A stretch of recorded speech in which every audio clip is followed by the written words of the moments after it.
Gregor Show. The Major King starts in by four.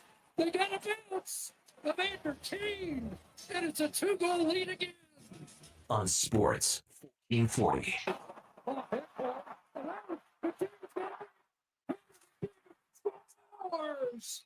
A silencer here for Connor McDavid. Presented by PlayAlberta.ca, Alberta's only regulated online gambling website. And the Oilers are headed for a rematch with the Florida Panthers in the Stanley Cup Final.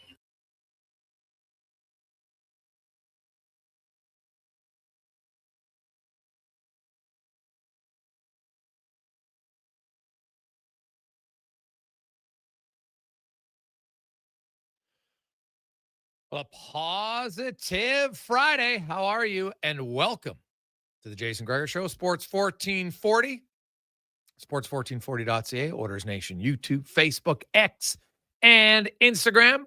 Thanks for listening. Thanks for watching. Hope you're having a lovely Friday. The Gregor Show, as always, presented by PlayAlberta.ca, your one-stop shop. Casinos, live dealer, lottery, instant sports, you name it, they got it. PlayAlberta.ca. Including the Lotto Max ticket tonight. The draw, 15 mil. Get your tickets at playalberta.ca. And we have a loaded show for you today. We, of course, the Edmonton Oilers, if you're just joining us, they are going back to the Stanley Cup. This will be the 9th time in franchise history that the Oilers will be there. They've beaten the Dallas Stars for the 2nd straight year in the conference final. They beat the LA Kings in the first round for the 4th straight season. And now they'll meet Florida. So you're wondering, has a team ever played the same 3 teams consecutive years? Well, Oiler fans, if you're a believer that history repeats itself, guess what? You got to go back to 1983, 1984. The Oilers and the Islanders actually met the same 3 teams on their way to the Stanley Cup Final. So, and of course, that included them meeting each other in the Stanley Cup Final. Islanders won it in 83, and then the Oilers came back and won it in 84. So there's a lot of similarities from the past until now. There are some other things the Oilers have done this year that are a little different. Now, in case you're wondering, it was the Jets, the Flames, and the Islanders that the Oilers played. As the only difference was in the conference final, they played the Blackhawks in 83, and then they played the North Stars in 84. So the Islanders, of course, they finished with the Edmonton Oilers, but the Islanders that year in 1983, they beat the Capitals, the Rangers, and the Bruins, then the Oilers, and then they played the Rangers, the Capitals, and the Canadiens. So there's a lot of reasons why the Edmonton Oilers are going to win the Stanley Cup. I can tell you about that today. Because I got 10 reasons why the Oilers will win the Stanley Cup. Now, can they win? Of course. I believe the Edmonton Oilers are going to win. Now, I said that at the start of the playoffs. So this is not just me jumping on it. I thought the Oilers were good. Now, I'll be honest. Did I think they were going to steamroll Vegas and Dallas? Because that's what they did. Make no mistake about it. This was a thorough ass kicking. They dominated both series. Like you can't say, oh, they got lucky here. No. Vegas came into the series. Highest scoring team off the rush in the NHL. The Oilers gave up 3 goals to them. Dallas, second highest scoring team off the rush. The Oilers gave up 2 goals. The Oilers' depth showed up. Their top stars showed up. Their team defense showed up. Their goaltending showed up. Everything was better. Their coach, he was better. And now they'll have some time off. They're traveling home today. I would think tomorrow's a day off. Then they will skate on Sunday, I would think. Or maybe they'll skate tomorrow and then have Sunday off. It's going to be one of the two. And then they'll prepare media days. Can't remember. Is it Monday or Tuesday? It's one of the two. And then, of course, the playoffs will begin Wednesday night, June 4th, which means if there's a game 7, it will be in Edmonton on June 20th. Okay? That's the latest it can go. If it goes game 6, it's the 17th. If it goes game 5, it's the 14th. And if there's a shocker of a sweep, then the cup will be handed out on the 12th. So the 12th, the 14th, the 17th, or the 20th, those are the days we know that the Stanley Cup could be awarded. What the hell is going on in studio here?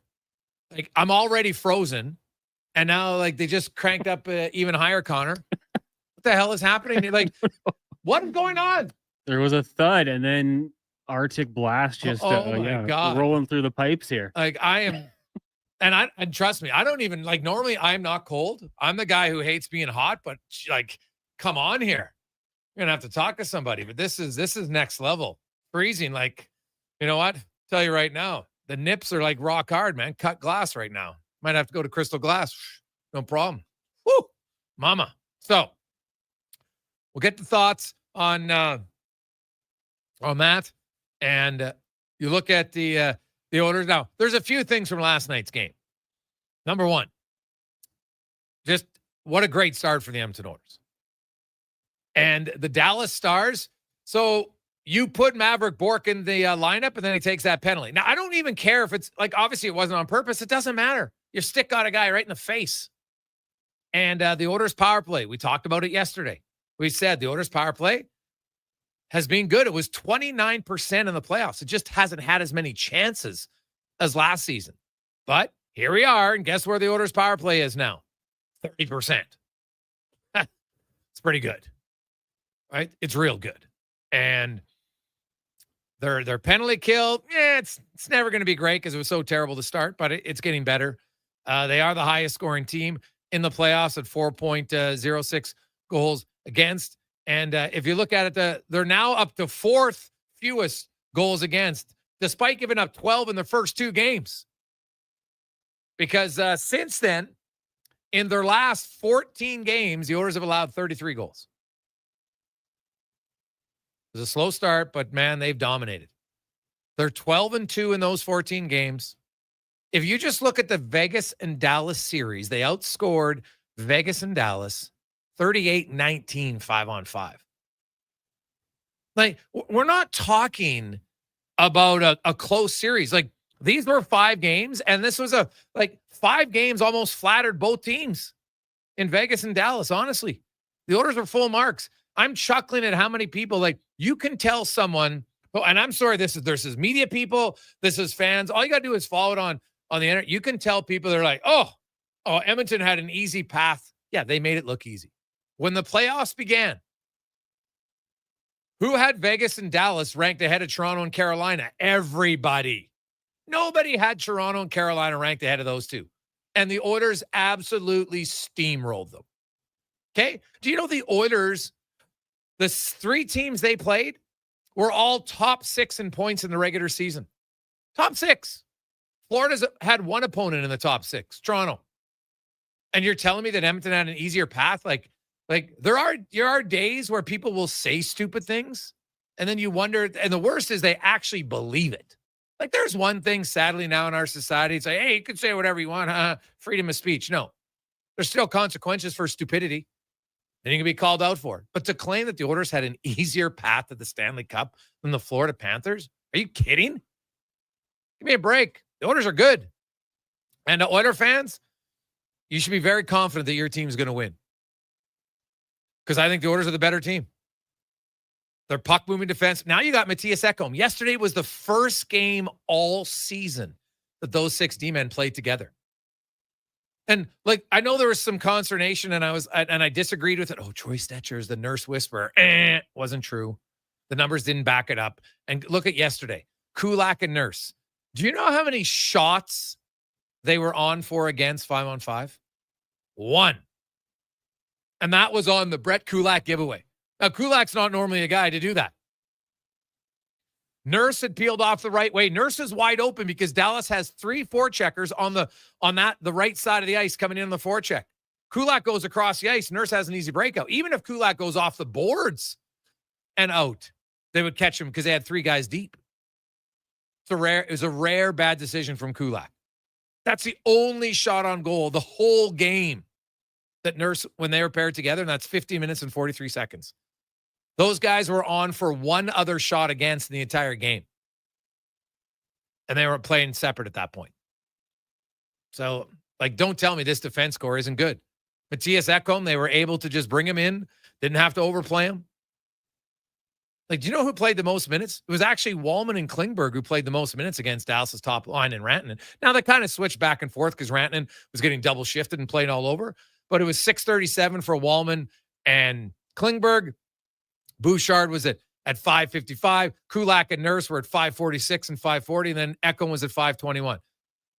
Basically, Paul Coffey's like, I don't care. I'll put any one of my 3 pairings out against anybody. We're not worried because they're that good right now. They skate well. They have different skill sets. They all can move the puck. They can skate. Wallman's probably the best shot blocker of the bunch, I would think. But they're playing well. And then it doesn't matter who gets in the lineup. They contribute. Jeff Skinner comes in. Now, was that a great goal by DeSmith? Probably not. Doesn't matter. Jeff Skinner scored. And even if he doesn't play in the Cup final, because with Connor Brown coming back in, there's probably a chance he'll have to come out because Brown is going to be ready to go on Wednesday, I was told. But Skinner came in. He did his job. He contributed. And that's what every guy has done on this team. Kasperi Kapanen continues to roll. Right? And then Draisaitl and McDavid.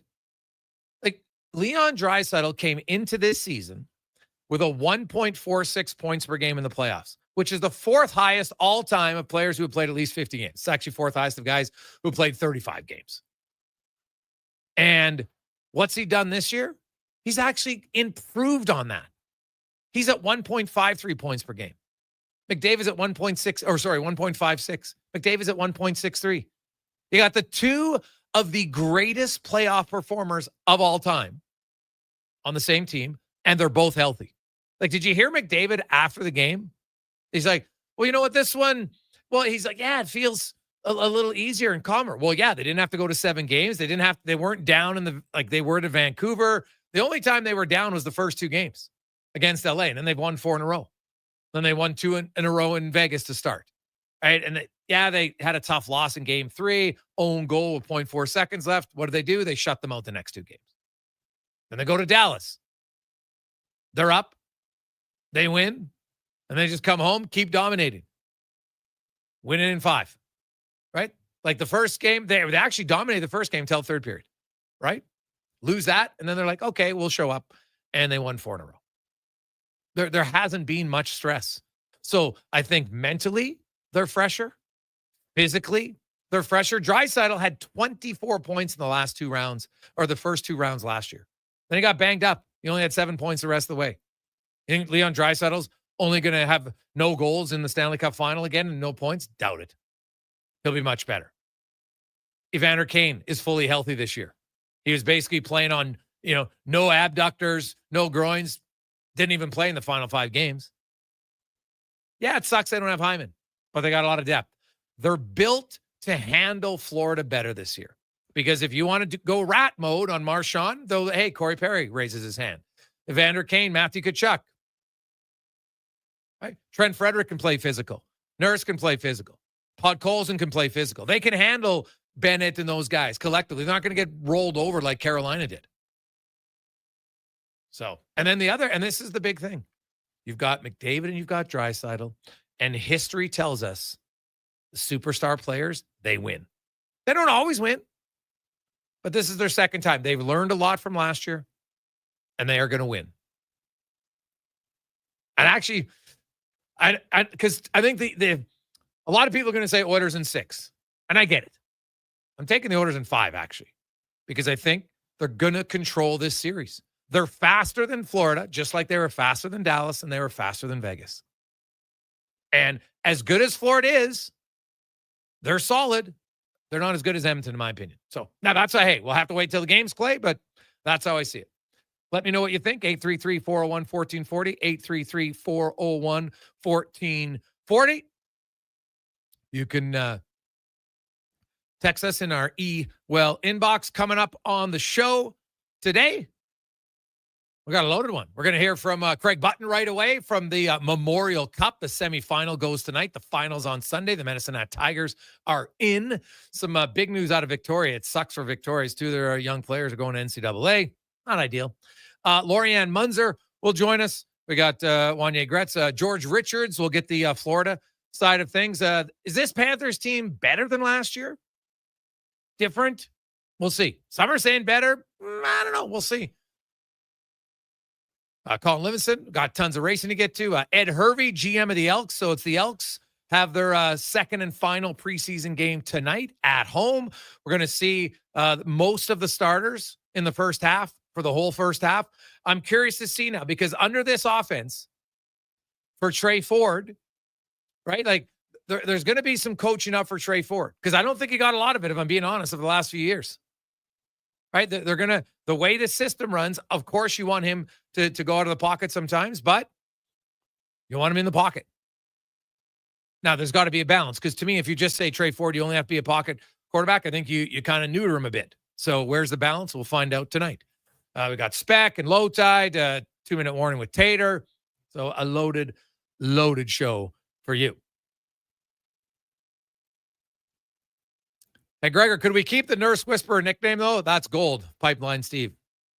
It's not bad, but it's not really fitting, but it is all right. It is all right. Hey, Greg's going to ask Button about North Dakota. Oh, yeah, we will. We definitely will. Verhoff and Reshny. You know, that sucks for Victoria, for sure. And, you know, we'll see. Those are young guys going NCAA, man. I'm not sold that's the best route at that young age, but we'll find out if it is or not. So we'll see. Gregor, you're bang on. I don't think it was easy, but Edmonton made it look easy. That's exactly my point. Right? It was not easy beating Dallas and Vegas. Those are two really good teams. But the Oilers clubbed them. They crushed them. They took away. These are the two best teams in the regular season in scoring off the rush. And Edmonton allowed a total of 5 goals in the 10 games against them. Like, they dominated them in every facet. And what about the Jake Ottinger pull? Not that he pulled his goalie, but how he went about it. So he calls a timeout. They have the timeout on the bench. Then the timeout expires. Jake Ottinger starts skating back into his net. And then he's like, Jake, get back here. What? I don't know if I've ever seen that. And hey, I get that Ottinger hasn't been great. It's 6 of the last 7, whatever at the time, I guess theoretically. But they were already down 2-0. So then he puts in his backup, and then Jeff Skinner scores on a terrible goal. Didn't really work too well, did it? Like, I get that Jake Ottinger has been struggling, but to think that it's only Jake Ottinger, did you bench your whole team? They haven't scored first once in the series. They only scored first 3 times all playoffs.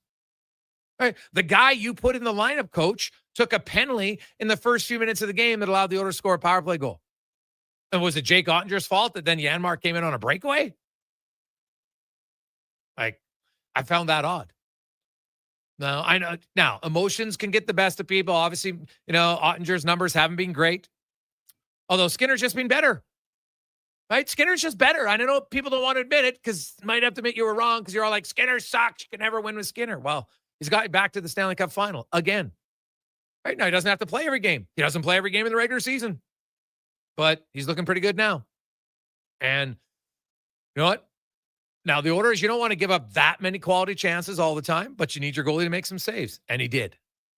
And he's got some of the best numbers all time in the conference final.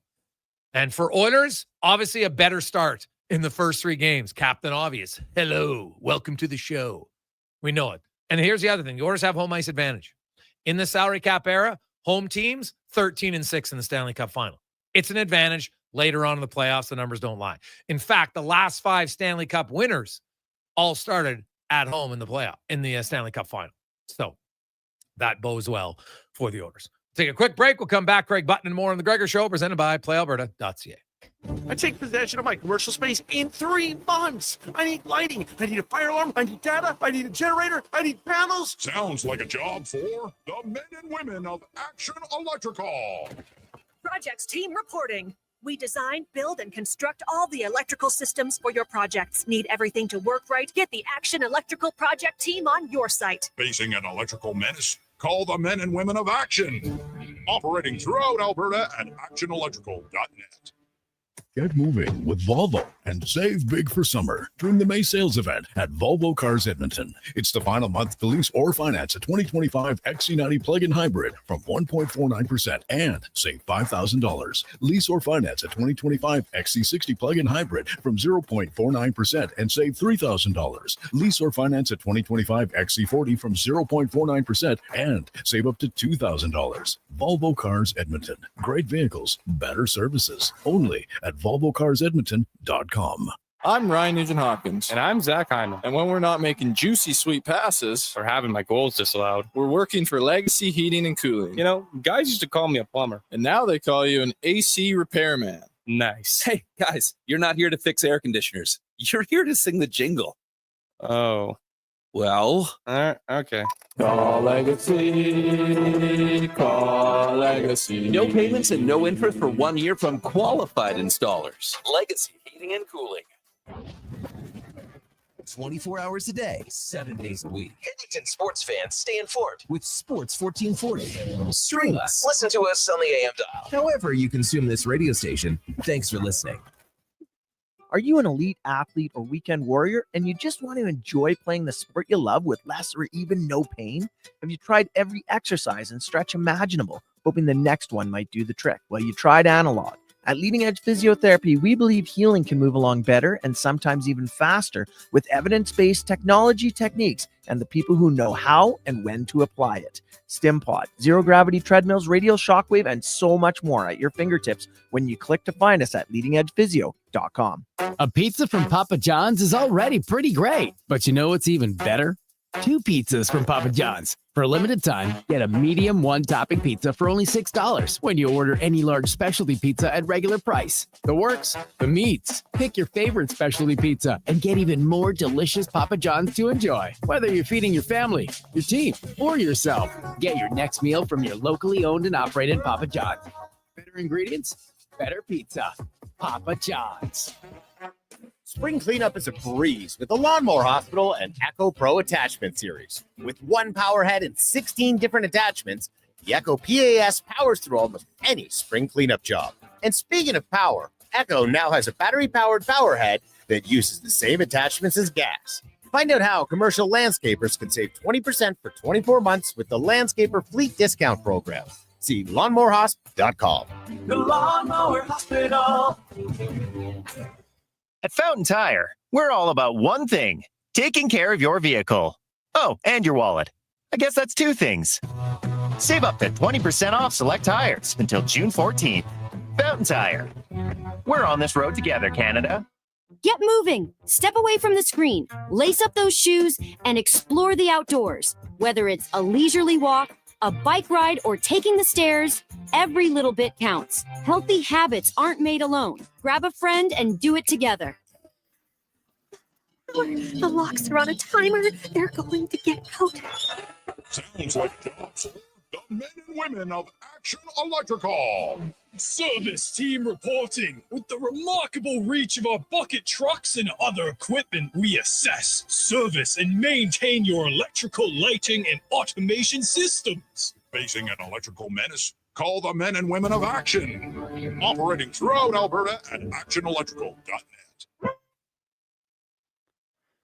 Portions of this hour brought to you by Harley-Davidson of Edmonton on the Yellowhead Trail, locally owned and operated by the Kent family and celebrating 45 years. See all our rides at hdedmonton.com. The Jason Gregor Show, the best of Edmonton sports talk and beyond. This is Sports 1440. Presented by PlayAlberta.ca, Alberta's only regulated online gambling website.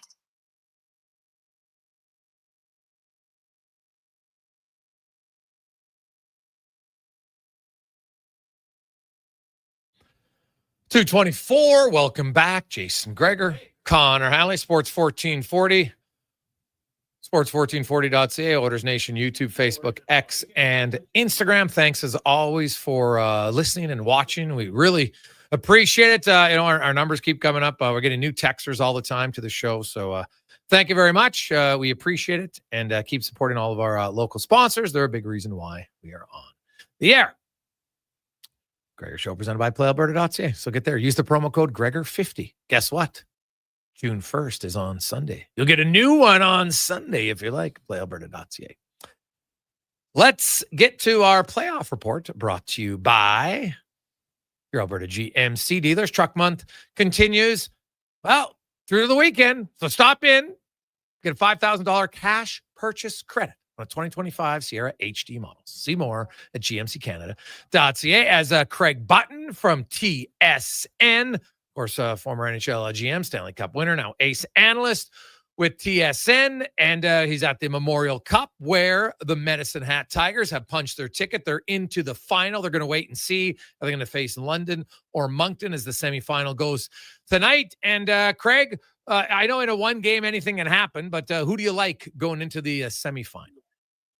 Yeah, I think you have to give the nod to London. I think that Medicine Hat, for me, was a slight favorite coming into this tournament, and London was right there. And the fact that, London found a way to beat Moncton in the preliminary round, I mean, there's some familiarity there. But I think I give the edge to the London Knights. I think they're just a little bit deeper, and the goaltending has been great throughout this tournament for everybody. But I think that London just has a little bit too much that will allow them to get on the right side of this thing. Craig, the Edmonton Oilers, when the playoffs began, there's lots of people questioning the Oilers. Then they beat LA, and they're like, okay, that's LA because they always beat LA. And Vegas is going to beat them. And then the Oilers absolutely dismantled Vegas. Then they go to Dallas, and Dallas in a better conference. They're not going to beat them. And they dismantled Dallas. Like, the last two series weren't just wins.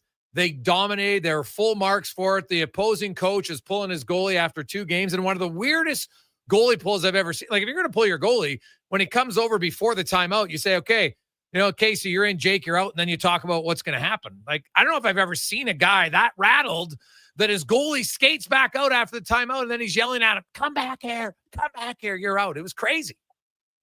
Wasn't that kind of what the Dallas Stars found themselves, rattled throughout the series? It could have been a 4-game sweep. If it isn't for a bad stretch of penalties and a really good power play by Dallas in that first game, it's curtains in 4 straight. And I don't think it was close.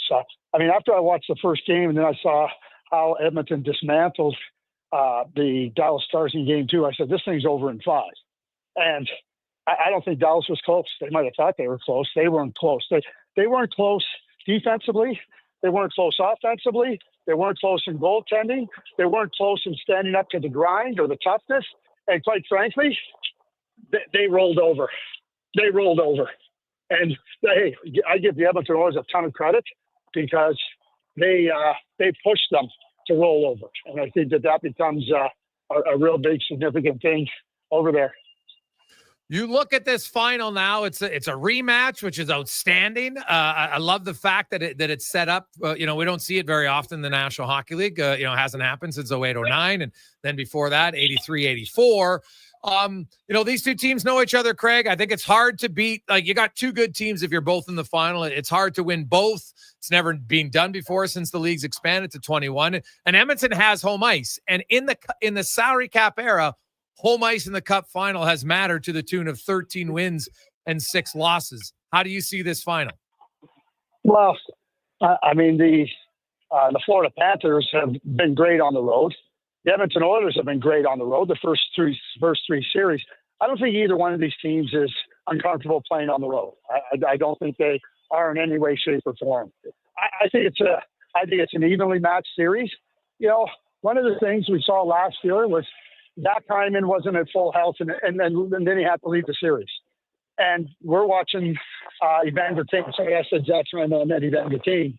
Evander Kane wasn't able to do what he's doing. He's been great this year for the Oilers, but they lost Zach Hyman. And now that becomes a factor. So the margins are thin, but what the Edmonton Oilers have shown me, Jason, is that you want to grind? We'll grind. You need to play defense to win? We'll play defense to win. Oh, we need some offense? Oh, we'll provide offense. And the one thing, and I watched McDavid, I watched Draisaitl. We know how brilliant they are offensively, but their ability to make a difference when it matters the most is really significant. We talk about timely saves by goaltenders.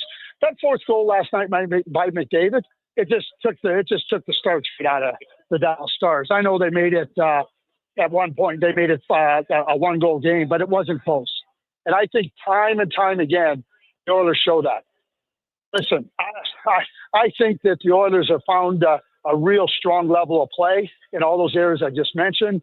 We know how good the Florida Panthers are. It just feels to me right now like it did in 1991 when I was with the Minnesota North Stars. And we got up 2-1 in that final series before Mayor Lemieux said, it's time for me to raise the cup. I think that McDavid, it's his time. And it's not his time just because I'm saying it's his time. He's ready to make it his time in the Edmonton Oilers time. Yeah. Well, I was looking at the numbers, Craig, and offensively, obviously, like McDavid is actually higher than his career average in points. So is Draisaitl in this year's playoffs. And the other thing, it was listening to McDavid after the series, how he, this feels a little bit different. There's not as much roller coaster, really. After the first two games in LA, like Edmonton's just like 12-2. They've dominated teams, and so mentally, I think they're fresher. Physically, I know they're fresher. Kane's healthy. Draisaitl's healthy. And I was looking at McDavid and Draisaitl 5-on-5 because, you got Barkov and Reinhart or Barkov and Bennett, as the other two top centers. And they're going to go head-to-head. And it's not just offensively, but McDavid has, higher shot for share than Barkov. He has a better goal for percentage than Barkov. Draisaitl's better than Bennett. Their goals against per 60 is both lower for McDavid than Barkov and Draisaitl than Bennett. So it's not just that they're scoring offensively. They're not giving up a lot either anymore. Yeah, the Florida Panthers aren't either, though, Jason. And, we know that Barkov's elite too, I think. But we also know McDavid is elite. McDavid's the best player on the planet. So, you can compare anybody to McDavid, they're always going to fall short. But, and I think when I talked about the Oilers in the grind, defensively, offensively, that's the level of play they found. Listen, this team, in their first 8 periods of the playoffs, they were awful. I know they had a run in that 6-5 loss to LA. They could have been swept in the first round. And then they found a level of play, and then they carried it through. And they haven't stopped. They're 12-2 since losing those first 2 games. And it's not just in one area of the game. It's in multiple areas of the game. And that's what it takes. This is not going to be easy. We can look at the numbers and we can talk about goals against, shot share, and all that stuff. This team in Florida knows how to win. The Edmonton Oilers are trying to find a way to win a Stanley Cup, and it's tight. It's tight, and it's going to be a grind. Nobody's going to tell you that Alexander Bart or that Austin Matthews is one of the best players, but they took him and reduced him to dust. And the Edmonton and the Florida Panthers are capable of doing that. What I like for the Edmonton Oilers, it's not about McDavid and Draisaitl, Jason. It's about the other players scoring, the other players adding offense. McDavid had 42 points last year in the playoffs. And then Ruta, he doesn't have to be that guy now to just do it all himself. And I think that positions the Oilers really, really well. Because the third line for the Florida Panthers, they're good. That's won them series. Yeah.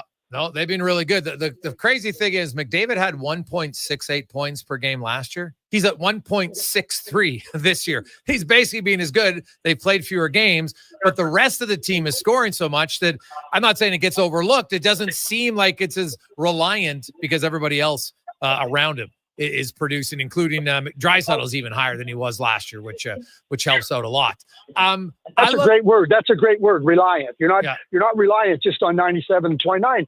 And now again, that gives them a little more juice. That gives them a little more energy, and it makes everybody else feel a big part of the team. And I mean, this is listen. I thought they were first round fodder. I really did. I didn't think they were better than the LA Kings. And we can get into that. You know what I thought about Jim Hiller's coaching, but a team has to take advantage of it. And the Oilers took advantage. And like I said, 12-2 since losing those first 2 games against the LA Kings.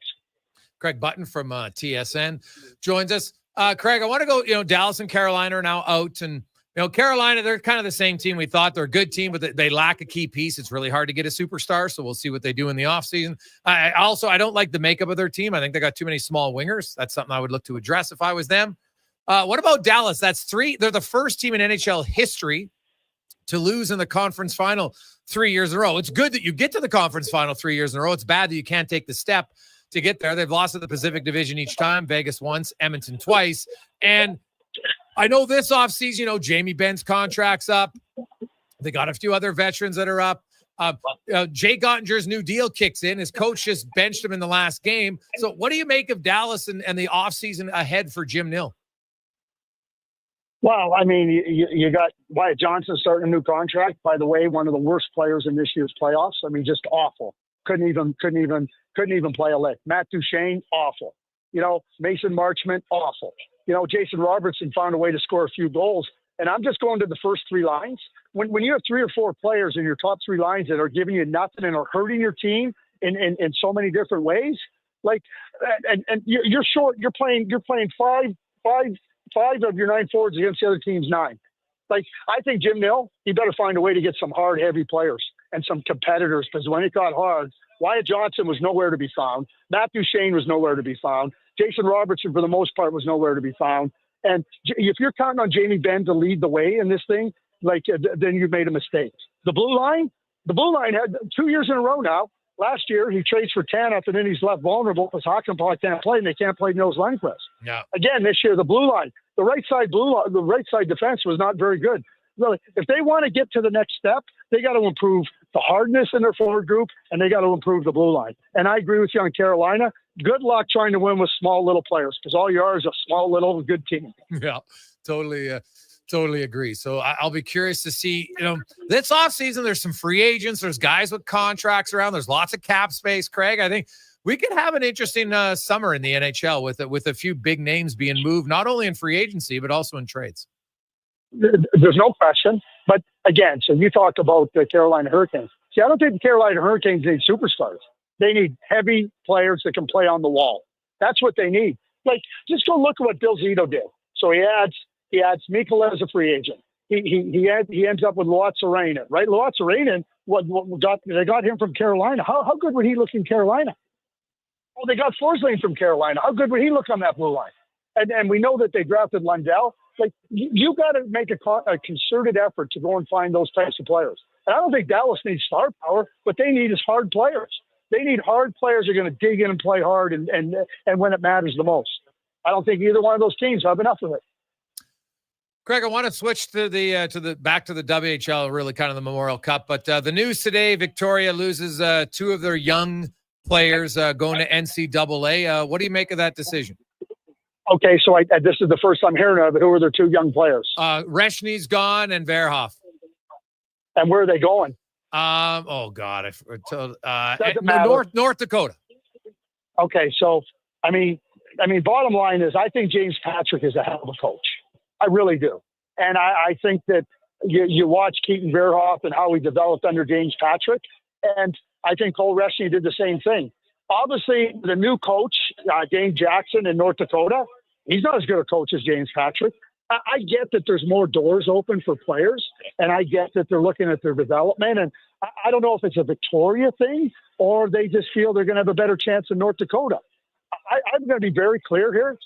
Neither one of those players, to me, is going to be able to have an impact in the NCAA next year. Neither one of them. Yeah, well, the Verhoff one, Craig, is the one that blows my mind. He's not even draft eligible till next year. Obviously, he's a smart kid and got through school early, but he's 16 years of age. I know he's turning 17, but that's a head scratcher for me. I don't know if I like, especially as a defenseman, man. That's a hard position. Now you're going to go up against men. What's the long-term benefit here? I don't know. Like I said, Victoria's got a good market. I just wonder if it's a case of hey, we want a different setup with respect to the travel and everything. And again, it's hard. The NCAA, Jason, there was 33 players this year that were 18 years of age or younger. And I can tell you that the 17-year-old kids that went and played there, Will Horkoff, Colin Potter, and Sasha Boumedienne, they had a tough time. Yeah. Oh, it's hard, man. I agree with you. That's why So it'll be fascinating to see how it plays out. And, your assessment of the coach, that's another element that you always have to take into effect. So we'll see where it goes from there. You're at the Memorial Cup, Craig. Are you hearing rumblings? Is the same thing going to happen to Medicine Hat? Is their roster going to get depleted? We already know they've lost a few guys to NCAA. Are they going to lose more? Yeah, I don't know. I think, again, every player, I tell players and their parents, evaluate what each path offers you. And don't think just because you're leaving someplace to go somewhere else that it's better. Like evaluate it and say, okay, here's what this program offers. Here's what I have here. So I don't know what's going to happen in Medicine Hat, but you got a great hockey community. You got a great coach in Willie Desjardins. You got great support from the ownership, and you got an opportunity to play with really good players. I'm not saying you're not going to get that in the NCAA, but it's hard. Like I've talked to so many NCAA coaches, and they all say the same thing. These 18 and 19-year-old kids are in for a rude awakening. That's from the NCAA coaches. Like, I get it. You want to get Cole Reshney. And do I think Cole Reshney can play and be serviceable next year? Yeah, I do. I think he can be. But that's a hard step. No, God, I totally agree with you.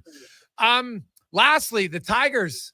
Does it matter who wins, Craig, or the Tigers? Are they going to win this thing and bring the Memorial Cup back to the WHL for the first time since the Oil Kings in 2014?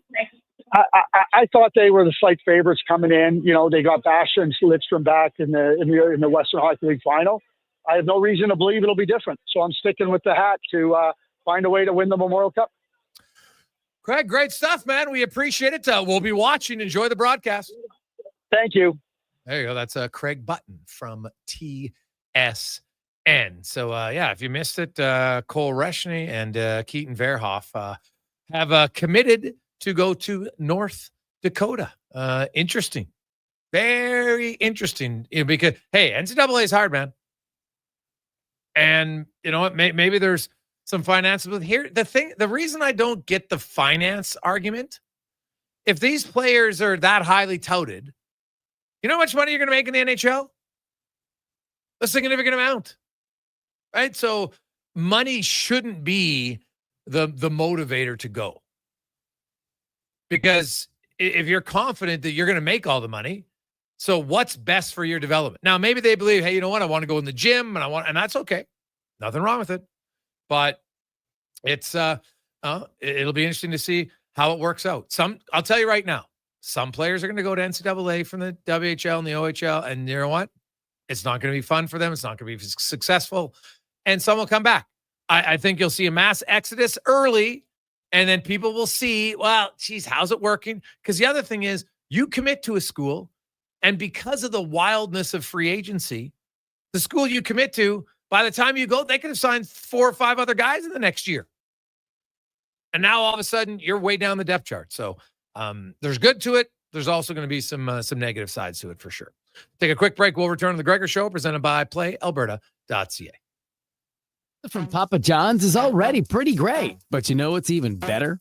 2 pizzas from Papa John's. For a limited time, get a medium 1-topping pizza for only $6 when you order any large specialty pizza at regular price. The works, the meats. Pick your favorite specialty pizza and get even more delicious Papa John's to enjoy. Whether you're feeding your family, your team, or yourself, get your next meal from your locally owned and operated Papa John's. Better ingredients, better pizza. Papa John's. Actions speak louder than words. Japa Machinery Group puts your construction plan into action with XCMG construction machinery you need. Available for rental or sale. Learn more at japamachinery.com. Adventure just doesn't stumble into your life. It roars to life with Riverside Motorsports. Tearing up trails or cruising the open road. Yamaha ATVs, side-by-sides, motorcycles, and dirt bikes deliver the performance you crave. Built for thrills, ready for your next adventure. Yamaha's legendary performance and reliability take you there. Make Mother Nature your playground on a Yamaha from Riverside Motorsports. Located on St. Albert Trail. RideRiverside.com. Riverside Motorsports. What you do for fun is our business. McDonald's summer drink days are back, which means it's officially summer. Enjoy your refreshing small Coca-Cola or small iced coffee for just $1 all summer. Summer's booming with summer drink days. Excludes flavored iced coffee at participating McDonald's in Canada. Taxes extra. Prices exclude delivery. This is a slam dunk. Dive into Edmonton's vibrant basketball scene with exclusive interviews and expert analysis. I'm Paul Sir, and I host The Basketball Show every Saturday morning at 10 on Sports 1440.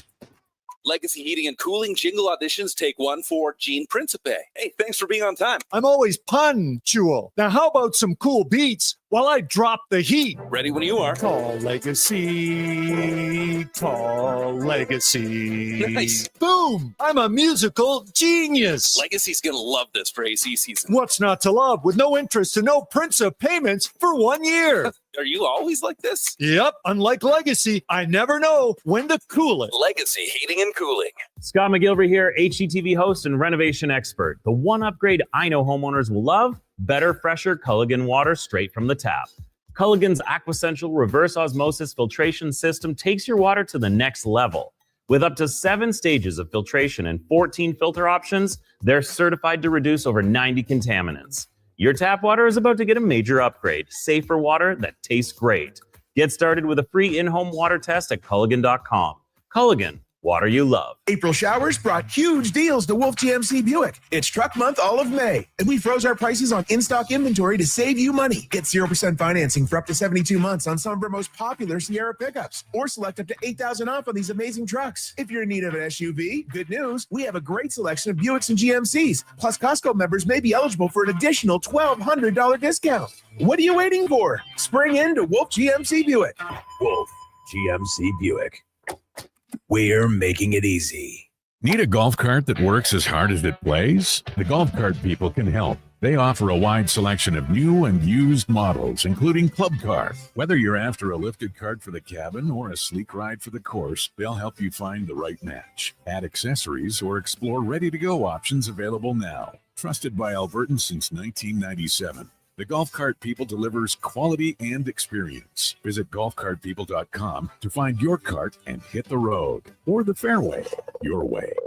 Hey, Gary, is that your dad? No, this is Evan, the new sales rep I hired. Oh. First impressions matter, but when hair loss takes over, it can feel like you're not being seen for the maverick you truly are.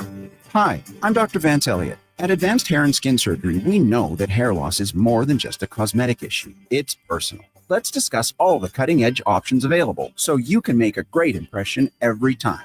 Book a free consultation today at drvanceelliott.com.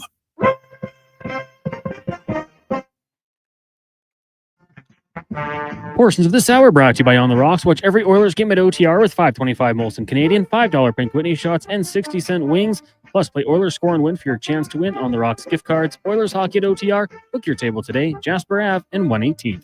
Hat tricks, touchdowns, and home runs. Get it all with the Jason Gregor Show on Sports 1440. Presented by PlayAlberta.ca, Alberta's only regulated online gambling website.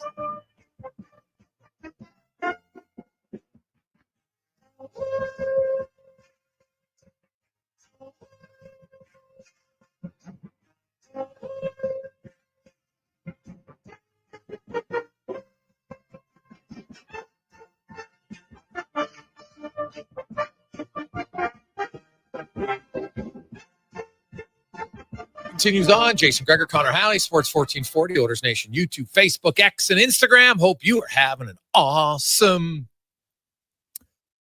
Friday. You got the weekend off, Oilers fans. Actually got a few days off. Relax.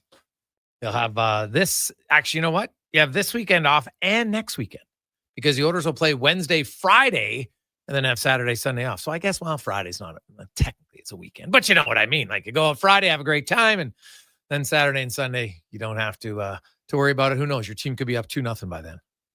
Woo! Dare to dream. I think the Oilers are good. I think they're going to win the series. Now, let's get to our regular Wet Friday guest. Of course, she is an Olympic gold medalist, also mental coach. Laurianne Munzer joins us again. Laurianne, how you doing? Doing awesome. Happy Friday, Jason. How are you? I'm good. Hey, you sent me a text right after because I know we have some things we want to discuss on, but you mentioned you wanted to kind of go a little further on Craig Button's comment about how, moving to the NCAA is going to be a lot harder than some people think. And you talk about how there's a mental factor that a lot of young athletes sometimes overlook when they go to the next level.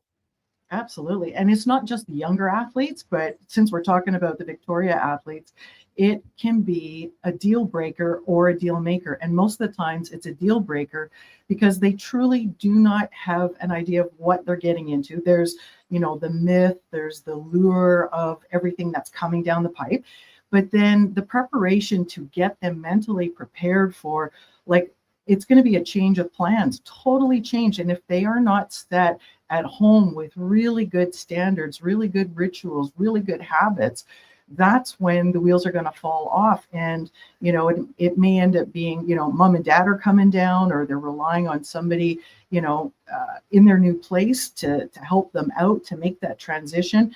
If they're 16 years old, they probably haven't been living on their own. Maybe one parent has to move with them to be in the vicinity to help out. And it's going to be a really steep learning curve. And I'm really hoping these guys have the support to make that next step, because it's all the things you don't think about. It's, I would say, play the game of opposites.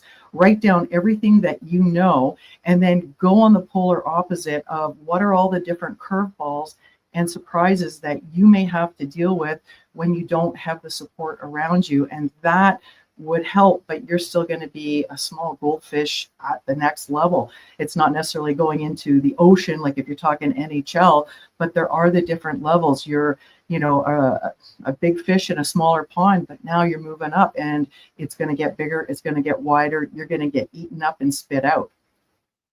Yeah. It's, it is hard at any level. And you know what? And that's part of going to the next level, is being able to handle that adversity, that maybe it's not going to go as smoothly as you can. And how do you prepare yourself so that you don't get down on yourself when you don't have the success you're used to? Oh, that's a great question, because I think you have to have a contingency plan, not just one, not two. You might have to have 5 or 10 of them going, okay, if this situation, happens, how am I going to deal with it? Is it going to be, I'm not making the performances, I'm not cutting it. And I hate to play, do or die devil out, but it's just, you have to think of what are all the things that can go wrong? What are all the things that can go south? What happens if you get injured? What happens if you get sick? What happens if you don't agree with what's going on with the coaching? Because there are the personalities, right? What happens if you're not gelling with, the chemistry on the team? Maybe you're feeling like an outsider. We're coming down from Canada. So it's like, okay, there's different rules when you start going south. It's not just the tariffs, but it's just, what do you do? There are different cultures. I know you've talked about culture, with Rich Winters when you were talking to him, and it was just like, there are so many things to think about. They're not going to have time to cover all of them, but I think, the support staff, the coaching staff, parents really need to sit down and go, okay, what haven't we thought about that we really truly need to think about to set you up for success? Laurianne Munzer joins us. Laurianne, superstition versus ritual, right? Like playoff beards, playoff brains. And the playoff beard is just, that's kind of a thing that's grown, and guys do it. I don't know. Where do you come out on ritual to superstition? Well, I was going to ask you if you were going to grow your hair for just, this next 2-week period, maybe 3-week period. But seriously, rituals are just like, okay, we're into, the playoff series. So it's like, nope, the guys don't shave. Just like in cycling, the guys shave their heads and then they start shaving their legs, right? It's just, there's certain things. There's just crazy things that you get into the habit of doing that are just like, okay, I have to do it. It worked before. I wear the same jeans. I wear the same shirt. I wear the same socks. I get up on the same side of the bed. I write down and journal, first thing in the morning with a cup of coffee, and then, or else it's maybe no coffee. And it's just, sometimes they really are superstitions, but it's just, you get pulled in with the culture, with the team. And it's like, okay, I don't want to be odd man out or odd girl out, but it's just, you start flowing into it. And then it's like, oh, okay, well, this is actually a really good idea. And then it starts to work. And when you're on a run of it is working, Jason, you don't change it. It's not the time to start and try something new.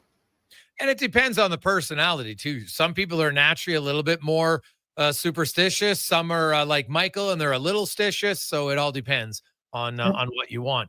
Now, what about anxious energy and kind of, regulating that anxious energy? Because some people, they get fired up by loud music. Other people, they want to listen to classical opera music, right? It depends on your personality. Not everybody needs music to get hyped up, right? So, and I know we've talked about that in a room, but and that's why a lot of players now and a lot of individual teams, guys have their AirPods in because everybody has very different type of music that they want to listen to. And some don't even listen to music. I know there's a few guys now that they listen to talking podcasts or different things just to keep their mind outside of something else.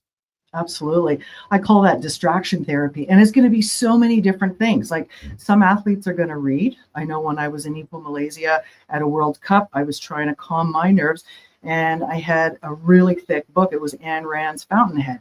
You know what? It was enough to keep me preoccupied and just mind off of burning the extra energy of going, okay, well, what happens if I don't make it through the next heat or the next round? Or what if my qualification isn't good? The music can really jazz you up really fast to get you out of a funk or a low energy. Or if you're really anxious and you're just like, oh man, like I'm out of my league, I'm feeling out of it. There's a lot of anxiety and you're just really feeling like, the pressure cooker is on. Certain songs are definitely going to bring you down. And I think that's the beauty of technology and headphones, the AirPods, the EarPods, whatever version you've got, is just being able to zone it out. Like you said, some, they're going to be listening to podcasts. Some are actually going to be listening to like white noise or pink noise, whatever it is that it really drowns out the outside noise and chatter of what's going on if you are and needing a calmer space. Or some of the athletes are going to go and find their own spot, a quiet spot, and literally go and meditate. Sometimes you just got to go through the visualization, the imagery of where your plays are, what you're going to be doing, how it's going to be responding. And, some guys and gals, they're literally playing that shift through the whole time, right through their head and figuring out different scenarios. Laurianne Munzer joins us. Laurianne, the sleep factor, because players get excited. Right now you're into the Stanley Cup Final. Now the Oilers went through it last year, as did Florida. It's now their third year in a row. So maybe it's not as much of a factor, but there are lots of players on both teams that weren't on either team last year. So how do you, how can you monitor to ensure you're getting the proper amount of sleep? Certain athletes are going to need more, others are going to need less. So number one, knowing how many hours is your best number. I know mine is between like 7.5 hours to 8 hours. It's something that you can track. I'm sure there's, sports psychologists, their medical team, the coaches, they're ensuring that those things are set in place and it's literally lights out. I know some athletes will travel really, really well. Others are like, they're awake when they're in the air or whenever they're moving. And everybody's going to deal with it differently. Naps are essential, I think. I think the siesta is the one best thing that Europe has over North America, is having an afternoon siesta, just a short break. Typically 15 minutes to 30 minutes is good. And it was really interesting. There was a NASA study done for the astronauts that a 26-minute nap would increase their alertness by 54% and improve their job by 34%. So are you going into the game tired or are you going in rested?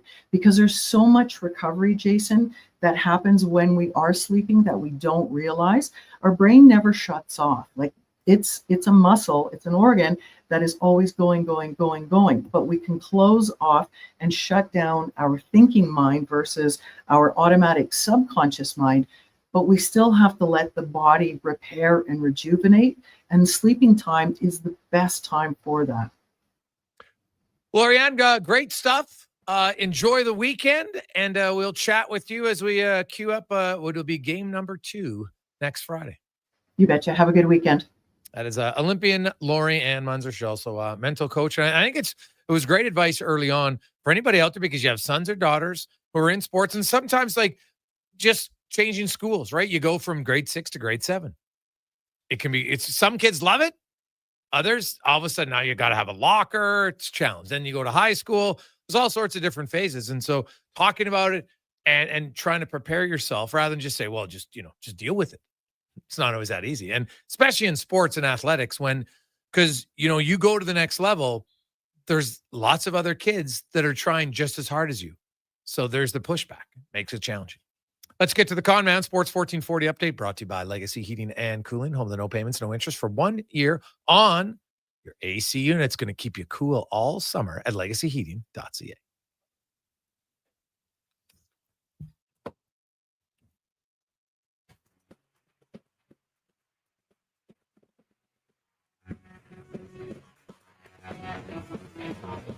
Game day in Edmonton. Stingers in action, hosting the undefeated Vancouver Bandits down at the Expo Center. That one gets going at 7 o'clock. Then at 7:30, got preseason Elks football as they take on the BC Lions. Also around the CFL tonight, Owls meet the Red Blacks Tiger Cats in Toronto, and it's the Rough Riders taking on the Blue Bombers. Major League Baseball, Jays looking to make it 3 straight wins as they take on the Athletics once again. First pitch just after 5 o'clock. You also got the Phillies and Brewers, Rockies taking on the Mets, Rangers host the Cards, Red Sox in Atlanta, Yankees and Dodgers. Earlier today, it was the Reds knocking off the Cubbies 6-2. And Memorial Cup tonight, host Moncton meeting the OHL champion London Knights just after 5 o'clock. The winner of this one advancing to Sunday's final against the Medicine Hat Tigers. Coming up in hour 2 of the Jason Gregor Show, we'll be joined by our co-host Wanye Gretz. We'll talk some Panthers with George Richards and speed things up in the Cantork Racing Report with Colin Livingston. I'm Connor Halley. This has been a Sports 1440 update.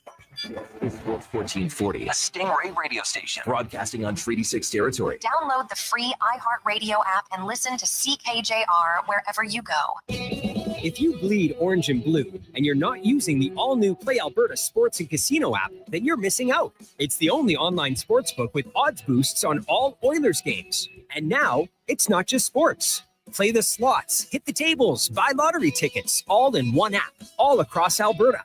Download Play Alberta now from your phone's app store and use promo code GOAL for a $100 bonus. That's promo code GOAL!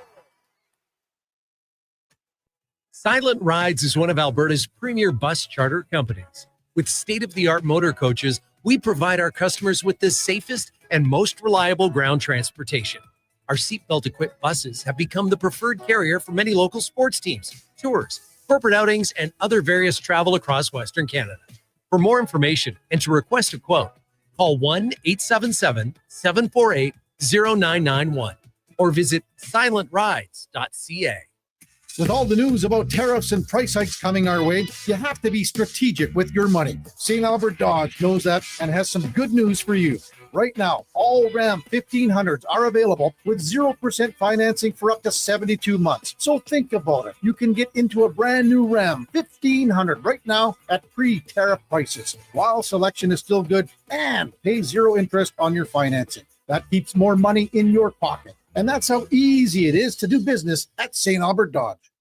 It's playoff time, and we've got a lot to talk about. This is Andrew Walker on Edmonton Sports Leader, Sports 1440. Tune in after every playoff game for the Ridge Social Eatery postgame show. The Ridge is the new hotspot in St. Albert, and it's so good. Dang. Last season, you bought new clubs to Pause it. You spent the entire Jason Gregor season Show, trying to learn Sport. how to hit with your magic clubs. And guess what? Dang. They didn't help your game. Now you're convinced it's your swing, but it really is your clubs. Even though you were told the ones you bought were the best ever made, if they were, you would have gotten better. Every day at Fitted Golf, we continue to prove the right clubs make all the difference in the world. From beginners to pros, Fitted Golf makes all the difference. Yes. FittedGolf.ca. A pizza from Papa John's is already pretty great, but you know what's even better? 2 pizzas from Papa John's. For a limited time, get a medium 1-topping pizza for only $6 when you order any large specialty pizza at regular price. The works, the meats. Pick your favorite specialty pizza and get even more delicious Papa John's to enjoy. Whether you're feeding your family, your team, or yourself, get your next meal from your locally owned and operated Papa John's. Better ingredients, better pizza. Papa John's. We've finished construction of our gamma radiation containment facility. Is it up to code? Is it going to be safe? Sounds like a job for the men and women of Action Electrical. Testing team reporting. We test your commercial operations using tools like infrared to ensure safe operation. Trust us to prevent potential calamity before it strikes. Facing an electrical menace? Call the men and women of Action. Operating throughout Alberta at actionelectrical.net. A fire ban is now in place for northern and central parts of Alberta where wildfire danger is extreme. Because of hot, windy conditions, wood-burning fires are not permitted on public or private land. For more information about bans or restrictions in your area, visit albertafirebans.ca. To report wildfires in the forest protection area, call 310-FIRE. That's 310-FIRE. A message from the Government of Alberta.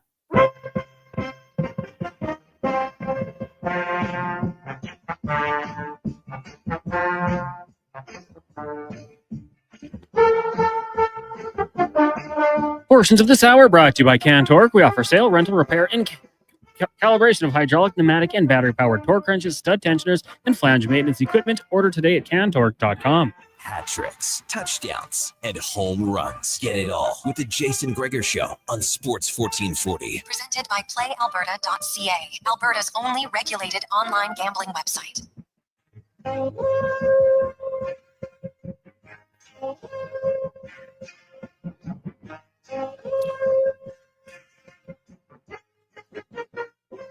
Just after 3 o'clock and a lovely positive Friday. Jason Gregor, Connor Halley. The Gregor Show is always presented by our title sponsor, PlayAlberta.ca, your one-stop shop. There's not many places that offer more options for you. Instance, lottery, sports, casino, live dealer. You got it all. Even get your tickets for Lotto Max.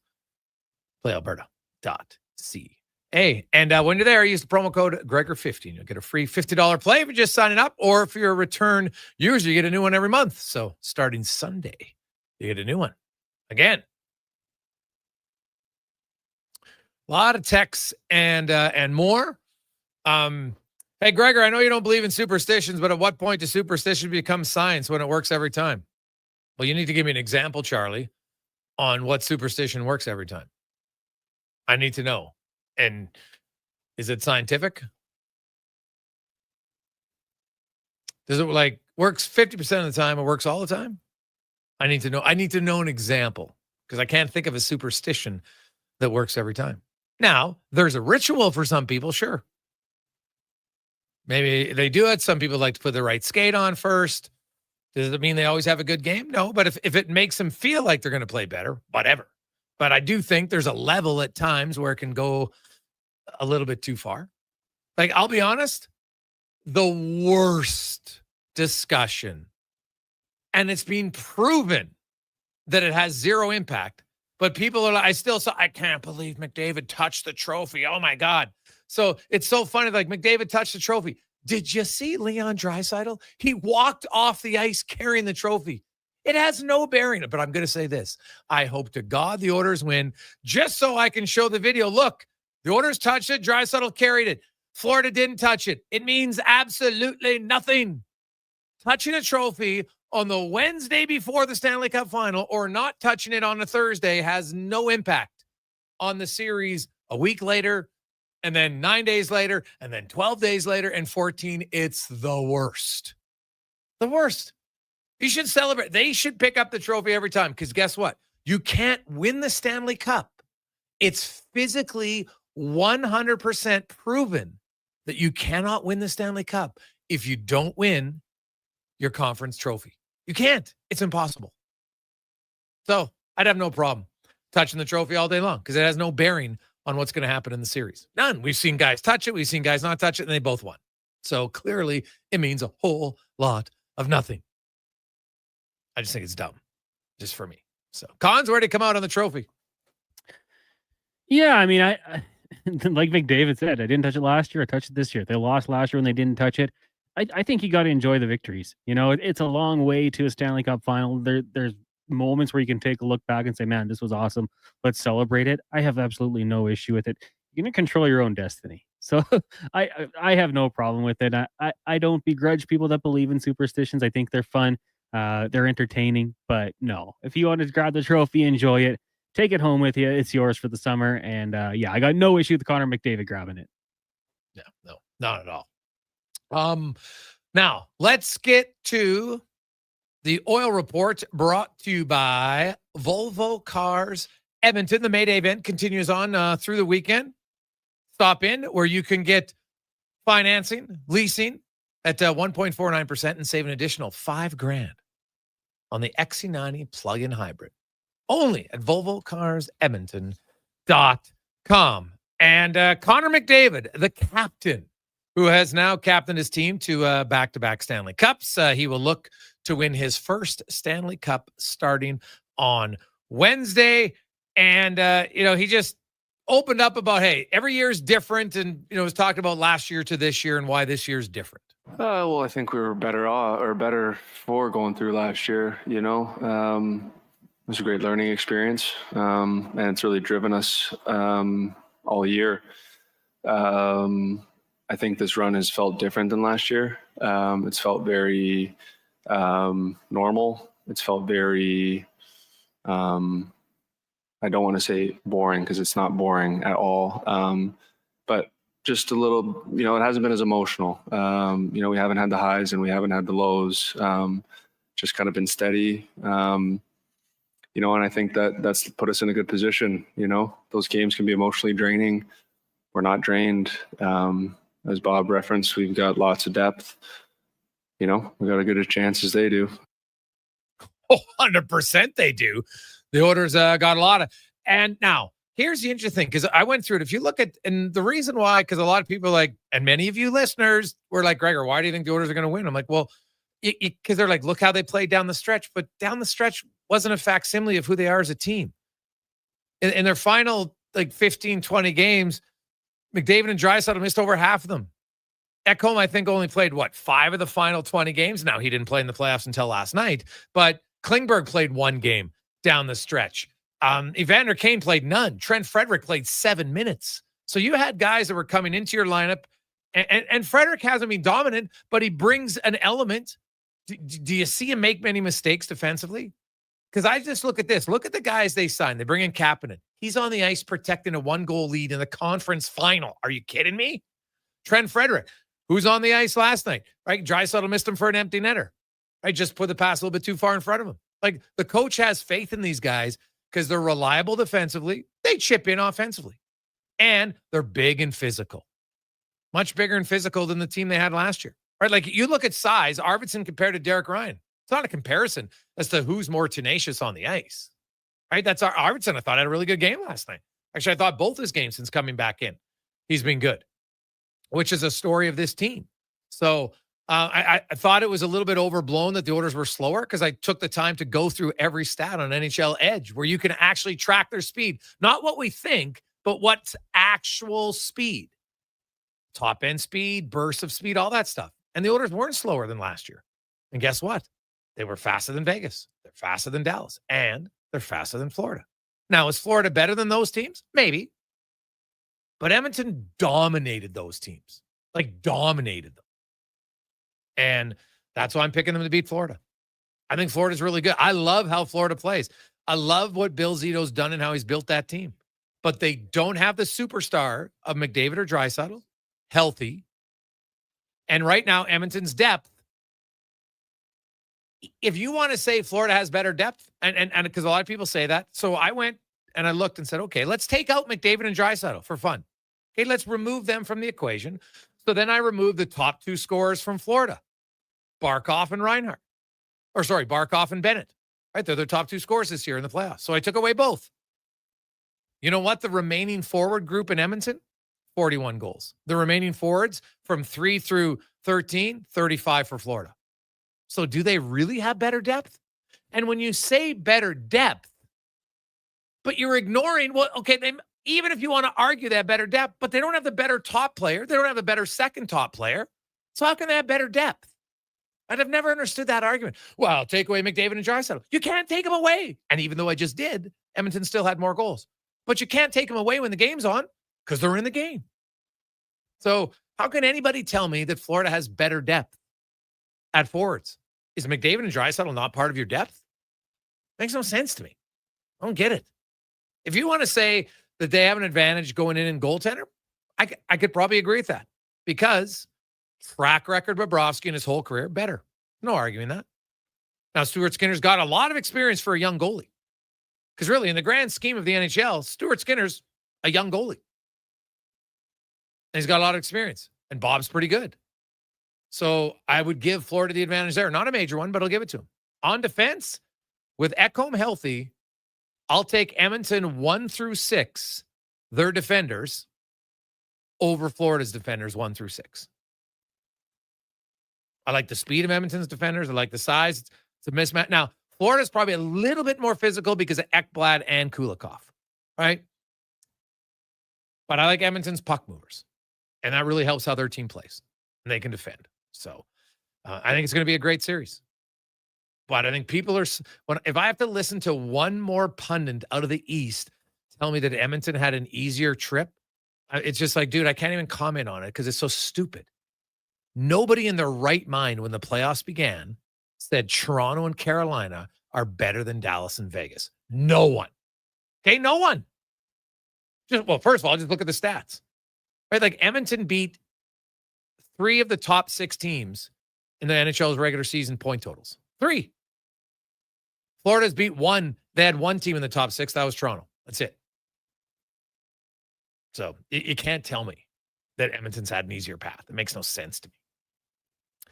Last thing Connor McDavid talked about was just their team coming together in the playoffs and how they've been able to keep improving.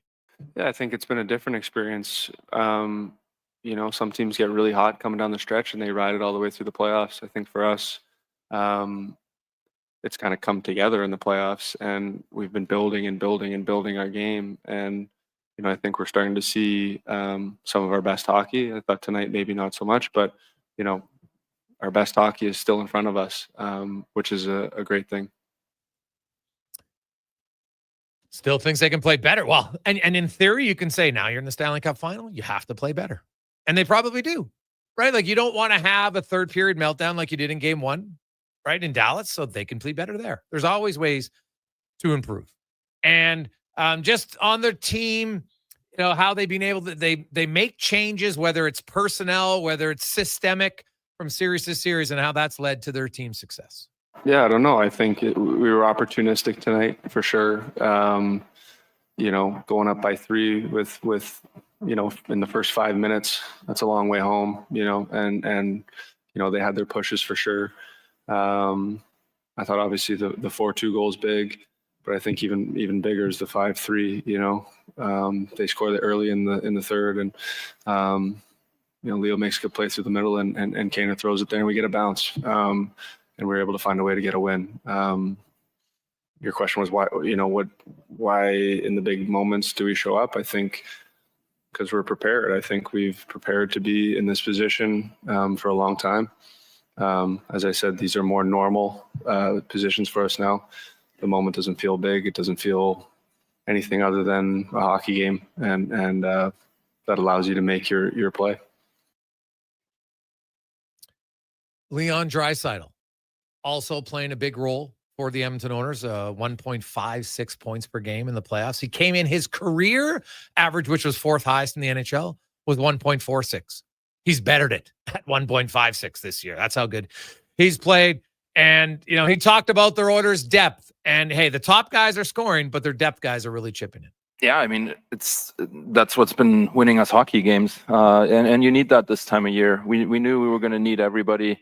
Both goalies have given us a chance every night, and our depth has been incredible. And we've been playing good hockey, good solid hockey throughout the entire lineup. And obviously, this time of year, you need that. And I think so far we've done a great job of that.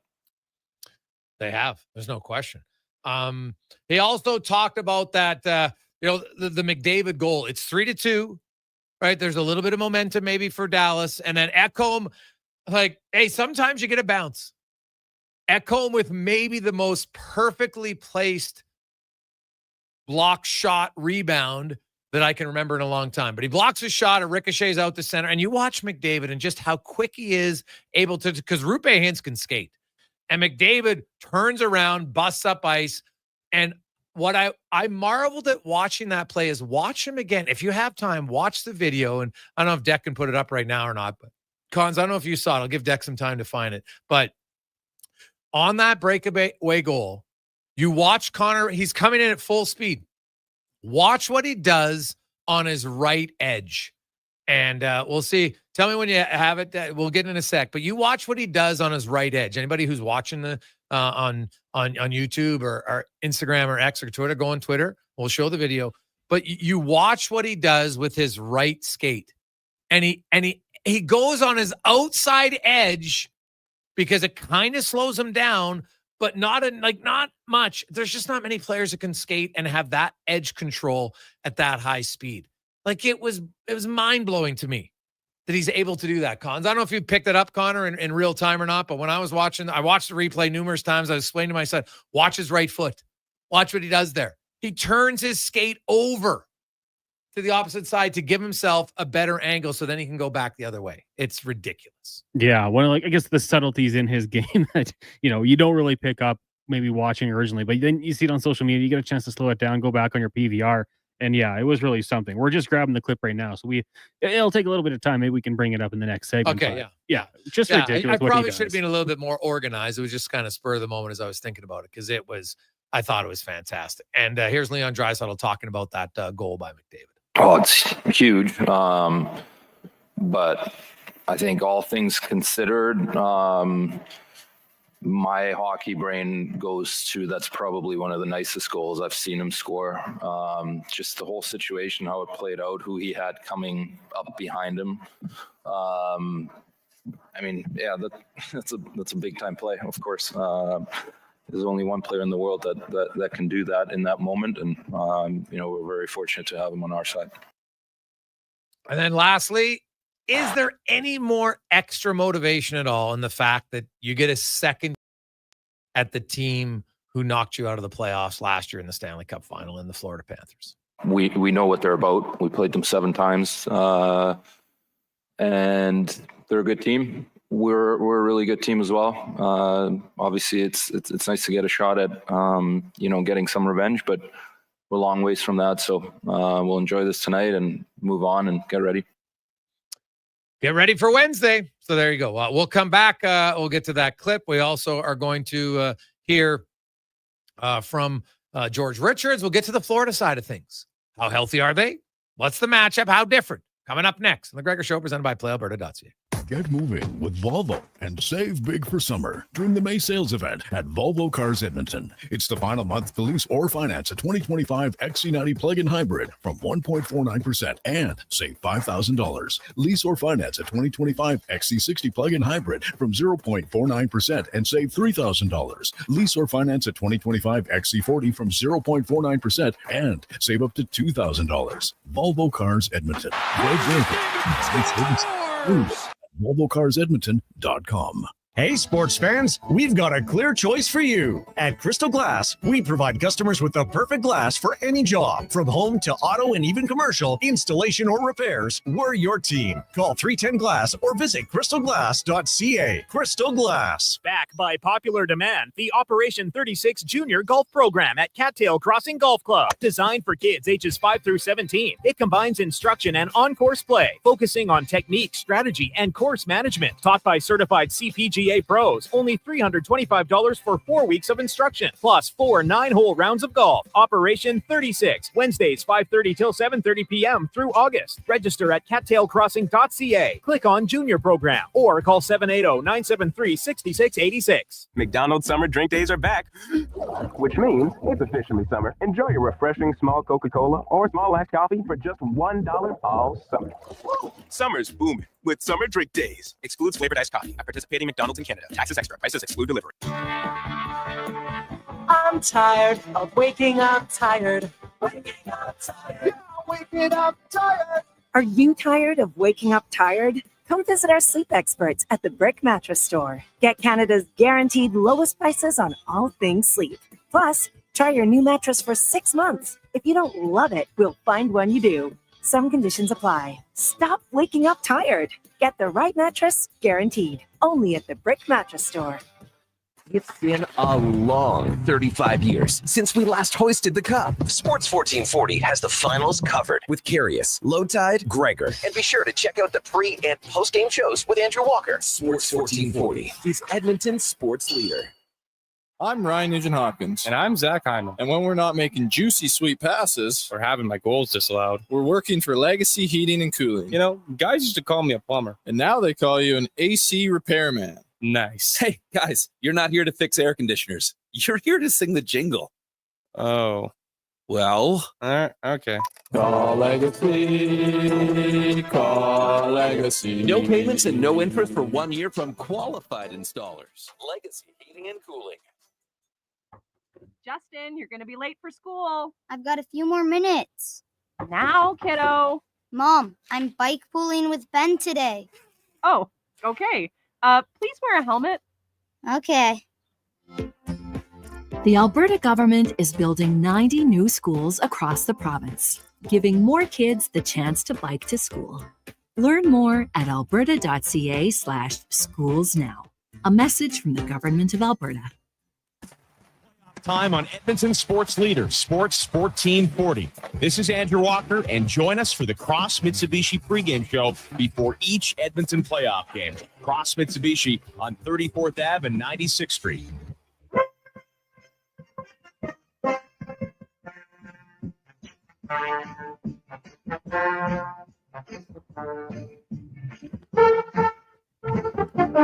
Portions of this hour brought to you by Japa Machinery. Japa is digging deep on their 50-year history of supporting Alberta's construction industry with their line of special edition blackout excavators. Visit japamachinery.com for all the details. The Jason Gregor Show, the best of Edmonton sports talk and beyond. This is Sports 1440. Presented by PlayAlberta.ca, Alberta's only regulated online gambling website.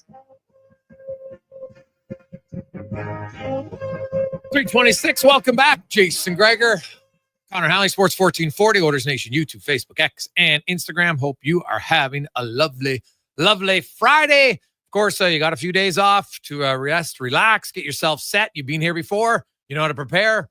Maybe have some extra, parties, watch parties, whatever you're doing. But pace yourself. Go for a walk. This is the weekend to do it. Any yard work, do it now. Because once the playoffs come, you're pretty invested, I would think. You've waited all year for it. And the Stanley Cup Final is coming Wednesday and Friday in Edmonton, games 1 and 2. Home teams in the salary cap era in the Stanley Cup Final, teams with home ice advantage, are 13-6, including the last 5 Cup. The last team to win by starting on the road was the St. Louis Blues to do it. So, it can happen, but it's definitely an advantage for them. As Wanya Gretz joins us. Wanya, how you doing? I'm doing amazing. Feel like the Oilers Nation guy on the eve of our second Stanley Cup Finals appearance. These are good days. Oh, it is. Yes. Oiler fans should be excited, and I think they should be very confident. This team is good. Florida's a very good team, and we're going to talk about that right now with George Richards as we go around the NHL, brought to you by McDonald's. And hey, stop in. You know what? Maybe you need a boost on game day, or maybe you just need to calm down. For some of you, you like the warmth of a coffee, which starts for only $1 at McDonald's. George Richards, longtime beat reporter for the Panthers, covers them now at Florida Hockey Now. And George, I want to start that third line of the Panthers as being unreal, but can you give us an update on Lostarinen's health? Is he going to be ready to go for game 1? Well, we don't know. And hello, guys. How are you? We don't know because he got knocked out of game 5. Paul Maurice said that he thought he would be fine. And, maybe if there was a game 6 tonight against Carolina that he wouldn't play. But with a couple days of rest, the Panthers seem to think that he'll be okay. But we'll know more tomorrow when Florida's back on the ice in Fort Lauderdale. Okay. Can you give me a reason? Like, you break down that line. What has made it so good? That line is so good because Paul Maurice has complete faith in you. They're hard to match up against because, you look at Tampa.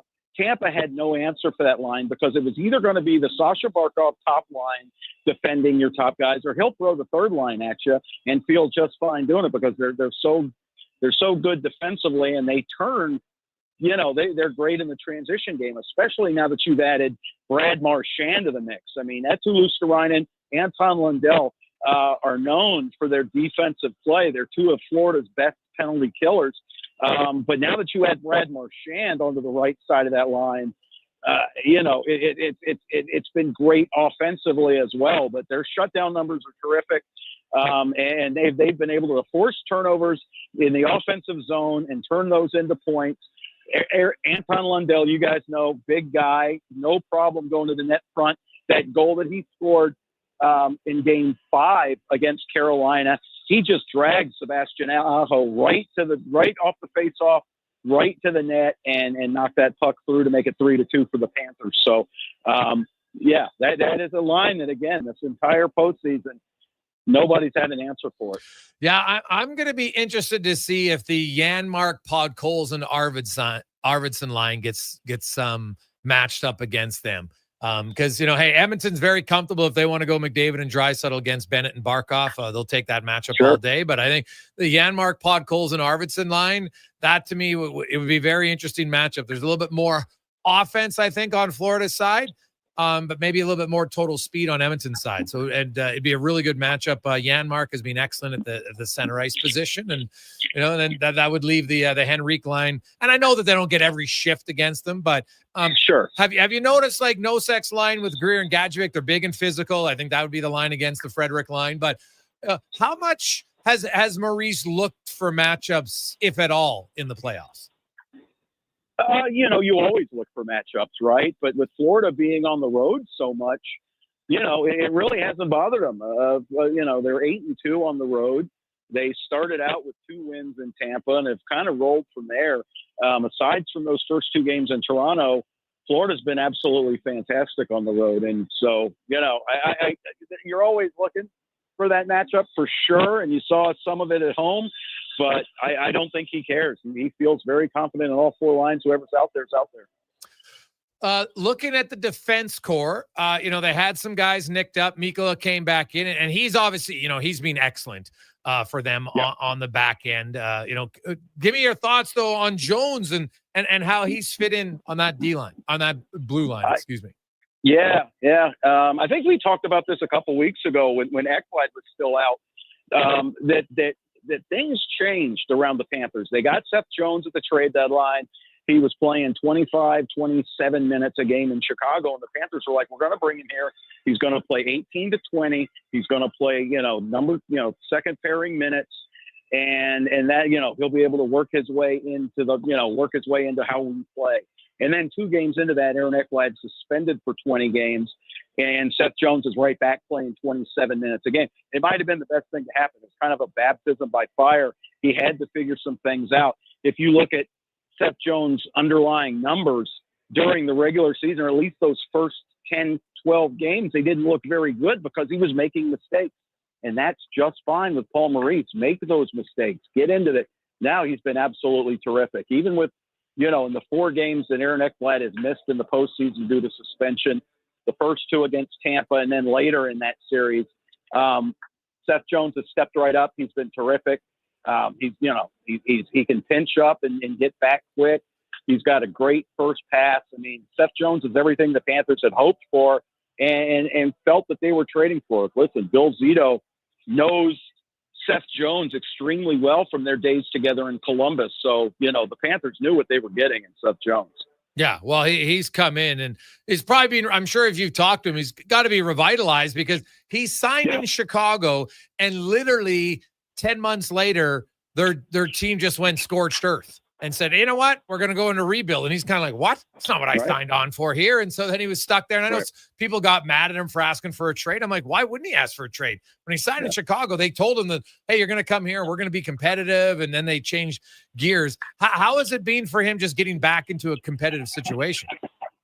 You know what? Seth is, he's kind of a closed guy, but yeah, you can see that, he's having fun again. He's having fun playing hockey.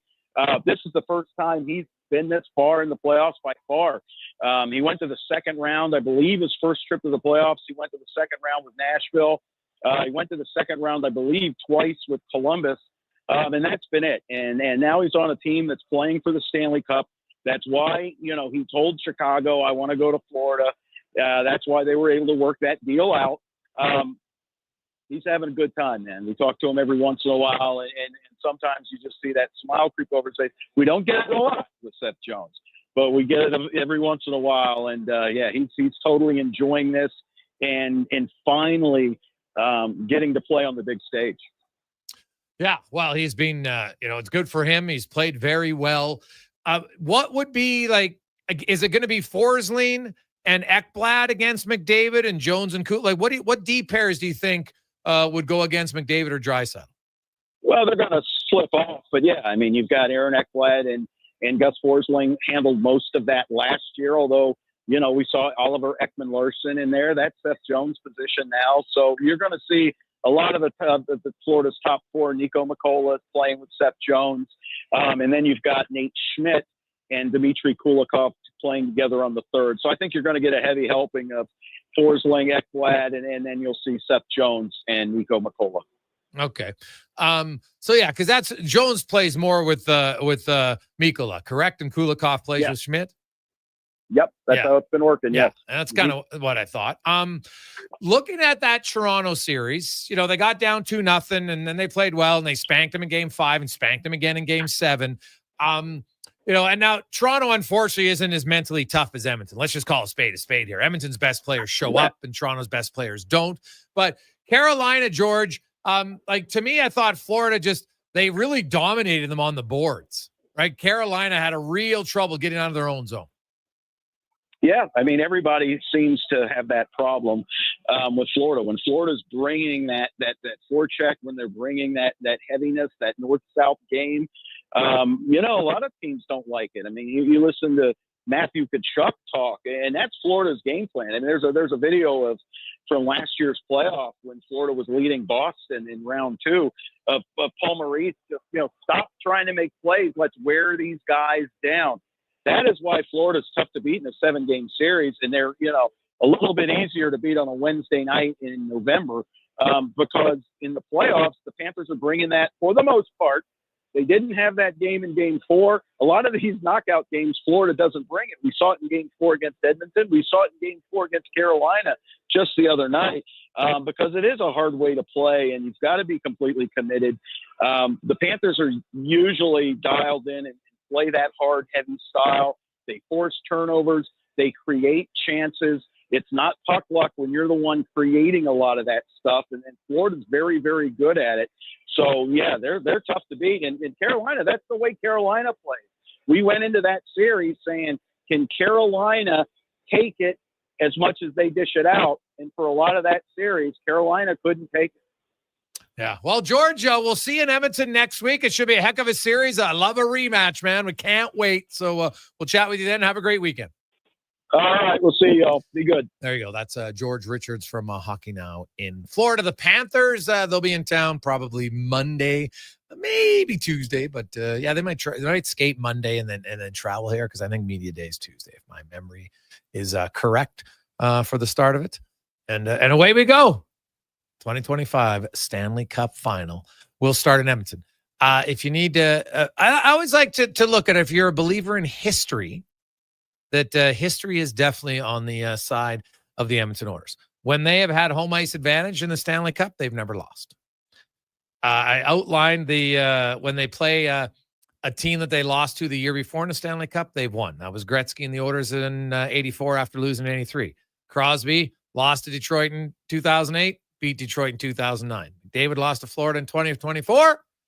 Could beat Florida in 2025. And here's another fun one just for anybody. This is an odd one, but I love it. So in the expansion era, going back to 1968 when they went up to 12 teams, teams who lost the first game of the first 2 games of their playoffs and then went on to reach the Stanley Cup final.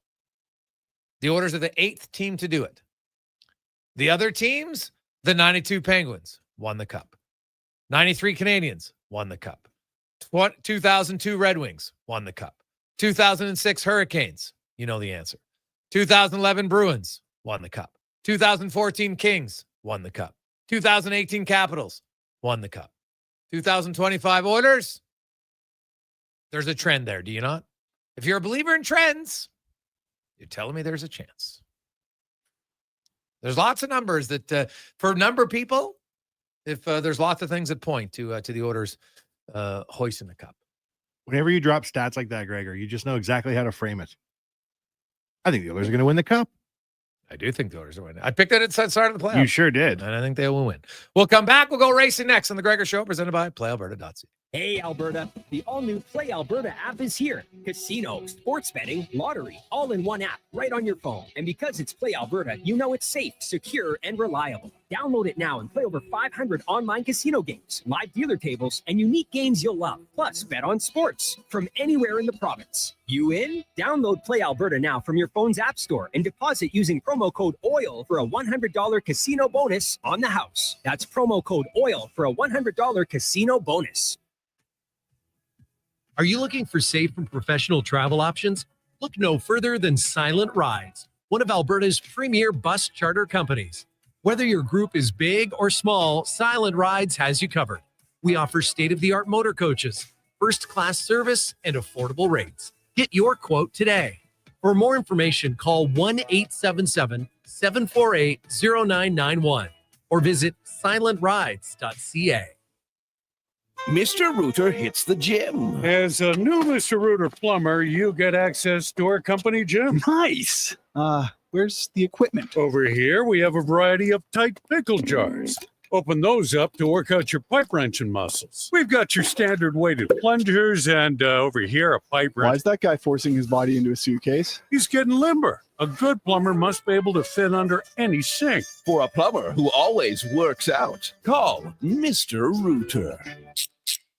Experience more at the Edmonton Expo Centre. Come for Canada's largest trade show, the biggest names in entertainment, exhilarating sporting events, and more. Stay for the experience. But it doesn't end there. Maximize your brand exposure with Edmonton Expo Centre's new cutting-edge feature screens, spanning Western Canada's largest venue space. Captivate an annual audience of over 1 million visitors during iconic events like Pro Rodeo, Disney on Ice, Glow, K-Days, and so much more. To learn more, call 780-660-0514 or visit EdmontonExpoCenter.com today.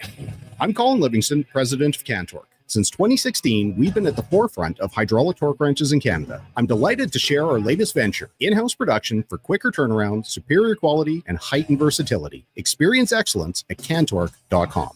Explore beyond the boundaries of capability and value during Truck Month at GMC. Right now, get 0% financing for up to 72 months on the 2025 Sierra 1500 Crew Cab Pro Graphite. With a TurboMax engine delivering 310 horsepower, GMC Pro safety features including automatic emergency braking, plus a max towing of up to 9,500 pounds. You'll be ready for anything this truck month. Ask your GMC dealer for details. Are you tossing and turning at night, unable to sleep because of mounting debt?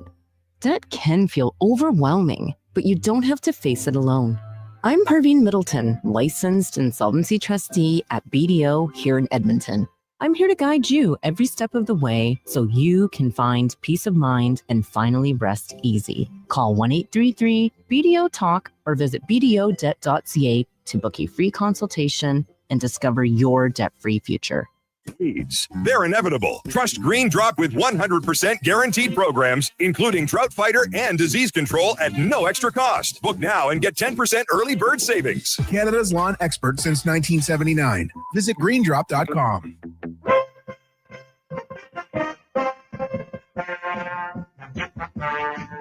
Portions of this hour brought to you by Papa John's. Feeding a crowd, get the triple plate. 3 large specialty or 5 topping pizzas for only $54 when you use promo code 3play at papajohns.ca.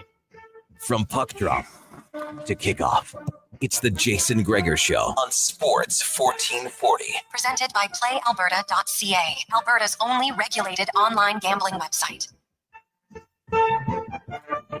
We roll through a positive Friday. Hope you're having an awesome day, man. It's a big day in studio. We got a thermostat, can control the temperature in here now.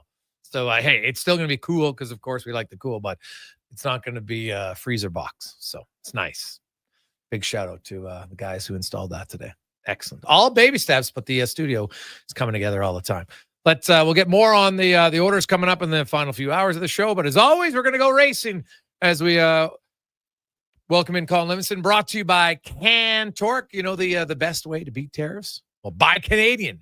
And Cantork's products, 100%, not only made in Canada, but right here in Edmonton. Save money, support Canada at Cantork.ca. as Colin Livingston joined us. And man, there is lots going on in the racing world. Geez, you even got an Indy 500 t-shirt on today. So let's start there. It was the first 500 for Fox Sports. So what did you make of them in the broadcast? I thought they did a pretty good job. For the most part, it was the same crew that was working with NBC Sports last year. They had Will Buxton join the play-by-play. He came over from F1 TV. The pre-race was interesting. They split time between Hinch. They added Tony Stewart. Yeah, thought he was a good addition. I thought he was great. Yeah, but unfortunately, they've also got Danica Patrick that was part of the broadcast, and sorry to the Danica Patrick fans out there, but she's just a nitwit. I can't tolerate listening to her because it's always everything she says is sensationalized. It's never about what it's like to be in the car. It's either about her or something absolutely so extreme. My opinion, she just doesn't add anything to the broadcast besides a bit of controversy. Now, the race itself, it starts under caution, so that's kind of odd. Then they finally get to the green flag. Then there's caution on 19 because of rain sprinkles. Then there's a restart again on 31. It was kind of a jerky race in that sense. Yeah, I mean, unfortunately, Scott McLaughlin, he crashed before the green flag, like while they were still on warm-up laps. Yeah. So just absolutely heartbreaking for him. Penske obviously had a pretty rough month of May with the cheating allegations.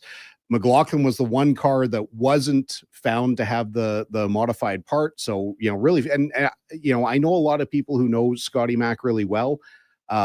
He's just he's the guy you see on TV. He's a really sincere, thoughtful, kind, aggressive, kick-ass racer. So to have his 500 go away before they even took the flag, Scott Dixon's brakes caught on fire on the warm-up laps, which caused some damage. He took the flag. They had to pit, early on in the race. They had to change the brakes. He lost 3 laps. He was never a factor, but in general, thought the race was really good. And Paolo wins, so he can now say his career, because he had said beforehand, man, if I win all the championships, but I never win the Indy 500, my career won't be complete. Well, He got it, and he made that real. It was an aggressive, but I thought safe, like clean, but very aggressive pass on. But I don't know, lap 184, I can't remember.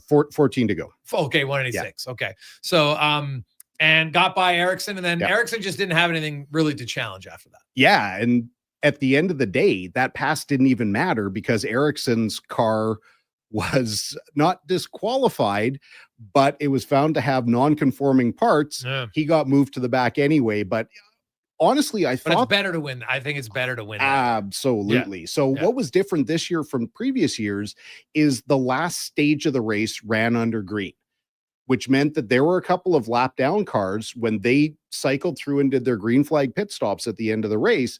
They were able to pull out and actually get the benefit of a draft. Usually you don't want to be leading at the end of the 500 because then everyone can save fuel. And when it's time to go, they can kind of suck up on you, get that big boost, get in front, and you'll see, they'll change the lead almost every lap. So you never really know when it's time to go. Palou said, I'm going to go 14 to go. And I'm looking like it's too early. Don't do it yet. Shows you why I'm not running in the 500 and he's an Indy 500 winner. He managed to take the lead, managed to maintain the distance. Ericsson never got a shot at making a pass. And now, this season that Palou's got going on, again, this is beyond once in a generation kind of stuff. This is once in a lifetime kind of start. It's never ever happened in IndyCar. His average finish so far in 6 races is 1.17. His worst finish is second. It's crazy how good his season is right now. Yeah. Kyle Larson was trying for the 1100 mile double to do the Indy 500 and then race over to the Coke 600. Yep. Didn't go great. There was a self-inflicted crash in Indy, and then what did he finish like 4th last in the Coke 500? So not a great attempt. Didn't get out of it what they set to do. Yeah. Unfortunate because he's still second in points in NASCAR, right? Yeah, he finished. He's got the most wins, and I haven't been paying attention to NASCAR. I only looked at the stat sheet, and I was curious to see how the rest of the day went. But he's leading with wins, but in second. Yeah, unfortunate. He shows that even great racers who are not prepped and not really ready for these things, when they get into panic situations, I mean, it was a restart. He was a little impatient. He caught the pack. He got his car too low, which kind of upset it, but then he downshifted. And the second he didn't need to downshift. He could have just rolled it through the corner, but dropped it from fourth to third, upset the back end of the car, looped it, and yeah, day over. I mean, he was leading in the Coke 600, and he self-spun as well. So I think the novelty is probably going to wear off. I don't think Hendrick, as long as he stays with them, is going to let him do this again, because the logistics are just too tight. And realistically, unless, even Jimmy Johnson came over, 7-time champion Jimmy Johnson, towards the end of his career, mind you, and still had a real hard time adapting to Indy cars, even though he was a full-time driver, So for hard. Larson, when they made the first attempt, they had him practicing for almost 2 years. They had him doing like weekend tests. They had off-season tests. They had him doing, like, he was in the car a lot and in the simulator. And this year, it just seemed like they just assumed he would pick up where he left off. But this year's car is so different from even last year. Now that they've got that hybrid system, it adds a ton of weight. It's changed the balance of the car. And now there's really no time to just drive. Like, you are perpetually, especially at Indy, you're either saving energy, you're regenerating, you're deploying, you're moving the weight jacker so that you can actually get through the corner, or you're moving it back. Like, there's absolutely no rest anymore. And they're still trying to talk to their crew chief, and they're working on their engine map and their fuel map. And like, it's very, very busy. And unless you're doing it all the time, it's really easy to mess that up. Yeah. Now we switch over to F1, and this is not a surprise to me, but adding the extra pit stop only made things worse at Monaco. Like, it was awful, especially when you had teams intentionally get there, because you almost can't pass, right? But you can't pass. Yeah. And so it was at Williams and Red Bull and Mercedes. They're getting their second driver to go slower. Yep. So then their other driver can go in the pits and not really lose much time. Yeah. Pretty gross that, it was predictable. It's not surprising. And the teams are still playing within the rules, because there is no on-track standard to say the intention is that you're going to be running wide open all the time. There's no provision for when they start doing stuff like this, because on a normal racetrack, you back off 7 seconds a lap, you're getting freight trained. A lot of these tracks, the delta you need is like 0.3 to 0.5 of a second, and you have enough of an advantage that you can make an overtake on someone. These guys were like 5 to 7 seconds a lap slower and couldn't do anything about it. And there's all these purists that still say, well, it's Monaco and it's this. The driver comments, the team comments, lambaste this event. Lewis Hamilton. So here's Lewis Hamilton's comment.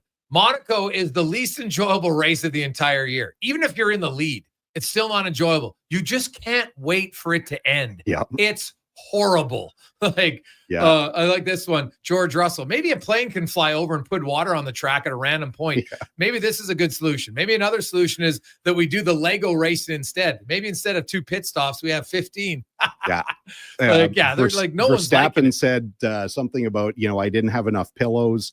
Even when you're pushing, he's like, it's a boring race. And for me as a fan, I can't stand to watch it. I still watch it because it's still racing and it's still Formula One, but they can't call this a race. No. At the very most, it's an event. And you need to have that with all of these races, because there has to be a fan side of it. There has to be a bit of spectacle. But most fans, I've talked to people go there. So unless you're a multi-millionaire, it's not for fans anyway. Let's call a spade here. Yeah. The hotels are $multi-thousand a night.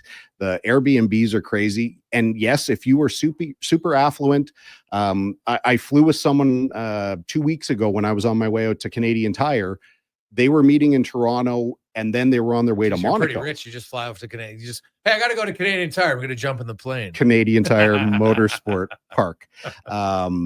But they have some pretty good Canadian tires though in Oshawa, I got to say. But they were on their way, and I said, okay, so what's are you guys race fans? What's the story? And she said that they were just going to celebrate their business's anniversary, and they wanted to do it kind of, in a lavish style. And I won't mention who they are because, it's nobody's business who's spending that kind of money, but they were spending a ton of money. And I said, what do you hope to get from the race? She's like, we just want to see the spectacle. We want to see the harbor and the boats and the this and the, okay, great. But like, even to moor during that event is between 25 and 50,000 euros per night. Oh, I know. Yeah. It's like, it's insanity. And really just like the stereotype about racing that most people have that don't watch racing is that, well, it's just a bunch of cars going around in circles.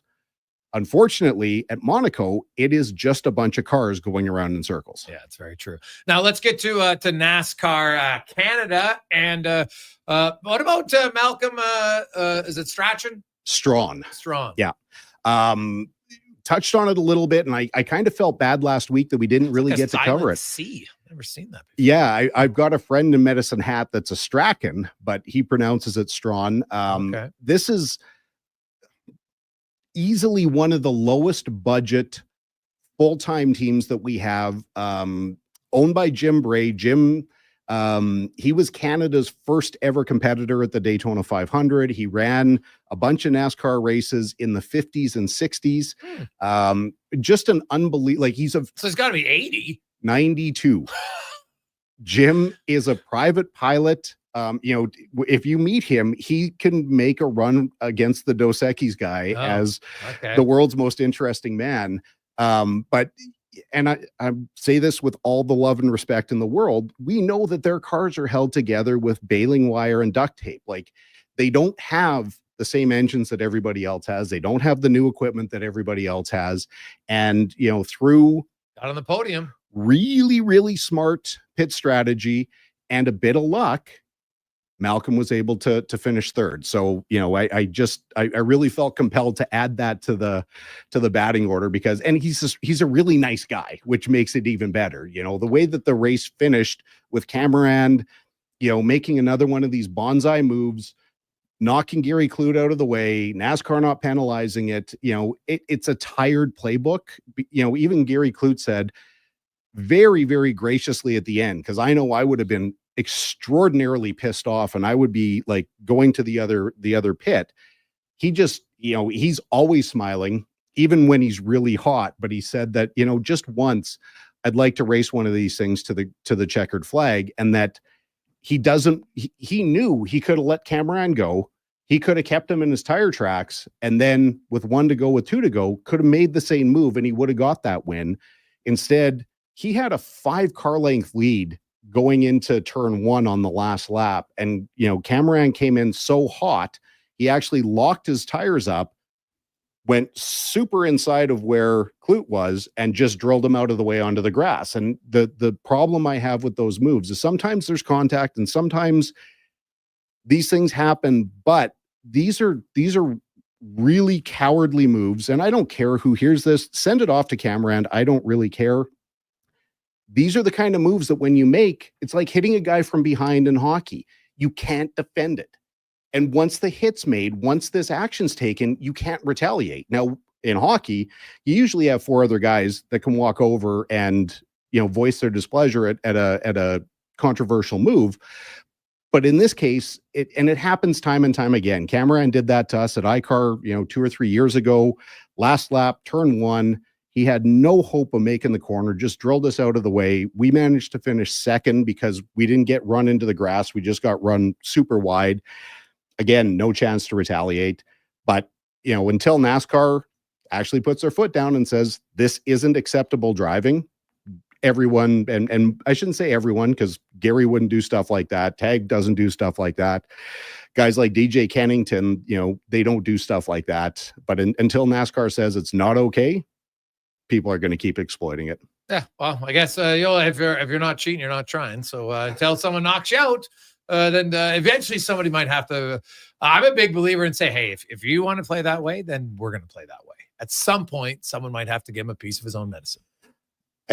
It's happened, just not at the right times yet. I mean, he gets caught up in a lot of stuff. It's just never really been significant, and it's never really been impactful. It's when he's got a crazy lead in the championship and he's got races to throw away, or he's not in the championship and having one bad race doesn't do anything. But I'm not advocating for that at all. I love seeing really good drivers. This weekend's supposed to be the race at Chaudière. I've seen Alex and Andrew Ranger run 50 consecutive laps side by side at that track. Didn't lay as much as a bumper on each other, gave each other room, but they went again side by side for over 50 laps. It can happen, and it's super exciting when it does. Any idiot can drive into another cart or another car, another cart. It doesn't take any skill. You let off the brake and you point it in the right direction. That's not racing to me. Colin, great stuff, buddy. We will chat with you next week, and you'll have the off-camera carders. I know we're back at it too. So good luck with that. I need it. There you go. That's Colin Livingston. The Race Report brought to you by Cantork. Let's get to the con man and a sports 1440 update brought to you by Booster Juice. They're taking flight with the legendary new Dragon Fruit lineup, introducing the Dragon Slayer Smoothie, the Pink Dragon Booster Mixer, and the Dragon Booster Ball. Conquer your cravings by stopping in your local Booster Juice today. Here's Connor. 1440 update.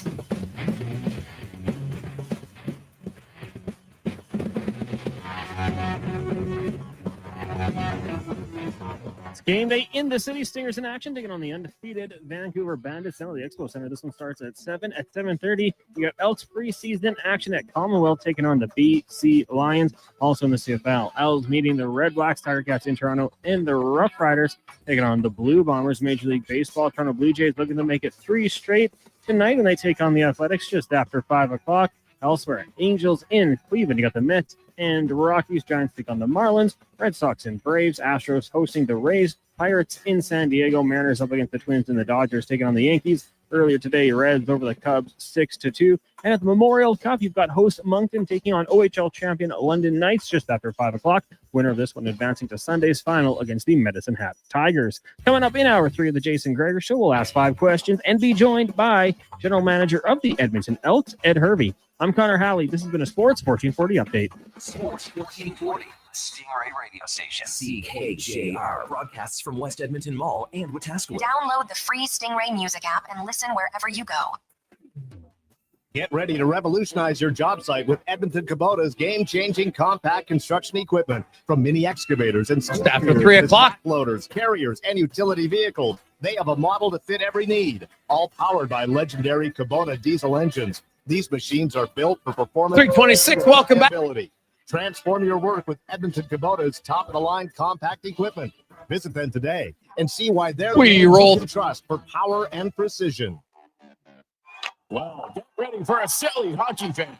Your partner in power just skated onto the ice. EWEL.ca, the new e-commerce website for electrical wholesalers Edmonton, is ready for the power play 24/7, 365. UL skates to where the puck will be in 5 years. Now that's forward thinking. Killer selection, slamming products from the best brands, and legendary service. Don't sit on the bench. Get your account today at EWEL.ca and win that project. Plug into your partner in power. Get an EWEL.ca account today. Get moving with Volvo and save big for summer during the May sales event at Volvo Cars Edmonton. It's the final month to lease or finance a 2025 XC90 plug-in hybrid from 1.49% and save $5,000. Lease or finance a 2025 XC60 plug-in hybrid from 0.49% and save $3,000. Lease or finance a 2025 XC40 from 0.49% and save up to $2,000. Volvo Cars Edmonton. Great vehicles, better services. Only at VolvoCarsEdmonton.com.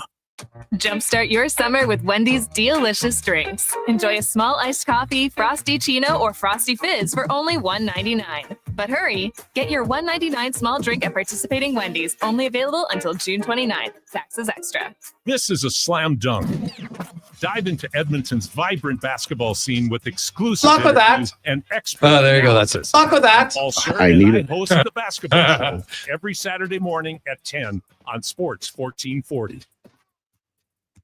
Experience Edmonton Stingers Pro Basketball. Tip off your weekend with us Friday, May 30th at 7 p.m. It's the most affordable, family-friendly, fun sports experience in the city. Tickets start at just $20. thestingers.ca. Whether you're a craft beer connoisseur or more of a wine aficionado, there's always something new to discover at Sherbrooke Liquor, a unique, family-owned, independent liquor store. The selection? Incredible. The non-alcohol section is also very impressive. Sherbrooke Liquor, expert, knowledgeable staff with a passion for unique finds. More than just a liquor store, we're a community. Alberta's best, the one and only Sherbrooke Liquor. Wine, spirits, and oodles of beer. Visit SherbrookeLiquor.com.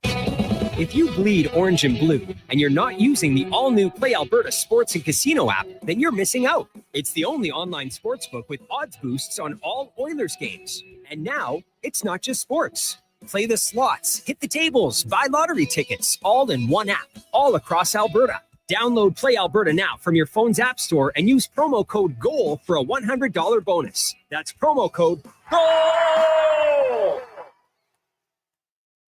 Dang. Last season, you bought new clubs to fix your game. You spent the entire season trying to learn how to hit with your magic clubs. And guess what? Dang. They didn't help your game. Now you're convinced it's your swing, but it really is your clubs. Even though you were told the ones you bought were the best ever made, if they were, you would have gotten better. Every day at Fitted Golf, we continue to prove the right clubs make all the difference in the world. From beginners to pros, Fitted Golf makes all the difference. Yes, fittedgolf.ca.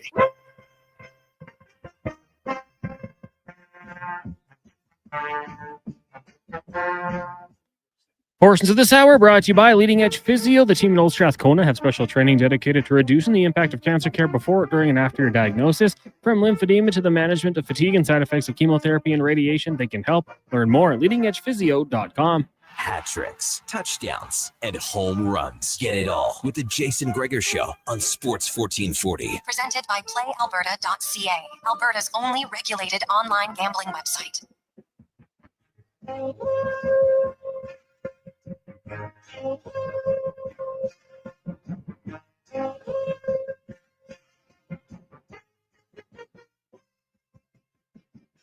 Positive Friday. How are you? Welcome back, Jason Gregor, Connor Halley, or just welcome you just joining us to the show.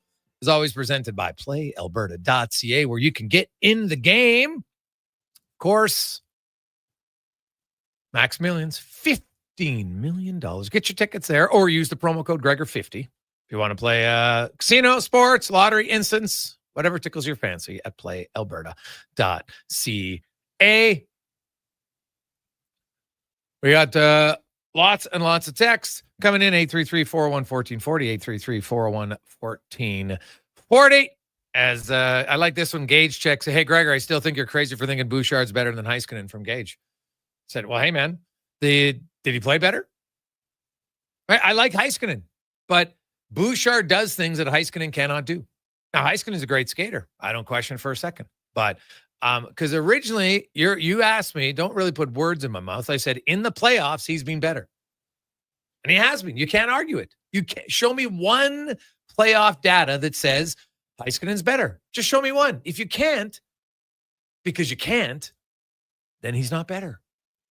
But unless you can show me one, you don't have an argument, right? Our opinions are only as good as the point we can defend it. So I can bring you all the points to defend it for Bouchard, time on ice. Then I look at the fact that only Bobby Orr has a higher points per game ever in NHL history amongst any defenseman. Then I look at goal for, well, he's on the ice. Shots for, well, he's on the ice. They're all better. They're all better. So he might skate better than Bouchard. Great. But that doesn't mean you're a better player in the playoffs. Bouchard's been better. Right now, there's very few defensemen that are better than him in the postseason. It's hard to do. Wanya Gretzka joins us. Wanya, how you doing? Good, buddy. I think that there's a lot of people on the Oilers Twitter sphere, at least, that are starting to realize who Bouchard really is. And if you're capable of producing at this high of level in the playoffs, it may give you license to take a few plays off in October, November, and December, as long as you're there in June. But he seems to be. Yeah, no one. our next guest is GM and an evaluator of talent. And so we're going to talk to him about, hey, you know what? Like, do you want gamers? And hey, of course you want every guy to play great all the time. But I think a player who shows up when it matters most, there's something to be said about that. As the general manager of the Edmonton Elks joins us, we get to our football report brought to you by Legacy Heating and Cooling. Home with no payments, no interest for 1 year on your AC unit. It's legacyheating.ca. Ed, welcome back to the show, my man. How you doing? I'm doing well. How are you doing? I'm excellent. So where do you come out in evaluating players? Like, obviously you want guys who can be consistent all the time, but if you have a guy who has historically shown up better in the postseason, how does that change your evaluation, if anything? Well, those guys that can raise their game in the bigger games, obviously are guys that you can depend on when postseason comes. There's a different level of pressure that comes with the postseason, right? And usually the better play, the more quality players and the guys who are able to do that usually show up. That's why you see the difference between average players, working players, star players, and superstar players, right? The guys who have made a name of being superstars are usually the guys that consistently, game in and game out, raise their game. We have a saying in our bit here: better is better. Better is just better. Like there's no other way around it. Better is simply better. Yeah. So I know people, we argue these points all the time internally and debate them about different levels of skill and this guy's upside and what this guy's done and what he potentially could do, and you balance that. But at the end of the day, we simplify it by just saying, this guy's been better throughout the time, and better is simply better. So you must take that a little bit into training camp. And so I know that in training camp and into preseason, you have all the reps and you guys track it every day and you have a chart and the coaches and I'm sure you're in there in the player evaluation. Then you get to preseason 1. Now it's preseason 2. You gave some guys an opportunity in that first game. They'll probably get some time in the second half tonight, but which young guys, Ed, have maybe, caught your eye who have just continually gotten better through camp in the preseason? I think with respect to, the roster, as we're kind of isolating down to the final days here as far as putting our team together, I go to the boundary corner position. There's been some young guys over there that are vying for, a position on this team. I think, we're looking at Bynum over there today, and he's done a really good job. But, when we're talking about the younger guys, J.J. Ross and Leonard Johnson, Sheelan Garnes, and Demetrius Ford have played consistently throughout practice and have shown ability to make plays throughout. And in the last game, graded out really well and have earned an opportunity to continue to battle and see who's going to impact our roster, our active roster moving forward. Mark Evans is an offensive lineman that, we look at that, we want to see a little bit more of him today. And, Benjamin, Victor is a receiver that I'm curious to see how he does today with a little more opportunity. So, I mean, there are some positions where we're looking at and seeing that guys have made some strides from the beginning of rookie camp all the way to now. And just based on what they've done consistently to this point, you just hope that in this game with the higher level of competition and actually having a chance to have an opportunity last week to actually taste the speed of the CFL in game, this week hopefully it slows down for them and they're able to show well and remain consistent for us to make a decision moving forward. In your receiving core, you've got Stephen Dunbar Jr., Curly Gittins Jr., so the juniors are doing very well. One player who stands out just simply because of his size, but Zach Mathis was here last year, got into a little bit of reps later on. How has he looked for you, Ed? And when you got a 6'7" receiver that can move like that, like he I'm assuming just makes your quarterback a little bit more comfortable because his range of being able to catch the ball is a lot larger than some of your other receivers. Yeah, Zach's been really consistent throughout training camp. And, again, for a guy his size to be able to move the way he does is really good. It's very impressive. It just shows what kind of athlete he is. And with respect to being 6'7" and having that wide catch radius, it can be very friendly for a quarterback, especially when he's looking for a target and he needs to bail out. You can throw it to high, and there's not too many people that are going to out jump him, I would imagine. And but yeah, just bigger targets just provide comfort for any quarterback. And he's had a really good camp so far. Ed Hervey joins us, general manager of the Edmonton Elks. Ed, Trey Ford, obviously it's a pretty important position. It's a first chance to see him in action tonight. I know you said when you got hired that you really wanted to give Ford time to kind of, get to know there's some changes in the offense and what his responsibilities are. How has he looked? Yeah, I think he's looked really good. There's obviously more opportunities to develop. It's a new offense, and you expect those things to take some time. And I think he's done a really good job adjusting to the new offense. But you have to keep in mind there's a lot of looks and a lot of different things that the defense has thrown at him that he's seeing for the first time. Whereas some veteran quarterbacks will have seen it enough times. So this maturation of his development, and we're expediting that through training camp, has given him a chance to see it. And then today we'll have a chance to see him in the new offense with the receivers, and they'll all get a chance to play at full speed, shake some rust off as far as playing at the speed, but also having a chance to adjust and run the plays. I think for him, there's going to be a constant growth with more opportunities to play, and the more comfortable he becomes in the offense, I think there's just going to be an opportunity for him to flourish and show the reason why he's been placed in a position to be the number one quarterback here. And when you look at your team, and where do you come out on?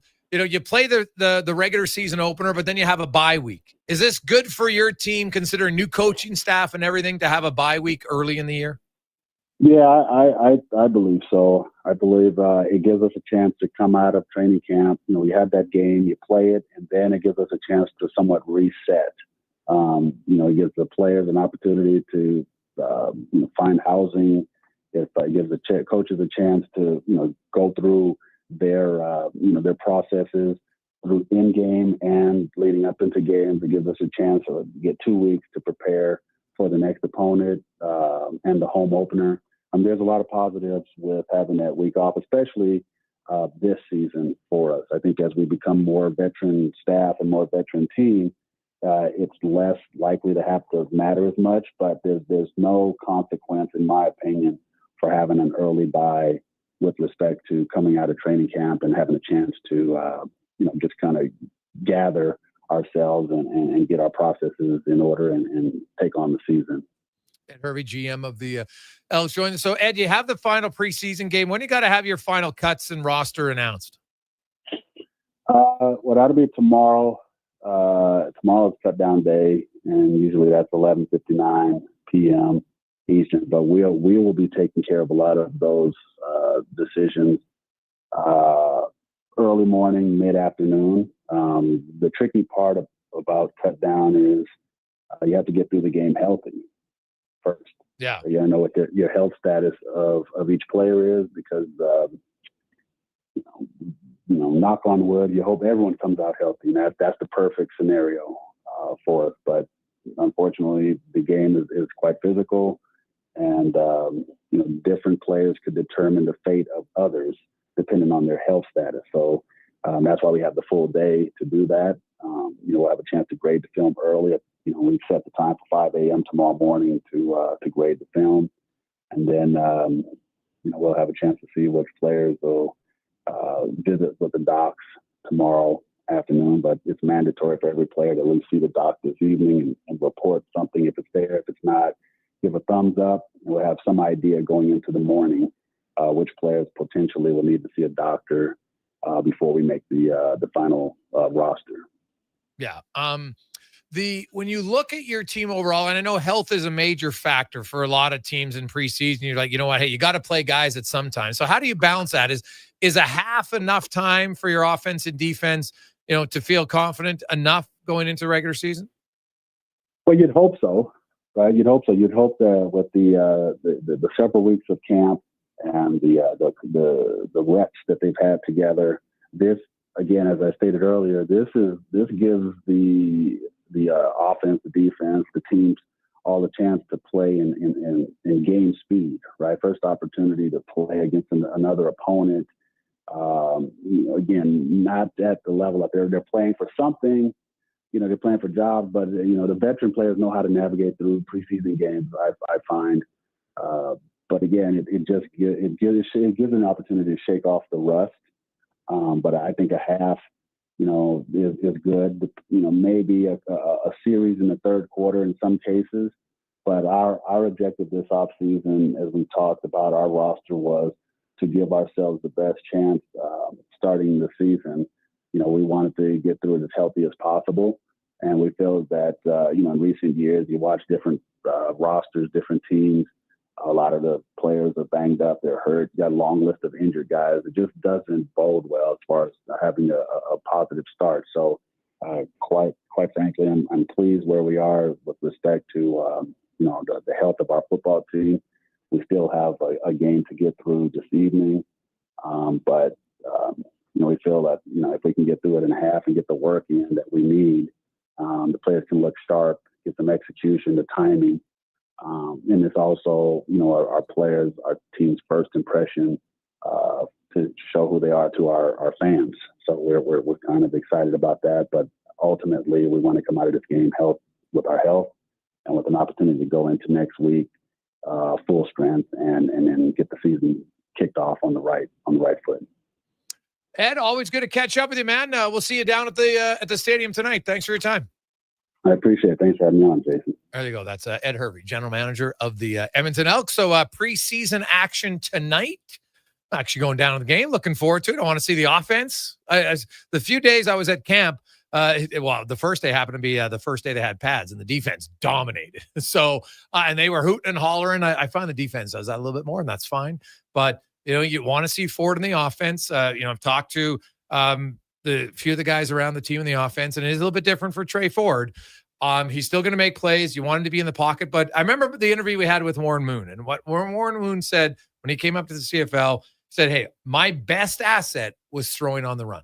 That was my best asset. So they still allowed me to get outside the pocket until I could become a good pocket passer. I wasn't a good pocket passer coming out of college. He wasn't. So, and here's the thing about Trey Ford. I don't think the last few years he had any great semblance of coaching to really improve as a quarterback. I'm going to be bluntly honest. I thought the organization let him down, the predecessor. They did not do enough good coaching. So now you're kind of playing catch up with Trey Ford. He's got the unbelievable athleticism and natural ability, but they didn't work on him to improve in the pocket. I think they did everything in their power to try to sabotage him.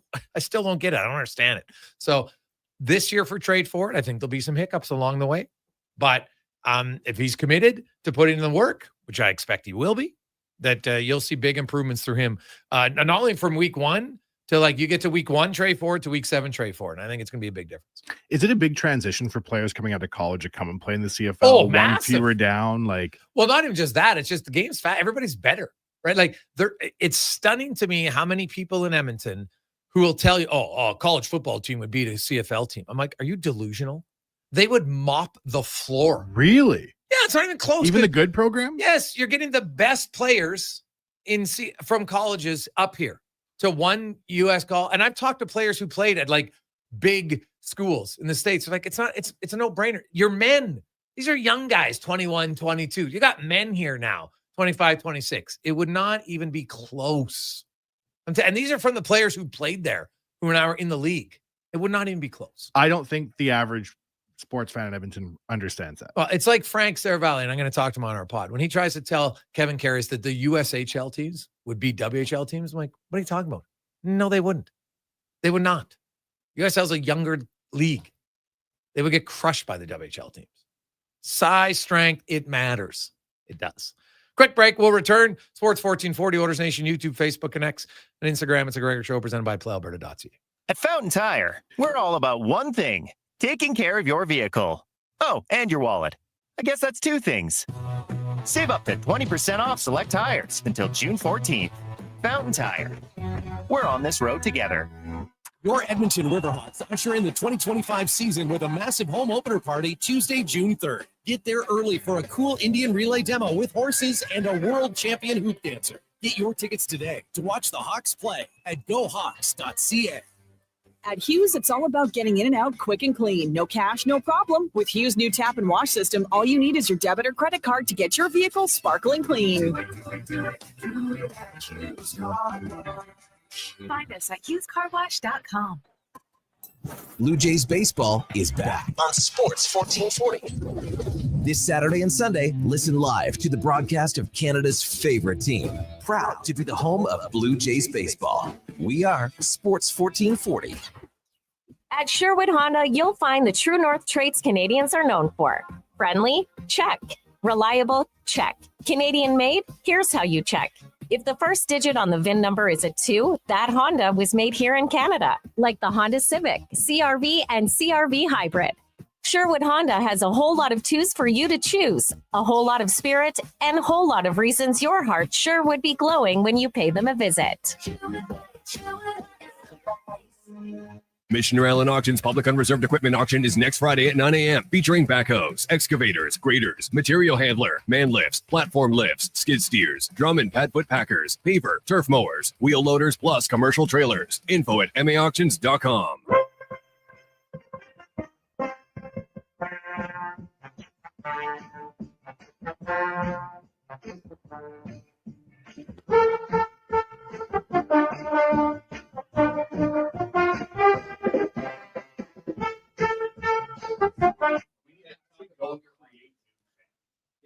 Portions of this hour brought to you by Cantork. We offer sale, rental, repair, and calibration of hydraulic, pneumatic, and battery-powered torque wrenches, stud tensioners, and flange maintenance equipment. Order today at cantork.com. The Jason Gregor Show, the best of Edmonton sports talk and beyond. This is Sports 1440. Presented by PlayAlberta.ca, Alberta's only regulated online gambling website.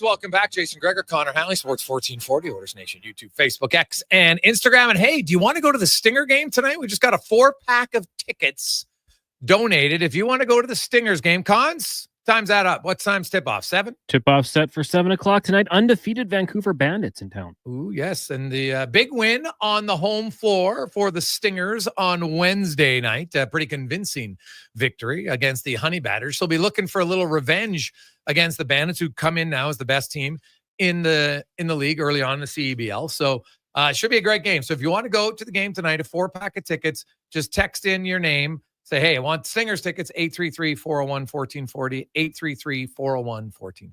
If you've never been to a Stingers game, they're actually a great time. They are a good time, yes. I was the first time I went, I wasn't quite sure. Like, you can sit courtside. They got the bright lights. Like, the concession lines are short. It's a really well put together night. And the concession pricing is unbelievable. Yeah. Right? Like, your family, you go, like, you're going to give you free tickets. So you're going to have to spend $200 in food and beverages. Like, you can get chicken fingers and fries for $5. It's unreal. So, yeah, if you want to go to the game tonight, 833-401-1440, 833-401-1440. Hey, boys, that Elks game televised? I don't know. Deck, I don't think it is. Cons, is it? No, it's not. No, because they got the Memorial Cup on TSN tonight. So, which they do have multiple channels.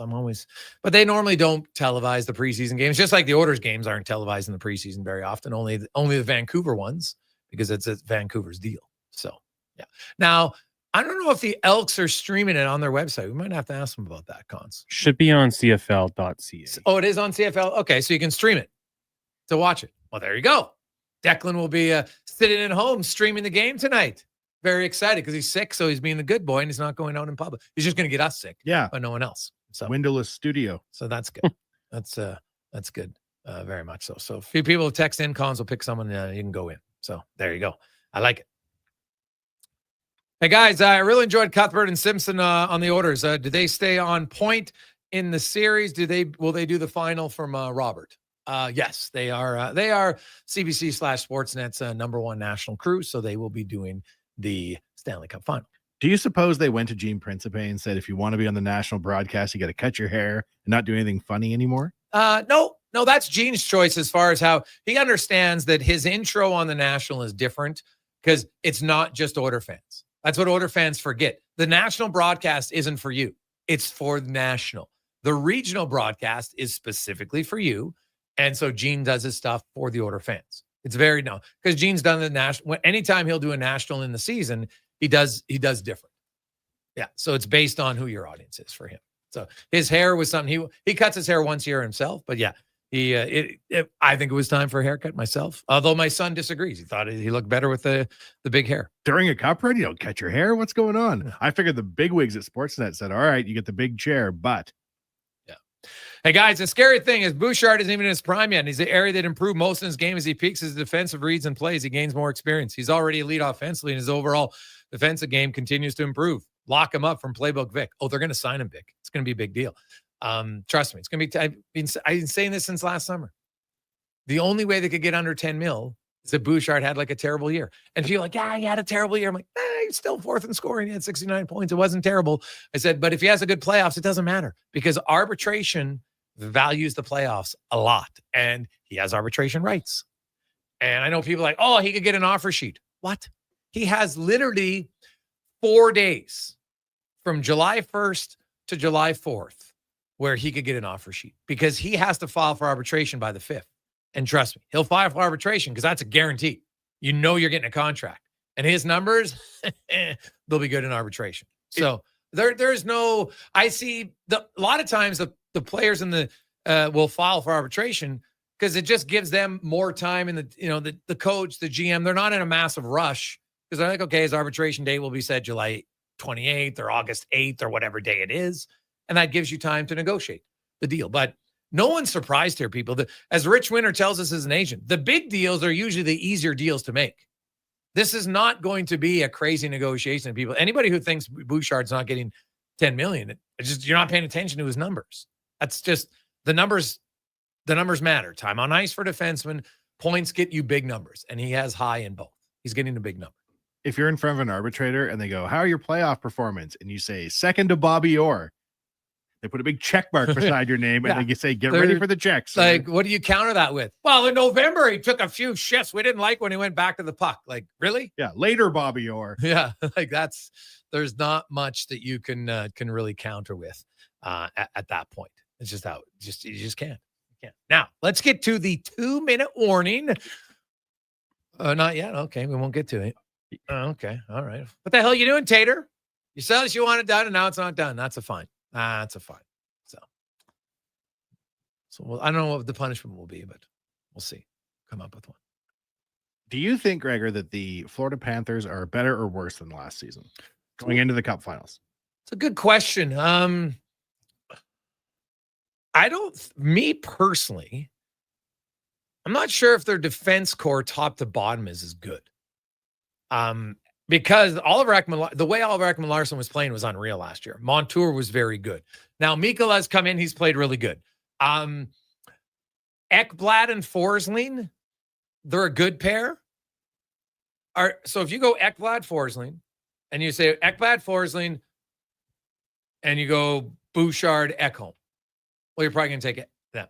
So you go Jones, Mikkola, Kulak, Nurse. Pretty close. Even if you want to give it to Florida, okay, fine. But then you go third pair, and you have Wallman and Klingberg versus Schmidt and Kulikov. Well, you're taking Edmonton. So I think Edmonton's defense core is better. And I actually, if I went Florida's defense core this year to last year, I would still take last year's defense core. Even though Jones wasn't there, I really like the combination of all the way they played, Ekman-Larsson and Montour. Up front, they're pretty similar up front. Right? Like they've got Reinhardt, you've got Bennett, you got Tkachuk. Now, is Tkachuk as healthy? I don't know, but he still has 16 points. Right? He doesn't look as impactful, but Barkov, Rodrigue, Reinhardt are all there. Like their top 6 guys are all there. Right? Lundell, Losterinen, all there. So Brad Marchand, that probably makes them a little bit better the way that third line's producing. So I like their decor better last year, but I like, I might lean to them being a little slightly better. And what about the Oil? Oh, I think the Oilers are better for sure. In all facets? Yeah. Well, they got more experience, so that's number one. Number two, their defense core, I like better. Their 6 D-men this year than the 6 D-men last year. I look at their forward group. I like the makeup of their forward. Even without Zach Hyman, I still like the makeeup of the forward group better. Draisaitl's healthy, right? And a healthy Leon Draisaitl, like Leon Draisaitl last year had 24 points in the first 2 rounds. Yeah, that's right. 24 points in the first 2 rounds in 12 games. He was 2 points a game. And then he had 7 points in the final 13 games because he wasn't as healthy. Now, he'll never use an excuse. I'm just pointing out the facts. So he couldn't contribute the way he was. Well, now he's healthy. Evander Kane was not like he was dressed for 2 games, but wasn't the same. Then I look at the rest of their forward group and I see Janmark's always going to the playoffs. He's the same. Connor Brown's the same player. I like them. Adam Henrique's had a good playoffs. I have no problem with him. But I look at Kapanen, the way he's playing and what he brings defensively is better than Folk. Trent Frederick, I look at, who's there? Janmark is their 4th line center over Derek Ryan's a big upgrade, right? Bigger, faster, everything. So I would say I like Edmonton's forwards better. Stu Skinner just has more experience. The way, as good as Stuart Skinner played in the conference finals last year, he played better this year. So yeah, I like Edmonton better. And I think I like what McDavid said.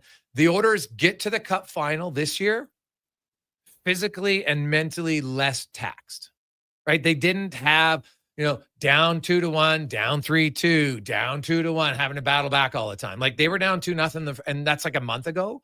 And not that it was easy, but they kind of made it look easy coming back 4 straight, right? And it was like, okay, you know what? They made a dumb challenge call. We took advantage, and then they just blew the doors off, really, from kind of midway. Because they did actually, people say they played bad in game 3 against LA. They were up 2-0, right? They didn't play poorly in that game. They had a really good start. So I think really since game 3, Edmonton they're 12-2. They've dominated teams, and I think their confidence is an all-time high. Look at Arvidsson. Yes, like Arvidsson's his last 2 games, he's been great, right? Podkolzin. So no, I think Edmonton's a better team. And Corey Perry this year is better than Corey Perry last year. That is a truth too. Yeah. So and Corey Perry, are you kidding me? Just set the record most goals by 39. I know some people might say it's skewed, but it's the most goals by a guy 39 years of age or older. But guess what? His career high, Corey Perry's been in the league, since I had hair, for God's sakes. Well, maybe not that long, but, and he's only ever scored more goals twice in a playoff series than he has this year. He's got 7. He had 8 one year and 10 the other. And you know what, though? None of those years where he scored 8 and 10 did he even go to the Cup final. This is the most goals he scored going to a Cup final. So, yeah, Corey Perry's been better. And I like Edmonton's chances. I know people will be fired up. Hey, Greggs, wasn't McDavid injured last year too? He had a slight. I talked to Connor about it. Now I know he would never make an excuse. So he said, yeah, but he goes, everybody's nicked up. So I don't know how severe it was. It was a core issue that was nagging him that you could see at times. So that is valid. And right now, they are fully healthy. There's nothing nagging him, nothing nagging Draisaitl. Ekholm comes back. He's going to be better now. He got the rust off in one game. They didn't have to overplay him. So yeah, this and health, I've always argued, maybe Florida, if they're fully healthy in 2022, 2023, do they give Vegas a better run? Maybe.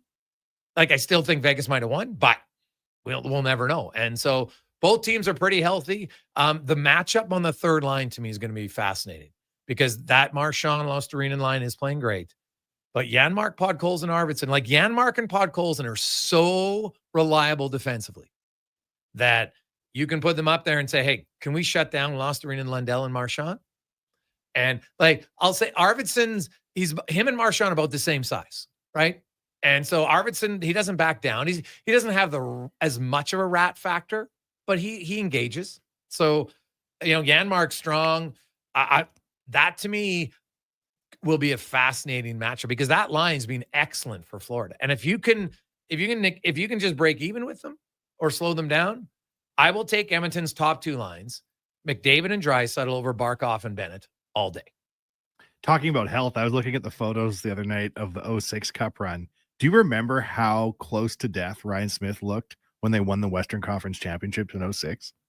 Do you remember that at all? Like, I see photos and he's like standing by the trophy and he just looks like sunken and his eyes are deep in his head. Jason Smith looks like he has an hour left to live. Like, that was a Cinderella team that was using up everything. Well, they were also very sick though in that Anaheim series, right? Like physically sick. Really? Oh yeah. They had lots of guys who, I think they had 4 or 5 guys with really bad rundown. Well, Jason Smith, they were surprised he played because you're right. He looked very gaunt.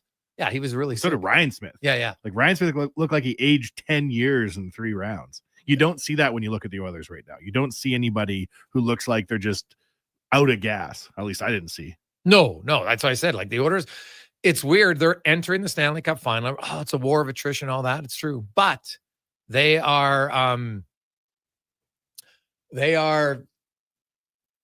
really good. And they're really healthy right now, other than Zach Hyman. So everybody's got an injury. And so it's Zach Hyman, but the Oilers' depth, like anybody who comes in finds a way to contribute. Like look at Jeff Skinner. He's played 2 games. He has 2 points. Now, the first game they lost, but still got an assist, scores a goal. So happy for him. Right? Scores a goal. And you know what? He might have to come out of the lineup when Connor Brown's back. Like Connor Brown comes in, Skinner's probably coming out. Is what I'm guessing. Imagine after all those years, Skinner gets 2 games in the playoffs, gets a goal and assist, and wins. What an amazing career at long last, Jeff Skinner. Oh, you know what? He would look and say, it was worth it to come to Edmonton for a year. I might not have got to play as much as I want. And I think people will look at that. And that's why what's your goal? If your goal was to come and compete for a Stanley Cup, the goal wasn't to say, okay, I want to win for a cup and I got to score 30 goals. The goal was I want to I want to compete for the cup. That was his goal. He told us that the first day he signed. I signed in Edmonton because I want to compete. I want to make the playoffs and compete for the cup. He didn't say, I need to score 35 goals. I need to play this. I'm sure he'd like to, but when the things are going wrong, if I was in his family, I'd say, hey, Jeff, what was your goal? Was your goal to be on a cup competitive team? Well, that's where you're on. So don't lose sight of that. Do you think on a lesser team, he would still have a 30-goal season? Yeah, probably. But would it be as enjoyable as this? I'm just wondering what you figure he would do on sort of like the bottom third. Well, I think he did that in Buffalo. But younger. No, he did that in Buffalo last year. The year before, like he didn't come over from Buffalo not scoring goals. That's why I got $3 million, right? Like he got bought out too. So he could take $3 million, but he wasn't making $3 million because he was still making the buyout money, right? Like Jeff Skinner, his last 3 years in Buffalo, 33, 35, 24 goals. Like he can still score. Right, like Jeff Skinner could go somewhere else next year and play more minutes. And now that he's won, he might say, you know what? Now I just want to play and have fun. I get it. I totally get it. Because, I don't see him re-signing in Edmonton. No. The organization, him, it's just the coach. No, I don't see it.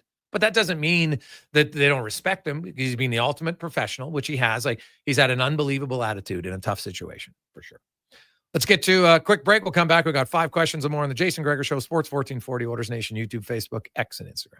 You got a go-to coffee spot, a trusted barber, even a lucky game day jersey. But when it's about looking your absolute best, there's only one name you need. Mr. Dirk. Family run since 1939. We're experts in crafting impeccable tailor-made suits and offering a wide variety of everyday styles. Pair that with personalized one-on-one fittings and the convenience of on-site tailoring. Mr. Dirk elevates your style game. Visit our Edmonton store or explore MrDirk.com. Score big on style with Mr. Dirk. The job isn't done until the last load is hauled, and having a semi-trailer out of commission is not an option. Whether replacing or adding to your convoy, Edmonton Trailer has a huge inventory of new and used semi-trailers, trusted by the gravel, logging, oil field, fluids, and freight industries. Find a trailer right for you online or at one of their 3 locations. For sales, service, parts, rental, and finance, when you're in it for the long haul, Edmonton Trailer. Summit Restaurant, located in the heart of the Silent Ice Center and just minutes from South Edmonton Common. Summit is your destination for exceptional house-made pizza, delicious entrees, and expertly crafted cocktails. Experience the perfect blend of flavor and ambiance in a modern setting. Join us for a straightforward yet elevated dining experience where our commitment to quality speaks to every bite and sip. Make Summit Restaurant your next night on the town.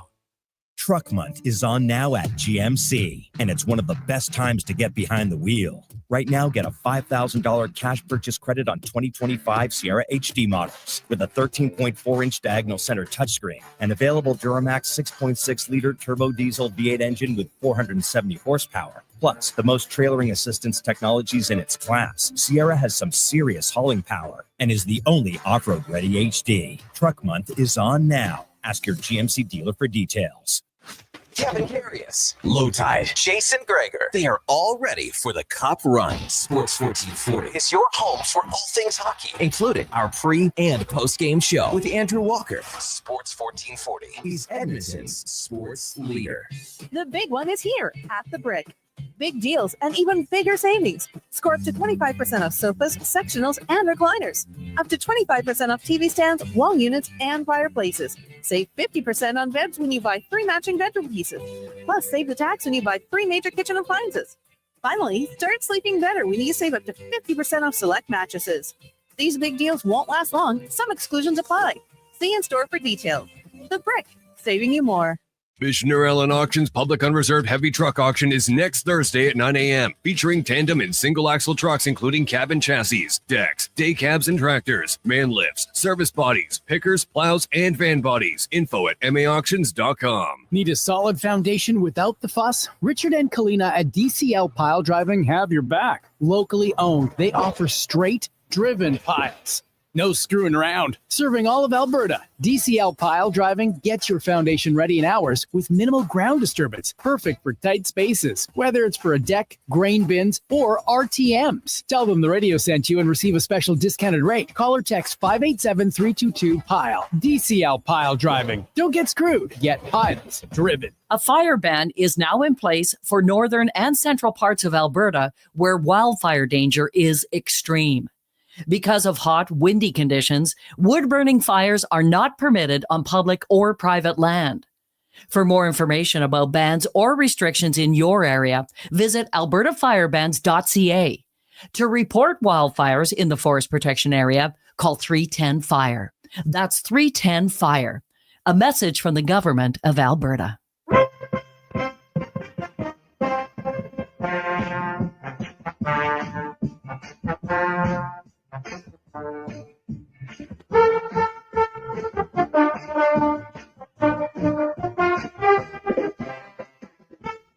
Portions of this hour brought to you by Culligan. For all your residential water needs, your local water treatment company. More than just big bottles, Culligan.com. Hat tricks, touchdowns, and home runs. Get it all with the Jason Gregor Show on Sports 1440. Presented by PlayAlberta.ca, Alberta's only regulated online gambling website.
Four 447, Jason Gregor. Well, congrats for Sports 1440, Oilers Nation, YouTube, Facebook, X, and Instagram. Hope you're having a lovely day. As we get to 5 questions now, brought to you by The Brick, saving you more. That's what The Brick does. Hey, you got nothing to do this weekend. You go to the Elks or the Stingers game tonight, but then Saturday and Sunday, you're relaxing. Go to The Brick. Furniture, mattresses, appliances, and of course, the ultimate black leather couch. Only The Brick and thebrick.com. It's time for 5 questions on the Jason Gregor Show. All right, guys, Oilers going to the Stanley Cup Final for the second consecutive year. So far, who would be your top 3 Oilers MVP? Well, I'll go with the biggest guns in the arsenal. Connor, Leon, and then Evan Bouchard. It's an interesting question. I was looking at McDavid and Draisaitl, and their point totals are almost the same. Their numbers 5-on-5 are almost the same. It's hard to differentiate between those two, but I think honestly, it might be McDavid, but slightly ahead. It's going to come down to who has a better final. I think between those two, to be honest. Yeah, and Bouchard's there, but I think the gap after those two is a little bit wide. How far down to Stuart Skinner for you guys? No, didn't play in 6 of the games. So far down. Yes. Question number 2. Stars obviously haven't been able to get over the hump the last 3 Western Conference final appearances. What changes do you think they need to make, if any? Well, they've got to get quicker. Their forward group, I find, isn't overly quick. And defensively, their right side was meh. Yeah. So they need a puck mover on the. You can't have CC and Mitchell because neither one of them is a great puck mover. But you can have one defensive defenseman and be successful. I have no problem. I don't think you can have 2. So that's where I would look at for Dallas is they need some more. They need another puck mover on the back end. Do you think they're going to make a change at coach? DeBoer threw most of the team under the bus. There's emotion about it. He wasn't wrong about Jake Ottinger going back to last year. They lost 3 in a row, and then this year. So now, was Ottinger the reason they were down 2-0? No, but I guess he's looking and saying your goalie's got to make a save. It's Matthias Janmark on breakaways. The number we learned from Steve Valiquette is 33% of your breakaways you score. Really? 33. That's it. So you're allowing Matthias Janmark, no offense to Matthias Janmark, but it's not McDavid on a breakaway who scored later in the game on a breakaway. So the Oilers had 2 breakaways. They scored 2 goals. That's great for Edmonton. It's terrible for the goaltending in Dallas. So the first goal, I don't really blame him either, but I think he's looking and saying, man, how many games where we're going to get out the other goalie who most people don't think is good is playing better than our goalie. That was a pretty harsh exit interview, though. You don't see too many NHL coaches throw their starting goalie under the bus while the corpse is still warm after the playoffs. Well, here's the thing. So if you ask a question, we get mad when they're honest, and then we're mad when they don't say anything. Well, Jesus, guy never say anything. What's the point of interviewing? So now a guy actually tells the truth, and everyone's mad at him. I'm not mad. I'm impressed. Yeah. So I think it'll come down to, so everybody's emotional, and then you know what? You go your separate ways, and then you probably have a conversation. And Jake would say, yeah, you know what? Hey, probably didn't like that. Okay. But that doesn't mean I don't like you. He was asked, why'd you make the decision? Well, Jake had lost 6 of his last 7. Do you question that decision? I was a little surprised, but I don't think it would have mattered.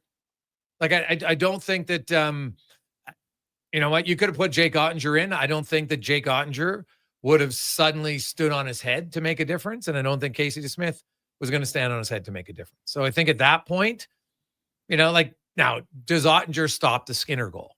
I'll never know. I don't know. So, and that's one that went right through DeSmith. And that was a huge goal. Question number 3 for you guys. The Panthers, a chance to go back-to-back with their 3rd straight final appearance. So I want to ask you, in the year 2025, in the NHL, what would you consider the minimum for a dynasty? Well, we were talking about this at the commercial break, and I said to Gregor, what's the answer? And he said, anything you think, which means that's a trap I'm about to fall into. But personally, I would consider the Penguins to have been a dynasty, even though there was a big gap there, because it's still the same core guys. I would say if you get 3 cups, the same core in the modern age, that makes you a dynasty. So they won a 9, 16, and 17. So what? Well, wouldn't Chicago then be ahead of him because they won 3 and 6? Yeah, I would include them. No. Because I know some people were like, well, back to back, and Tampa went back to back, and then they got to another cup final, right? Which is hard. Dynasty is, when you set the standard, I don't think you can change the standard. It's supposed to be difficult. So I'm going to say it's got to be minimum 3 in a row. In a row? Yeah. It was always like that or more in hockey. So we can't change it because we want it now. Well, you know what? I want to be able to call someone a dynasty. So can I lower the bar? No, you can't. Didn't they say the Oilers weren't a dynasty till they'd won 5? Well, they won 5 and 7, but some still argued that, they only ever won 2 in a row. They didn't win 3, right? So there was some, now they won 4 and 5. So a lot of people said, hey, 4 and 5, we'll probably get it, right? So it's if someone won 3 and 4 in the NHL, I might lean to that. That would probably be the max I would go. You got to get 3 and 4. You can't do 3 and 5 or 3 and 6. It's just too much. And it's supposed to be hard. It can't be a dynasty to make it easy. Otherwise, it's not a dynasty. So Pittsburgh, no dynasty, but Chicago is. Chicago never won 3 and 4. So I guess by my theory, no, they wouldn't be. They were really good, but they never even won 2 in a row. So to me, it can't be a dynasty if you don't win 2 in a row. For sure. At least a starting point. So if I get 3 and 4, obviously at some point I've won 2 in a row. So that would be, you have to win at least consecutive to even get in the conversation. But then like Tampa, had they won, had they won in 23, I'd have been like, you know what? I probably would have said they're a dynasty. So it's just the Oilers and then the Islanders. Well, the Montreal Canadiens for sure. They won 4 in a row and 5 in a row. Yeah. Like the Detroit Red Wings, no, they won 2. They won 97, 98, but then they didn't win again until 2002. So how much do you discount though? Like the original 6 years, and you're like, of course you won the cup. Well, no, that's why. But I mean, Montreal wasn't original 6, right? They won 4 in a row 70s. In 70s. Yeah. So when there still wasn't 21 teams. Is it a little bit easier technically? Sure, but again, I don't love that the new generation, everything that's now is automatically better. So we have to change the rules so we make ourselves feel better. No. Question number 4. Who will you be watching out for tonight as the Elks wrap up their preseason? The offense all day long. Trey Ford, I want to see the new offense. How's he handling the pocket? And I'm kind of curious about Mathis in the receiving corps. I want to see Trey Ford too. I think the team's going to be driven by the quarterback for better or for worse. They got to have a better season this year than last. Final question today is the late Gale Sayers' birthday. Of course, running back for the Bears, pro football, college football Hall of Famer, and a big part of the movie Brian Song, as he was portrayed by actor Billy D. Williams. With that, what would you say is your favorite sports movie based off a true story? I know you guys are going to say real deep stuff, but I'm just going to say Cool Runnings, because that movie was amazing. When I was a little kid, I couldn't believe that it had been shot at the Calgary Olympics. Unbelievable. Yeah, there's lots of good ones for sports. Cons, what's yours? Cool Runnings is a good one. For me, it always is Remember the Titans. Starts there, it ends there. That's the best one. Honorable mention to Friday Night Lights. Yeah, there's lots of good ones. I quite like the Jackie Robinson one, 42. Yeah, that was good. But Coach Carter, I just like the whole. Maybe it was the acting that I liked in Remembering the Titans. But I'm gonna go for one a little bit off the board. Space Jam? No, Radio. Oh, I remember that movie. Yeah, Cuba, right? Cuba Gooding Jr. Yeah, and the coach, and he's with Ed Harris. And, he's developmentally delayed young guy. And it was, it was pretty, it was a high school coach and a developmentally challenged man who took him under his wing. And it was, it was really cool. So I like that. I thought Cuba Gooding Jr. was really good at that movie. That's an amazing role. So I'll go with that one. Was it Deborah Winger? Is that who was in that movie? I think it might've been, but I can't remember. So Cons, you haven't seen Radio, have you, Cons? No, I haven't. You should. Have you seen I Space love Jam? it, Harris. Yeah, not the new one. Try to. Couldn't get into it. I don't know that the new one's necessarily there's not everything. LeBron's needs to be one. Yeah, I couldn't get into it. It wasn't. Yeah, but I get maybe it's because I think if you were a young kid or a teenager watching it for the first time, you probably think, oh, this is cool. But I didn't love it as much as the first one. But you had to make it different. And I think it's a tough situation because people are always going to compare it to the original, and it's hard, now there are some remakes that are unreal because you don't know it was a remake. Right? It's like certain songs, and you hear the song, you're like, oh God, that was unreal. I love the song. And someone comes, it was made like 30 years ago. And you're like, what? You never even knew. Speaking of music, the Space Jam soundtrack was unbelievable. And the Space Jam theme, my goodness, it was a who's who of hip hop. They got them all in to make a cartoon song. Those were the days. Money talked. Quad City DJs. Unbelievable. Yep. Method Man was rapping. Be Real. Basketball Jones. Could this be any more of a legit hip hop movie? Hey, boys, what about Miracle? It was a good speech. But, yeah, I don't know. I didn't... Was that the one where they're in... Oh, I'm thinking of Mystery Alaska. Oh, Mystery Alaska. No, that's not That's not based on a true story either. Field of Dreams. Again, not a true story. Good movie, but not a true story. That's why Space Jam is so funny. They're not playing against aliens for real. Yes. Yeah. Hey, guys, what about Rudy from IMAX? Rudy's pretty good. Rudy's pretty good. Rudy was one of those movies the first time I saw it, like an hour later, I was still thinking about it. What I liked about Rudy was like, I know like he had like literally one, like what was cool about this. Now I know I read it afterwards and they did actually carry him off the field. Like that wasn't dramatized. So that's where, because I remember watching, like, oh, that's good. I'm like, because they're saying that's the only time they've ever carried a player off. Didn't they show the real photo of him being carried off at the end of the movie? Yeah. Yeah. So you thought that was fake when you saw it? No, but just like, because sometimes they'll dramatize it, but they were saying that scene, like they did. Now, the play he made was dramatized, of course, right? It wasn't like that. They've carried players off the field since at Notre Dame. No, I thought they said Really? that's the last one.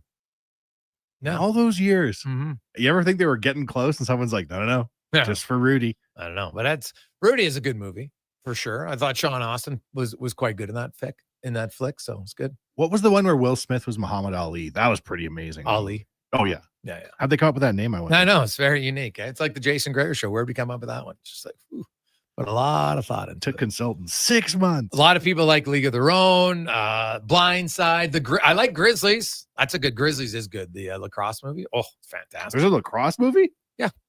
Well, Grizzlies, the team, because a bunch of indigenous kids and, who just, well, obviously lacrosse is very much an indigenous sport. But there are some of them that didn't know how to play. And they got a coach who really helped them. And yeah, it was a pretty cool story. So I like that one. Maybe some of your listeners will remember the 2002 classic Like Mike with Lil Bow Wow about a 10-year-old who plays in the NBA. That was also based on a true story, Connor. Great cameos in that one. Like all the NBA was in that. Vince Carter. Yeah. Also, guys, Mark Edwards, a fullback for Notre Dame, also was carried off the field in 1995. Really? Yeah. Why? Like, was he carried off the field because he was hurt? reason. No, but like, there's got to be a reason. Like, what did he do? He was carried on the shoulders. But why though? Like, what did he do to get carried out? That's what I want to know. I'll also look into him. Okay, you got to find that out. So, because that would be like, I'd like to get carried off a field is a pretty big deal. Like, how did Manti Te'o never get carried off the field? Well, clearly didn't do anything. Almost won a Heisman. When I saw Like Mike, every time I think of that guy, all I think about was that story about the like that he was kind of like the first of catfishing. Yep. Yeah. Right. And even when I saw the documentary, I was like, did he know? Like, I still kind of questioned it, how they did it. Like, I'm like, dude, how could you not know? That documentary gave me more questions. Yes, than it answers. totally did. I got the end. I'm like, I don't know what I just watched. Yeah, like that. Well, I don't know anybody out there who's seen it, but it was very. I was kind of like, like, I still think he didn't know, but then I was like, it is hard to say, like, how can you not know? But sometimes you're naive, and maybe you just want to, it's not a lie if you believe it. And then you have the sunk cost fallacy. Once you're halfway into this and you realize, like, oh no, now you're in too deep. Yeah. Quick text, then we'll go. Hey boys, do you think Arvidsson stays next year? From Josh. I think Arvidsson gets moved in the offseason. That'll be my. I think there's always changes for your team, but I think he will get moved in the offseason. They'll find a way because they got to free up some money, so they're not going to want to pay him four sheets. So I think he'll get moved in the offseason. And he's played well enough in the playoffs that a team will look and say, hey, if he scores a big goal in the Stanley Cup final, trust me, makes it a lot easier to move. Let's get to the Con Man and a Sports 1440 update brought to you by Fountain Tire. Take care of your vehicle and your wallet. Up to June 14th, you can save 20% off select tires, plus get an additional $120 mail-in rebate. Book your appointment at fountaintire.com. This is the Sports 1440 update.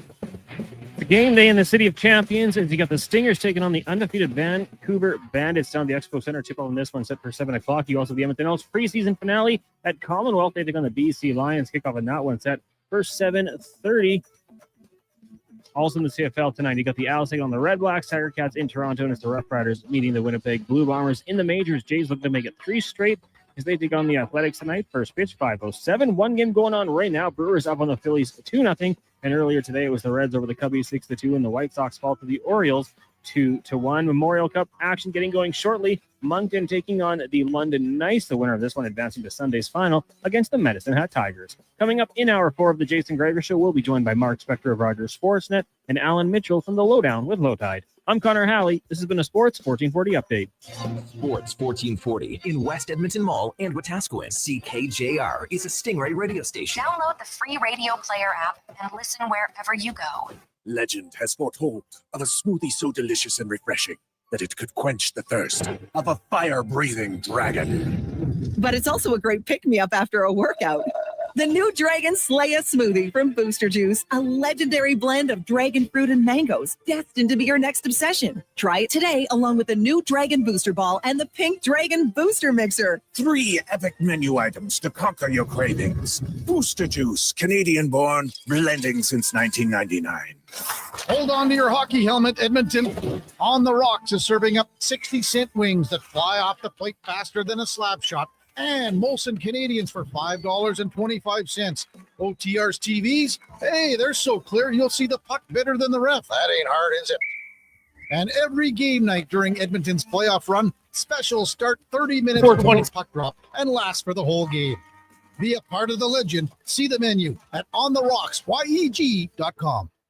Bringing every project to life requires the right team. By joining the Japa Machinery Group service or sales teams, you can be part of setting a new industry standard. Celebrating a legacy of excellence with Japa. Learn more at japamachinery.com.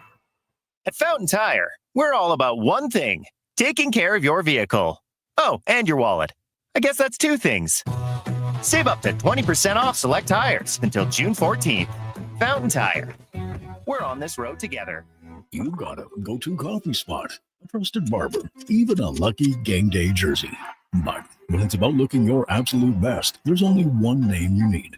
Mr. Dirk. Family run since 1939. We're experts in crafting impeccable tailor-made suits and offering a wide variety of everyday styles. Pair that with personalized one-on-one fittings and the convenience of on-site tailoring. Mr. Dirk elevates your style game. Visit our Edmonton store or explore MrDirk.com. Score big on style with Mr. Dirk.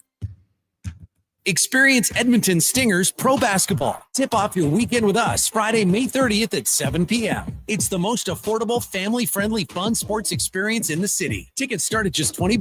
Thestingers.ca. Missioner Allen Auctions Public Unreserved Heavy Truck Auction is next Thursday at 9 a.m. featuring tandem and single-axle trucks including cabin chassis, decks, day cabs and tractors, man lifts, service bodies, pickers, plows, and van bodies. Info at maauctions.com. What's your vision for your community? At Vision Credit Union, ours is a thriving rural Alberta where kids have team jerseys, firefighters have the gear they need, and community kitchen fridges stay full. It's why we give back millions every year through grants, donations, sponsorships, and profit shares. Because when your community succeeds, we all do. Bank somewhere with Vision. Vision Credit Union. We see banking differently. Learn more at visioncu.ca. Missioner Allen Auctions Public Unreserved Equipment Auction is next Friday at 9 a.m. featuring backhoes, excavators, graders, material handler, man lifts, platform lifts, skid steers, drum and pad foot packers, paver, turf mowers, wheel loaders, plus commercial trailers. Info at maauctions.com. Weeds, they're inevitable. Trust Green Drop with 100% guaranteed programs, including drought fighter and disease control at no extra cost. Book now and get 10% early bird savings. Canada's lawn expert since 1979. Visit greendrop.com.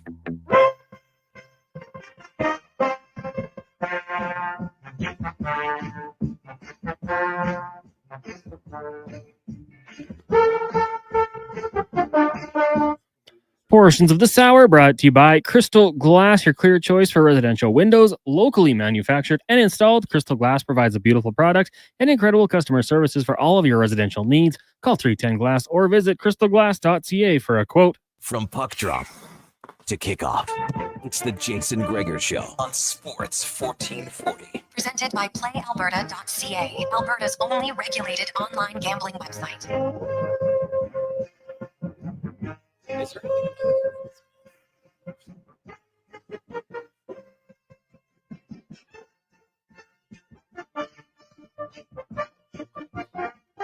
minutes after 5 o'clock on a positive Friday. Welcome back to the Gregor Show.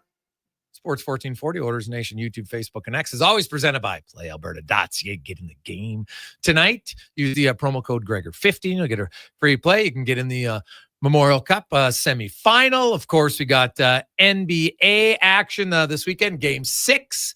The Indiana Pacers at home will try to dispatch of the Knicks because very patiently waiting are the OKC Thunder. The NBA will tip off Thursday night for their championship, while the NHL Stanley Cup will go on Wednesday. There's not a trophy name. Is there? I don't even know if there is. But if there is, it's not like, they got the Super Bowl, you got the Stanley Cup. They don't really have that for the NBA. Just the NBA championship trophy? Yeah, like I don't even know if there's a name. Like Larry O'Brien? Is it yeah, but no one calls it that. Like LOB? Yeah. Right. Like no one's like, hey, we're going for the Larry O'Brien. We just don't. It's kind of weird. So you know what blew my mind the other day? Looking at the new contract SGA is going to get. Oh, because he's out because he just won the MVP and everything. Yeah, like he has no agent. He's his own agent. Yeah, and they say he's going to be the first player in the NBA to crack $90 million in a single season. No agent. What? Yeah. Wow. Like Rich said, the big deals are the easiest deals to make. Like the Wembanyama one. They said that he'll be the first player to crack $100 million in a year. Yeah, which is. I love sports, but that's ridiculous. Well, they're paying per inch for Wemby, right? Yeah. Still, it's a tad ridiculous. We've jumped the shark a little bit, is all I'm saying. Well, why though? It's because of the TV deals they're doing with TNT. Like there are enormous revenues in the NBA. Oh yeah, I don't discount it. So how are they? Well, I would look and say, like, for one individual, are they that much more valuable than anything else? Like, I would just find ways. I think, like, hey, maybe we can give them 50 mil. We take that other 50 and the players are putting it in the community. You're doing something with it. That's all I'm saying. It's just the separation I don't think is great for society as a whole in sports. Like if you can't live on 50 mil a year, you got some real problems. I don't know, man. Rolls-Royce tires don't pay for themselves. Like after you get a fleet, you got to have a guy on staff taking care of the cars. That adds up. Yeah, if you need the fleet. You got to have a fleet. Well, maybe you might. It must be really frustrating to be as tall as an NBA player, but with no talent whatsoever. Because I look at a guy like Wemby and I'm like, what would this guy have done if he wasn't playing for the Spurs? He'd be an accountant? Like, how would this work exactly? You look at Cooper Flagg, what is he, like 7'6", like going through college? Like, if you're that much taller than everybody, you better be playing basketball or working for a basketball program. Well, Flagg's what? No, he's like 6. Is he 6'7" or 8? Oh, I'm thinking of Olivier Rioux. Have you seen that guy? Yeah, no, 7'7" or something like that. He's pretty tall. Like he'll be taking on Wemby for the tallest. That's tough to find. You got to get some specialized beds. Give them $300 million. They got shoes to pay for. They can't buy them off the racks. Yeah, it's tough. Now, Memorial Cup semifinal tonight, but let's get to the Spec Report brought to you by GS Construction, and they just want to wish the Edmonton Oilers best of luck in the Stanley Cup final. Bring it home, boys, from everyone at GS Construction. As we welcome in Mark Spector, fresh back from Dallas, where the Edmonton Oilers Spec, they finished off a convincing run here the last month where they've dominated Vegas and Dallas. They're full marks for the victory. And Connor McDavid's comments afterwards where this doesn't feel as much as a roller coaster. We are fresh. There's a lot of arrows pointing as to why I think the Oilers are going to finish this off and win. What did you make of last night? Let's start there. Well, everyone's surprised as heck that, it's 3-0, 7 minutes in. The Dallas team and bench and coach and goalie have a meltdown at the 5-minute mark. Like, what's going on here, man? We were all looking at each other in the press box like, am I seeing what I think I'm seeing? Pete DeBoer, obviously was, and this guy's a pro coach. He's been around a long time, and everybody knows that you don't call a timeout when you're pulling your goalie. You just pull your goalie. That is a timeout, right?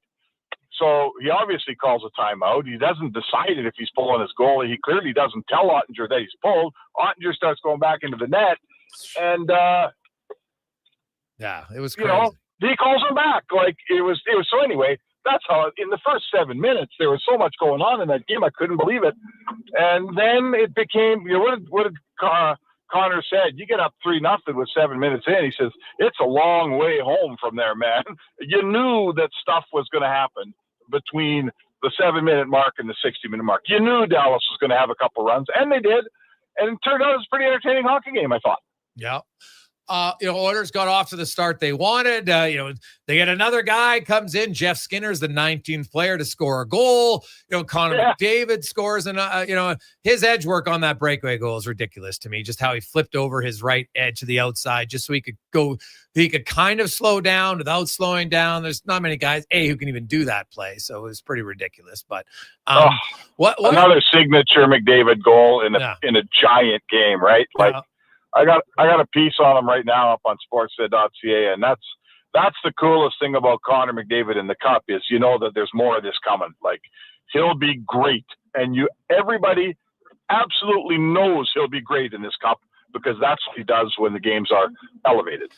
Spec, you have a lot of, because trust me, like I've watched it from the get-go. If you looked at ESPN and you looked at Sportsnet and then you looked at NHL.com, and lots of people very few people had the Oilers beating LA, less had them beating Vegas, not many had them beating Dallas.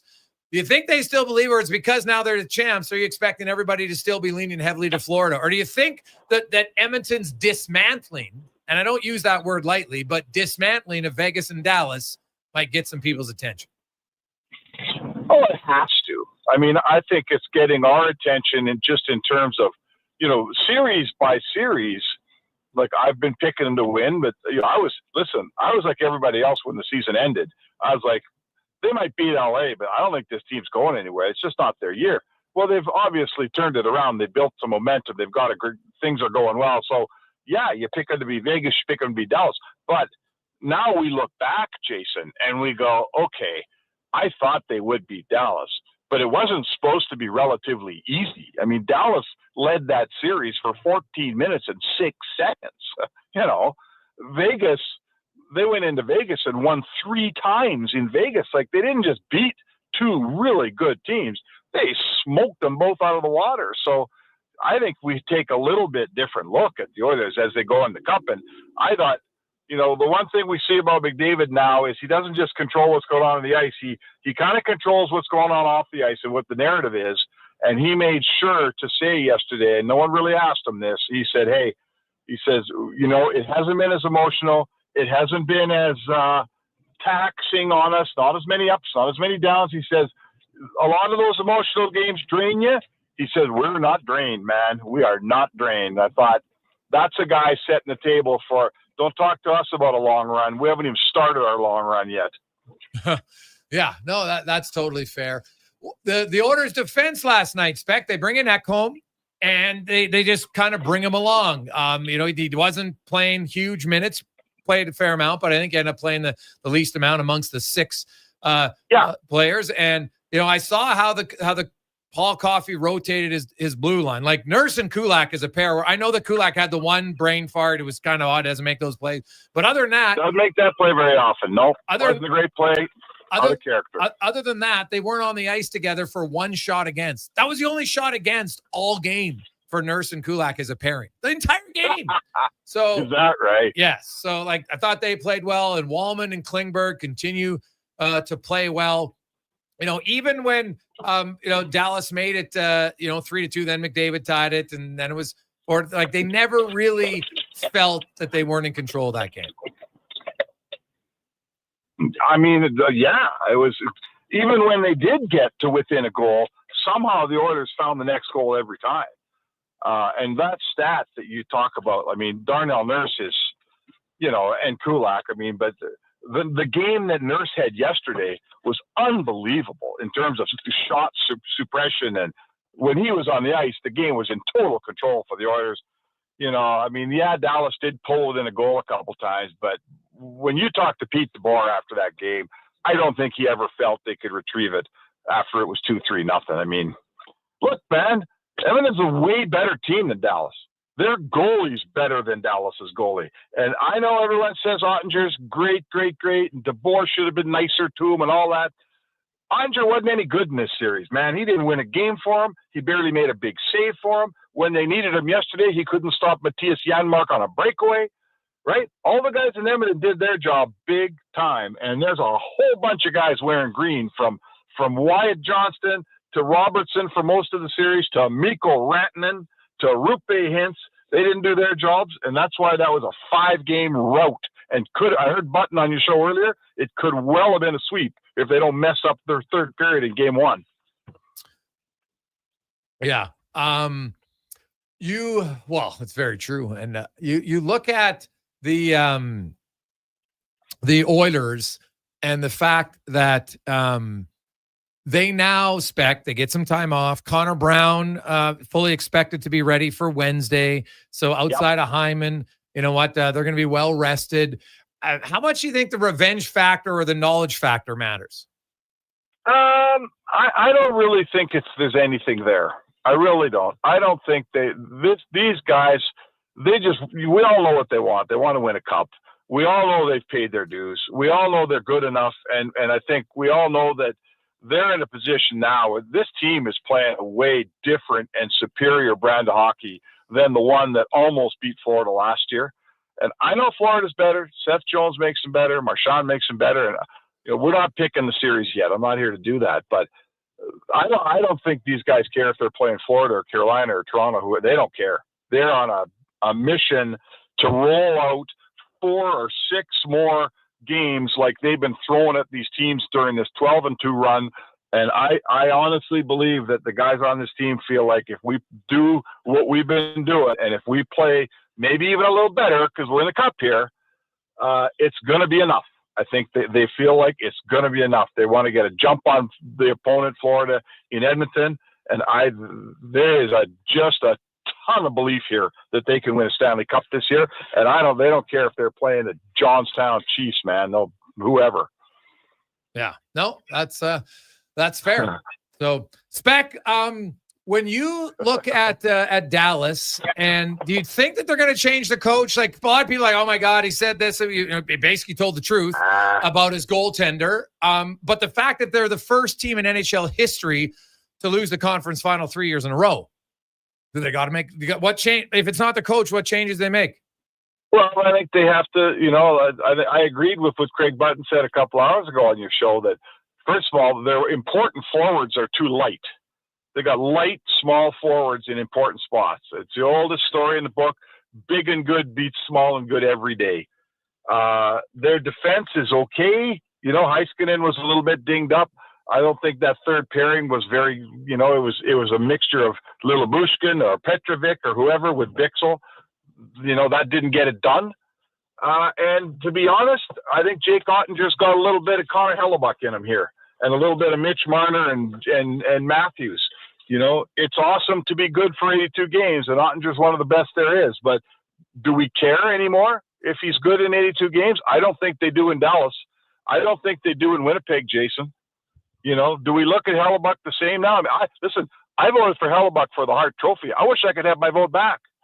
You can't. But I think that there's two things here. They have to get bigger and harder to play against. Guys like Wyatt Johnston weigh 160 pounds. It doesn't get the job done. And they need their big boys to get going here. Like Rantanen was a rumor in this series. Rantanen didn't help them win, right? He's supposed to be the big superstar. He didn't help them win. Rupe Hintz, I know he hurt his foot. He didn't help him win. Remember when Draisaitl blew out his ankle? He still had 15 points in that series or something. So they need a bit of a work on their courage for sure. And there's a team there, but we can all see Edmonton's getting further away from Dallas right now, aren't they, Jay? Than they were. The distance between the two teams is much bigger today than it was a year ago. Yeah. Oh no, that's totally valid. Yeah. And the thing is, with McDavid and Draisaitl still in their prime, it's going to be hard to close that gap. Yep. Right. And Evan Bouchard's playing well, and the Oilers now have found a way to anybody who comes in, they fit in and they contribute. And you know what? That's a deadly combination. And hey, Stuart Skinner, guess what? He might not make $8 million, but he knows how to win the conference final. Yeah, and he shows up exactly when you need him. Like Skinner's the opposite of Hellebuyck, isn't he? And Ottinger. Like everyone's running him out of town during the season. And then the playoffs start. Sure. Does he need a couple games off halfway through? Big deal. Look at it. You had his numbers the other day when he comes back from his reset. They're absurdly good. What was he, 918 or something? Oh, no, 929. 929. Like, that's just so. Hey, which goalie would you take? Right, the guy that's awesome between October and April, or the guy that's awesome from April to whatever, as long as you go. I know which guy I want. Yeah, it's very true. Spec, have yourself a great weekend. We'll see you at the rink on Sunday. No, you won't. You'll see me at the rink on Monday, buddy. Oh, all right. Well, there you go. I'll see you on Monday. All right, man. Thanks a lot. There you go. That's Mark Spector, the Specker Board, brought to you by GS Construction.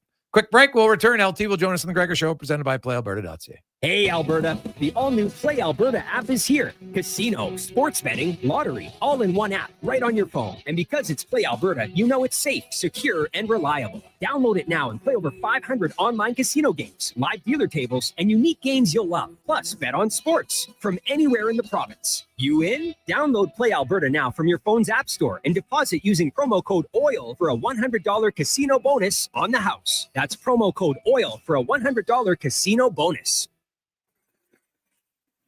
Work hard, get dirty, build better communities. If that sounds like a good day's work to you, GS Construction wants you to be part of their team. Right now, GS Construction is looking to hire experienced top men and pipe layers for underground sewer and water work. So if you know your way around a trench, take pride in doing the job right, and want to be part of a crew that has your back, let's get to work together. Apply now at gsconstruction.ca. Find the perfect tractor for any job at Edmonton Kubota. Their massive selection of compact tractors has something for everyone, whether you're tackling small tasks or big projects. And right now, take advantage of 0% financing for up to 72 months. It's never been easier to get the power and reliability you need. Come down to Edmonton Kubota today and drive away with the tractor that's just right for you. Edmonton Kubota, where your perfect tractor awaits. They are nice, tasting just so right. You can order oodle noodle at oodlenoodle.ca, delivering you the news almost right away. Remember, you can order oodle noodle at oodlenoodle.ca. So stay on your couch all day and order oodlenoodle.ca. Oodle noodle. Your vehicle is a big investment. Protect it at Hughes Car Wash. We use only clean, fresh water and the highest quality car wash soap. Hughes Car Wash, the car wash pros. Find us at HughesCarWash.com. Explore beyond the boundaries of capability and value during Truck Month at GMC. Right now, get 0% financing for up to 72 months on the 2025 Sierra 1500 Crew Cab Pro Graphite. With a TurboMax engine delivering 310 horsepower, GMC Pro safety features, including automatic emergency braking, plus a max towing of up to 9,500 pounds. You'll be ready for anything this Truck Month. Ask your GMC dealer for details. McDonald's summer drink days are back, which means it's officially summer. Enjoy your refreshing small Coca-Cola or small iced coffee for just $1 all summer. Summer's booming with summer drink days. Excludes flavored iced coffee at participating McDonald's in Canada. Taxes extra. Prices exclude delivery. The big one is here at the Brick. Big deals and even bigger savings. Score up to 25% off sofas, sectionals, and recliners. Up to 25% off TV stands, wall units, and fireplaces. And save 50% off beds when you buy 3 matching bedroom pieces. Plus, save the tax when you buy 3 major kitchen appliances. Finally, start sleeping better when you save up to 50% off select mattresses. These big deals won't last long. Some exclusions apply. See in store for details. The Brick, saving you more. Diablo Boots sells only Canadian-made work and biker boots made by Canada West. No American or boots made in China, so no tariffs. All of Diablo's boots have replaceable soles and heels for longer life. Sizes 6 to 14 EEE. Buy quality, buy Canadian. And support Canada West and Diablo, the 2 best names in the boot business. So save on boots by Save On Foods. That's Diablo Boots, 3340 Gateway Boulevard on the east side of Save On Foods. Buy Canadian. They're terrific.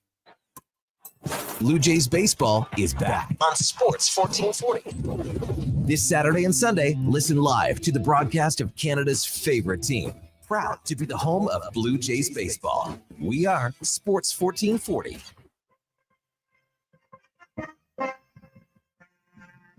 Portions of this hour brought to you by Papa John's. Use promo code Gregor and get 20% off your order all day, every day. That's promo code Gregor before entering your pizza order at papajohns.ca. The Jason Gregor Show, the best of Edmonton sports talk and beyond. This is Sports 1440. Presented by PlayAlberta.ca, Alberta's only regulated online gambling website.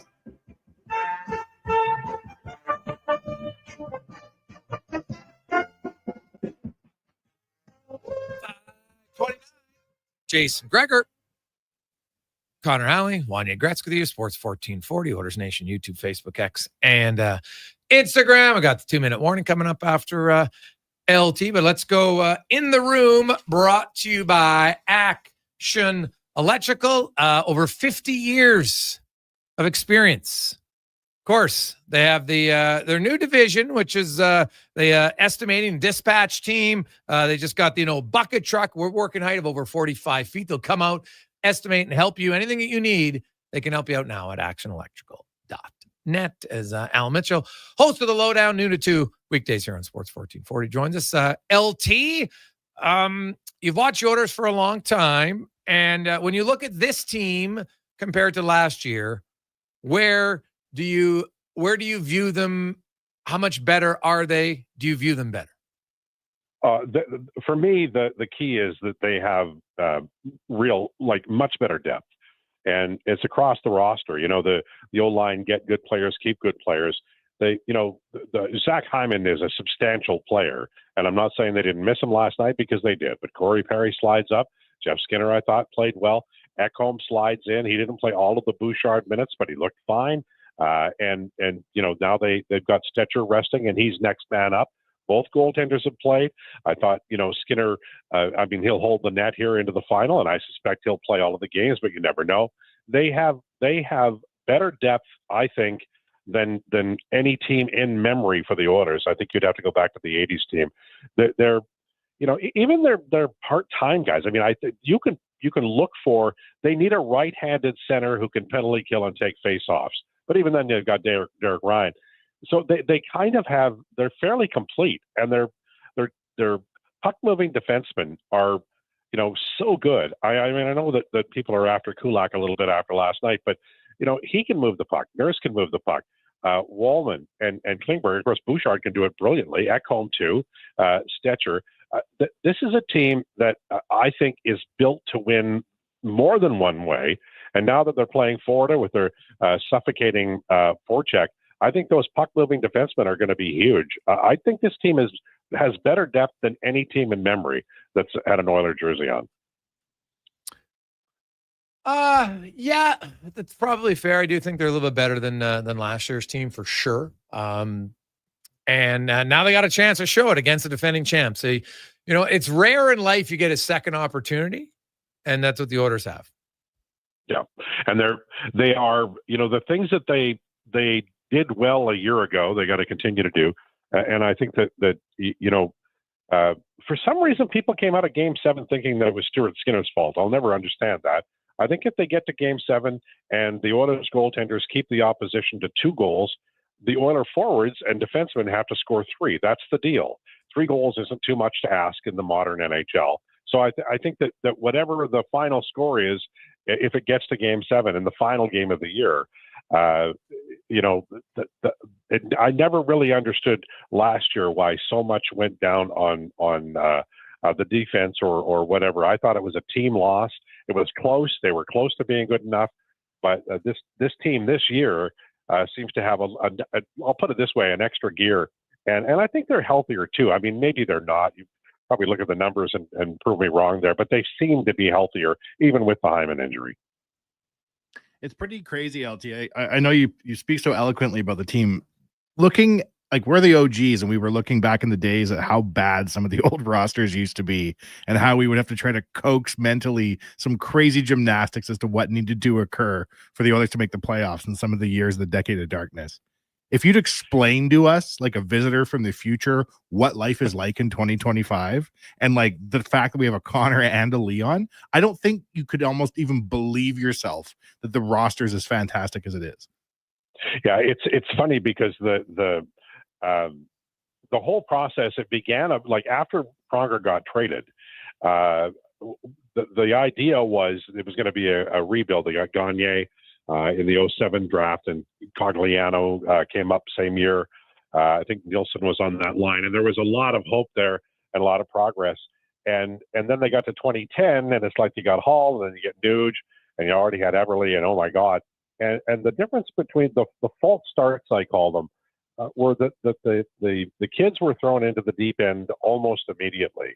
And you can do that with Connor McDavid, but Ryan Nugent-Hopkins was out playing against Andrei Kopitar as a teenager, and that's a little bit too tough of an ask. The team took a long time to build because they didn't have that strong support that you need for gifted young players. So I think logic and reason was always there, telling us maybe these kids aren't going to lead the way because there's not enough veteran presence or quality. They had it sometimes, but Sekera got hurt, Klefbom got hurt. There's a little bit of luck involved in this team too. They have been, Leon's healthy, McDavid's healthy, Evan Bouchard. I mean, he struggled this year. He's playing brilliantly now.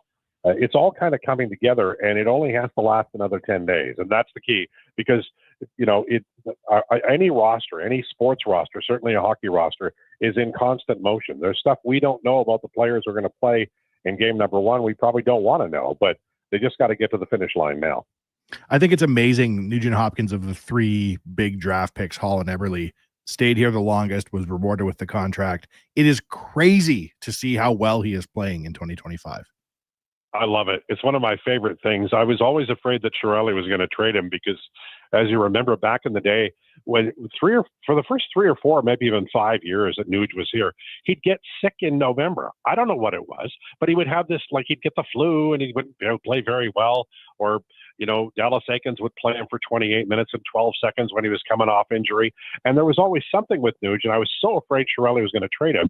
And I didn't worry about them trading Hall or Everly. And then he ends up trading both of those guys. But I'm thrilled that Nuge not only is still here, but playing some of his best hockey. He's so smart, and he's really showing up in the biggest games of his life, and I love it. And Hall and Everly, no disrespect to either of them, have had great careers. Everly being the captain in Seattle. The Nuge, though, is like relevant in an entirely different way with a 100-point season, and now this playoffs behind him. It's just amazing to see. Yeah, and he's got the thing about Nuge that he has is great utility. He can play center. You can say, well, he's the third best center on the team. Okay, you can go get pretty much any center in the league and put them behind McDavid and Draisaitl. But he can play in the middle. He's a really good left winger. He's a defensive conscious on a skill line, or he can help you against the other team's best line. And he doesn't bitch or moan. Like Nuge is like, I love him on the power play. I love him on the power play. But if you pull him off the power play, you never hear a word about him. He's really a great team player. I'm a big fan of Ryan Nugent-Hopkins, always have been. I didn't know that about you, Al. I'm just learning that about you right now. The order. What concerns you about the Panthers? Well, their goalie can, if he gets hot, that it's a whole different series. They're also filthy. Like they're just filthy. When I say filthy, I mean really filthy. And they're talented. Like they, against Carolina, they were turning over pucks, but they were also putting into the net with like 2 seconds after they got the puck. They're a monster. And I would be far less confident in the Oilers doing well in this Stanley Cup final if I hadn't seen them play this well. The last, I'm going to say, week or so, they've even improved their defensive play. They're selling out the block shots and doing everything needed to do, and they're battle hardened. I mean, they really have taken some rips from, since the LA series. There have been some hard knocks. And so I don't think they'll be overwhelmed by the moment or the Panthers. Honestly, I think if the goalie gets hot in Florida, that's a concern. But even something like, home ice advantage in Game 7, this is a different year for a lot of different reasons. And I think that's one of them. Well, home ice definitely matters. It doesn't matter what team it is. Home ice for the Stanley Cup final 13-6 for the home teams. That's including the last 5. So it does matter. I've studied it a lot, and as you go deeper, home ice does matter more.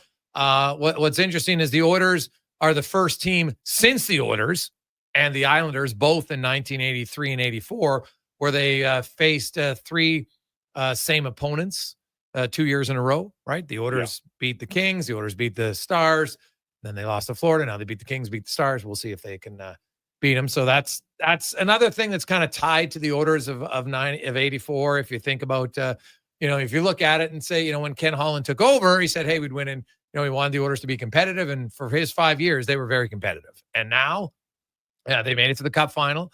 They just happened to lose. Now they're back in there. I think they got a really good chance to win. I look at Florida, and the one difference I see, Al, is I don't love their blue line as much this year as I did last year. Yeah, that's a great point. They're a year older. They're not the same blue line, and they played a lot of hockey in the last 3 years. And you can say, oh, come on, they're playing for the Stanley Cup. They're really good. But there's a wear and tear there. This team has played a tremendous amount of hockey that other teams haven't played because they've gone so deep 3 years in a row now. And that takes its toll too. Injuries take their toll. There's a reckoning here. And we know that they had injuries during the last series. We know that everybody's getting healthy over there, but we don't know how healthy, and we don't know how long they'll be okay. So there's a more question marks, I think, with the Florida team. And you're right about the defense. They're they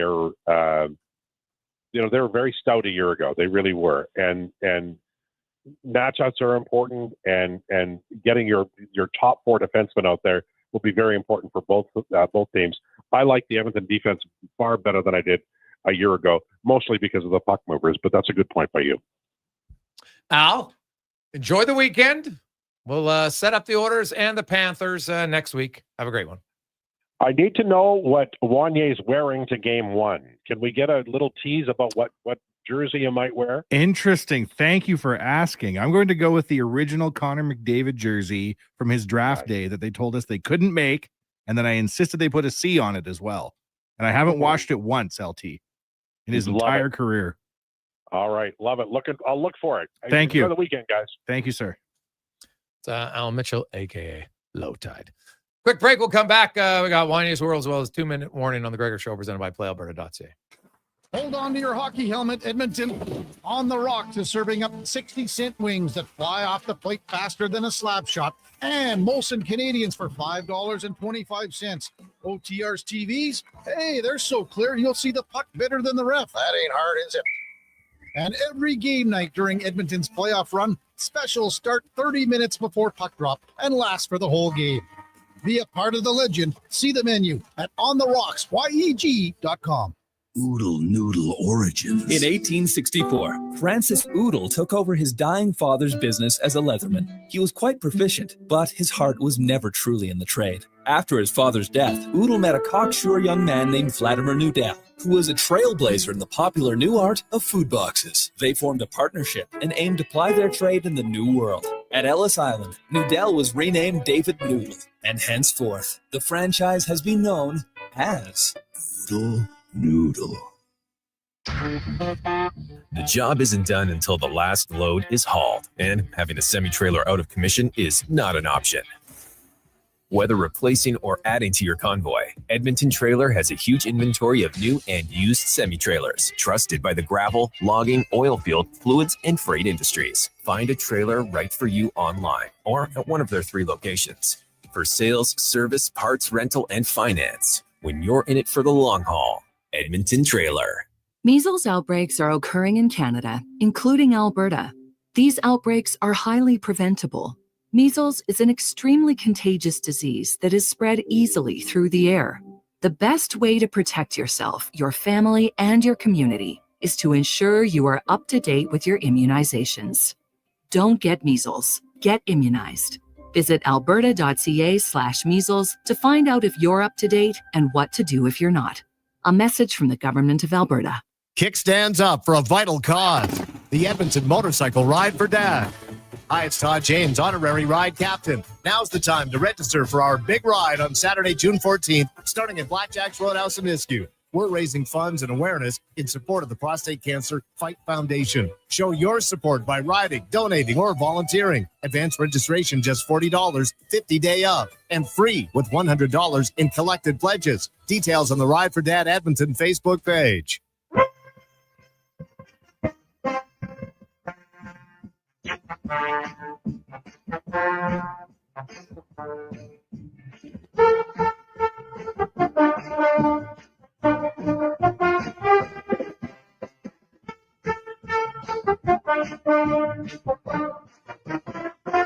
Portions of this hour brought to you by Ewell. Get your power play amped up with Ewell, supplying the City of Champions and Alberta with quality electrical gear since 1975. Ewell.ca is your partner in power. The Jason Gregor Show, the best of Edmonton sports talk and beyond. This is Sports 1440. Presented by PlayAlberta.ca, Alberta's only regulated online gambling website.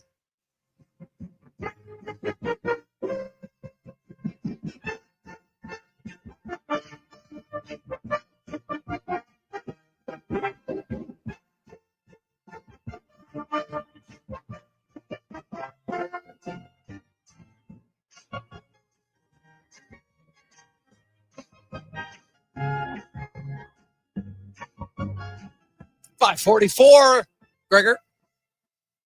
Morning, Gretz. Connor Halley with you. Let's get to the 2-minute warning brought to you by Ewell, your partner in power since 1975. For all your electrical gear, think EWEL.ca. Cam Tate, of course, a longtime journalist in town. Cam has cerebral palsy and a wheelchair. Due to his disability, was never on the radio until now. Through the wonders of technology, Cam's words come to life in the 2-minute warning. Hello. My name is Digby, and I am filling in for David, the usual voice here, who was last seen at the One-Eyed Penguin in Dallas by Mark Spector early this morning, and is yet to been seen nor heard. The story never gets old. When the late John Muckler was being interviewed as Edmonton Oilers coach, one winter night, in the Oiler dressing room after a game, he was, interrupted by one Joe Moss, who was doing the one thing he always did after an Oilers game: vacuum the dressing room. Should you be in the way, look out. As Muckler was answering reporters' questions, Joe vacuumed between the coach's legs. Muckler used 2 words we cannot repeat on the radio directed to Joe. They were not, "Good job." Now, as Mr. Gregor say, I use a wheelchair because of my disability. I park myself behind reporters in a scrum in the Oilers dressing room. It is perfect. Unless, however, one of them had baked beans that day. And because of the level of my head, I would be the first to smell it. Okay. Sorry, okay. On Monday, Corey Perry had a media scrum in the back of the dressing room. I parked in position to hear Perry. My eyes peered through the pair of legs in front of me. I had the perfect view of another story angle. It involved a young man I could plainly see from my sightline. His Oiler jersey, a little big. Oiler cap, though, a perfect fit. He had his hands folded together at his waist. He stood on the right side of Perry. His head was tilted to the left, looking up. He listened to every word Perry spoke, and probably learned from it. Never looked bored or impatient. His name, you ask? Griffin. As in Griffin Perry. As in 6-year-old Corey Perry's son. And young Griffin might not know it now, but his time around his dad, and the entire Oilers team, gives him an exclusive education on being a champion. It was neat to see. And proves good stories, in sports, can be found, no matter where you look. If you see David in Dallas sounds like a movie, please call 1,888,432 tipsy. 2-minute warning with me, Tater. Gregor Show. Monday, Wednesday, Friday. Sports 1440. It gives you a chuckle on you. Putting the phone number out as money was pretty hilarious. 1,800,000. Yeah. So no, that's good. Yeah. You know what? Kind of there's not many players in the league, who have kids old enough to remember, and their kids are going to see, geez, Dad's actually still scoring goals. He's not just playing, but he's contributing. He's got 7 goals in the playoffs. So that's a pretty cool moment for them for sure. At what age do kids start to remember? That's a good question. I think they say something like 6 or something, like where you can remember vividly. Like there's certain things I'm trying to think back to my hey, my dad never played in the NHL, so I don't know. Would that be easier to remember? And it's probably easier to remember because I'm guessing you could just look at the videos now, right? And you could see it, so you could answer, hey, yeah, I remember dad scoring a goal because he's probably watched it. By the time he's 10, how many times will he have watched that video? So that might be different than, do you remember what your dog did one day when you were 5 years old, right? Like, I don't really know. Somebody out there probably knows the answer. I don't know exactly what age you are when you remember. I guess it would depend on what's the memories. I'm assuming something more impactful you might remember more than, hey, I remember, I still remember in kindergarten when I was 5, when I got a plane for having perfect attendance. There's only 2 kids in the class. So I do remember that very vividly. It was a green plane. It was sick. I loved it. It's amazing how you can normalize things for kids and it's not impressive to them anymore. I'll never forget when Gretzky retired. And there are the banner raising, and they brought the Gretzky kids out in the ice, and they were still pretty small. They were all under 10. Just how bored the kids were. And they're like on the ice of an NHL arena filled with people chanting their dad's name. And they couldn't have looked more bored. No matter what you're going through when you're a little kid, your parents are boring, even if your dad's the great one getting his number retired. Yeah, I don't think it would be. Maybe they don't really understand the gravity of the situation. Oh, sure. But there's kids in the audience watching. They're the same age. You're like, this is unbelievable. For the Gretzky kids, they've been around rinks for a lot of times. Do you think there's any validity to being raised in that environment and the next generation of NHL players' kids coming up? Do you think they have an easier time of it because they've been in the major dressing rooms and seen how it works? Do you think it provides any advantage? Like the Kachuk boys. Yeah. Did being with their dad in an NHL training program at all times, did that give them a huge lift on other kids in junior? Well, maybe. I think, being around it probably fuels your passion a little bit more, right? Like you see it every day, you're in around there, like, this is what I want. So maybe it allows you to be a bit more focused in a sense, because there's lots of players in the NHL who have kids who don't go on to be in the NHL. So I think it's going to depend on the kid. There obviously, there is some DNA factors involved, but after reading Angela Duckworth's book on grit and just the importance of it, that, those two having brothers going head to head all the time, that might have helped them.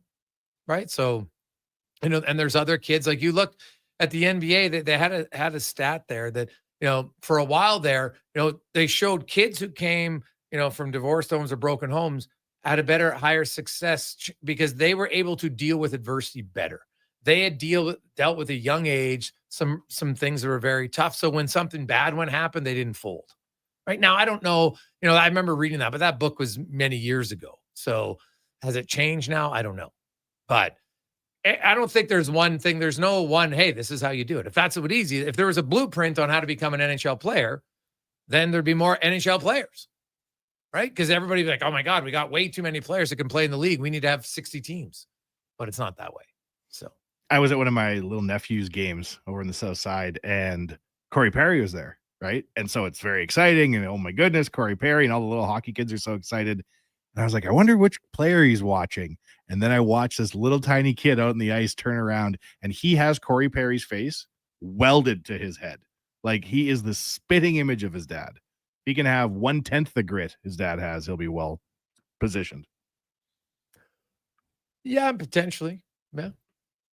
Right. Like, cause but that's a hard thing cause you can see siblings in a household raised by the exact same parents and one's way gritty than the other. Oh, totally. So I don't know if you can get, because most parents, you kind of parent the same way for your kids, not 100%, but similar. And just because, dad has grit doesn't mean, because the other thing is, and I wonder sometimes, like people will say, well, it's easier because they have all the money so they can put their kids into the sport. Sure.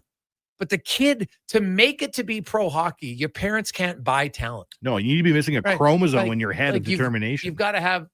You've got to be, and then you need some luck because injuries at the wrong time still can derail so many players. If all of a sudden, I know that even with all our advancements in the medical world, that injury is still the number one thing that derails athletes. It just is. Good friends of ours played in the AFL, and they had an interesting father and son rule in the AFL that if your dad played for an AFL franchise, you were immediately their property if you elected to be drafted. I Think of all the cool rivalries and like legacy players over the years. Imagine you could lay claim to any former Oilers kids going forward. Connor McDavid too. I'd draft him right out of the gate. Leon Draisaitl too. There we go. Yes, you never know, buddy. Would you preemptively draft Connor McDavid too, just as a good fail-safe? Maybe. I'd have to see him play. I'm not just going to draft him because of his dad. He doesn't exist. Yeah. So have a good weekend. Enjoy the games. Elks tonight. If you're going to the game, enjoy that one. Going to the Stingers game, enjoy that as well. And whatever you do, don't drink and drive. Don't weed and drive. Get home safe. Here's Connor Halley, Sports 1440 update. Brought to you by Alberta GMC dealers. Truck month continues on this weekend. Stop in now. You get 0% financing for 72 months on a 2025 Sierra 1500 Crew Cab Pro Graphite. See more at gmccanada.ca. This is a Sports 1440 update. Game day in the City of Champions. Stingers in action taking on the undefeated Vancouver Bandits down at the Expo Center. That gets going at 7. Then at 7:30, preseason CFL football. The Elks taking on the BC Lions at Commonwealth Stadium. Right now, Alouettes and Red Blacks scoreless in the first quarter. And the second quarter, Hamilton leading Toronto 7-0. Coming up at 7, you got Saskatchewan taking on Winnipeg at the Memorial Cup. Right now, 20 minutes down, London Knights and Moncton Wildcats tied at 1 apiece. The winner of this one will advance to Sunday's final against the Medicine Hat Tigers. And Major League Baseball, Toronto Blue Jays are in action right now. They lead the Athletics 3-1 in the top of the third. We've also got the Brewers on top of the Phillies 2-1. Rockies trailing at 1-0. And the Braves lead the Red Sox 1-0. Earlier today, it was the Red Sox over the Cubbies 6-2, and the White Sox fall to the Orioles 2-1. Later tonight, you got Dodgers, Yankees, Twins, Mariners, Diamondbacks host the Nationals, Pirates in San Diego, and Rays taking on the Astros. That'll do it for us here on the Jason Gregor Show. Coming up next, we've got Fox Sports all night. Live local coverage resumes tomorrow at 9 a.m. on the Saturday Sports Setup, followed by the basketball show with Paul Sir. I'm Connor Halley. This has been a Sports 1440 update. Sports 1440, a Stingray radio station broadcasting on Treaty 6 territory. Download the free iHeartRadio app and listen to CKJR wherever you go. Is it Riverside Motorsports? No. It's Riverside Motorsports. Over 55 years in business, and people still get it wrong. Guess it's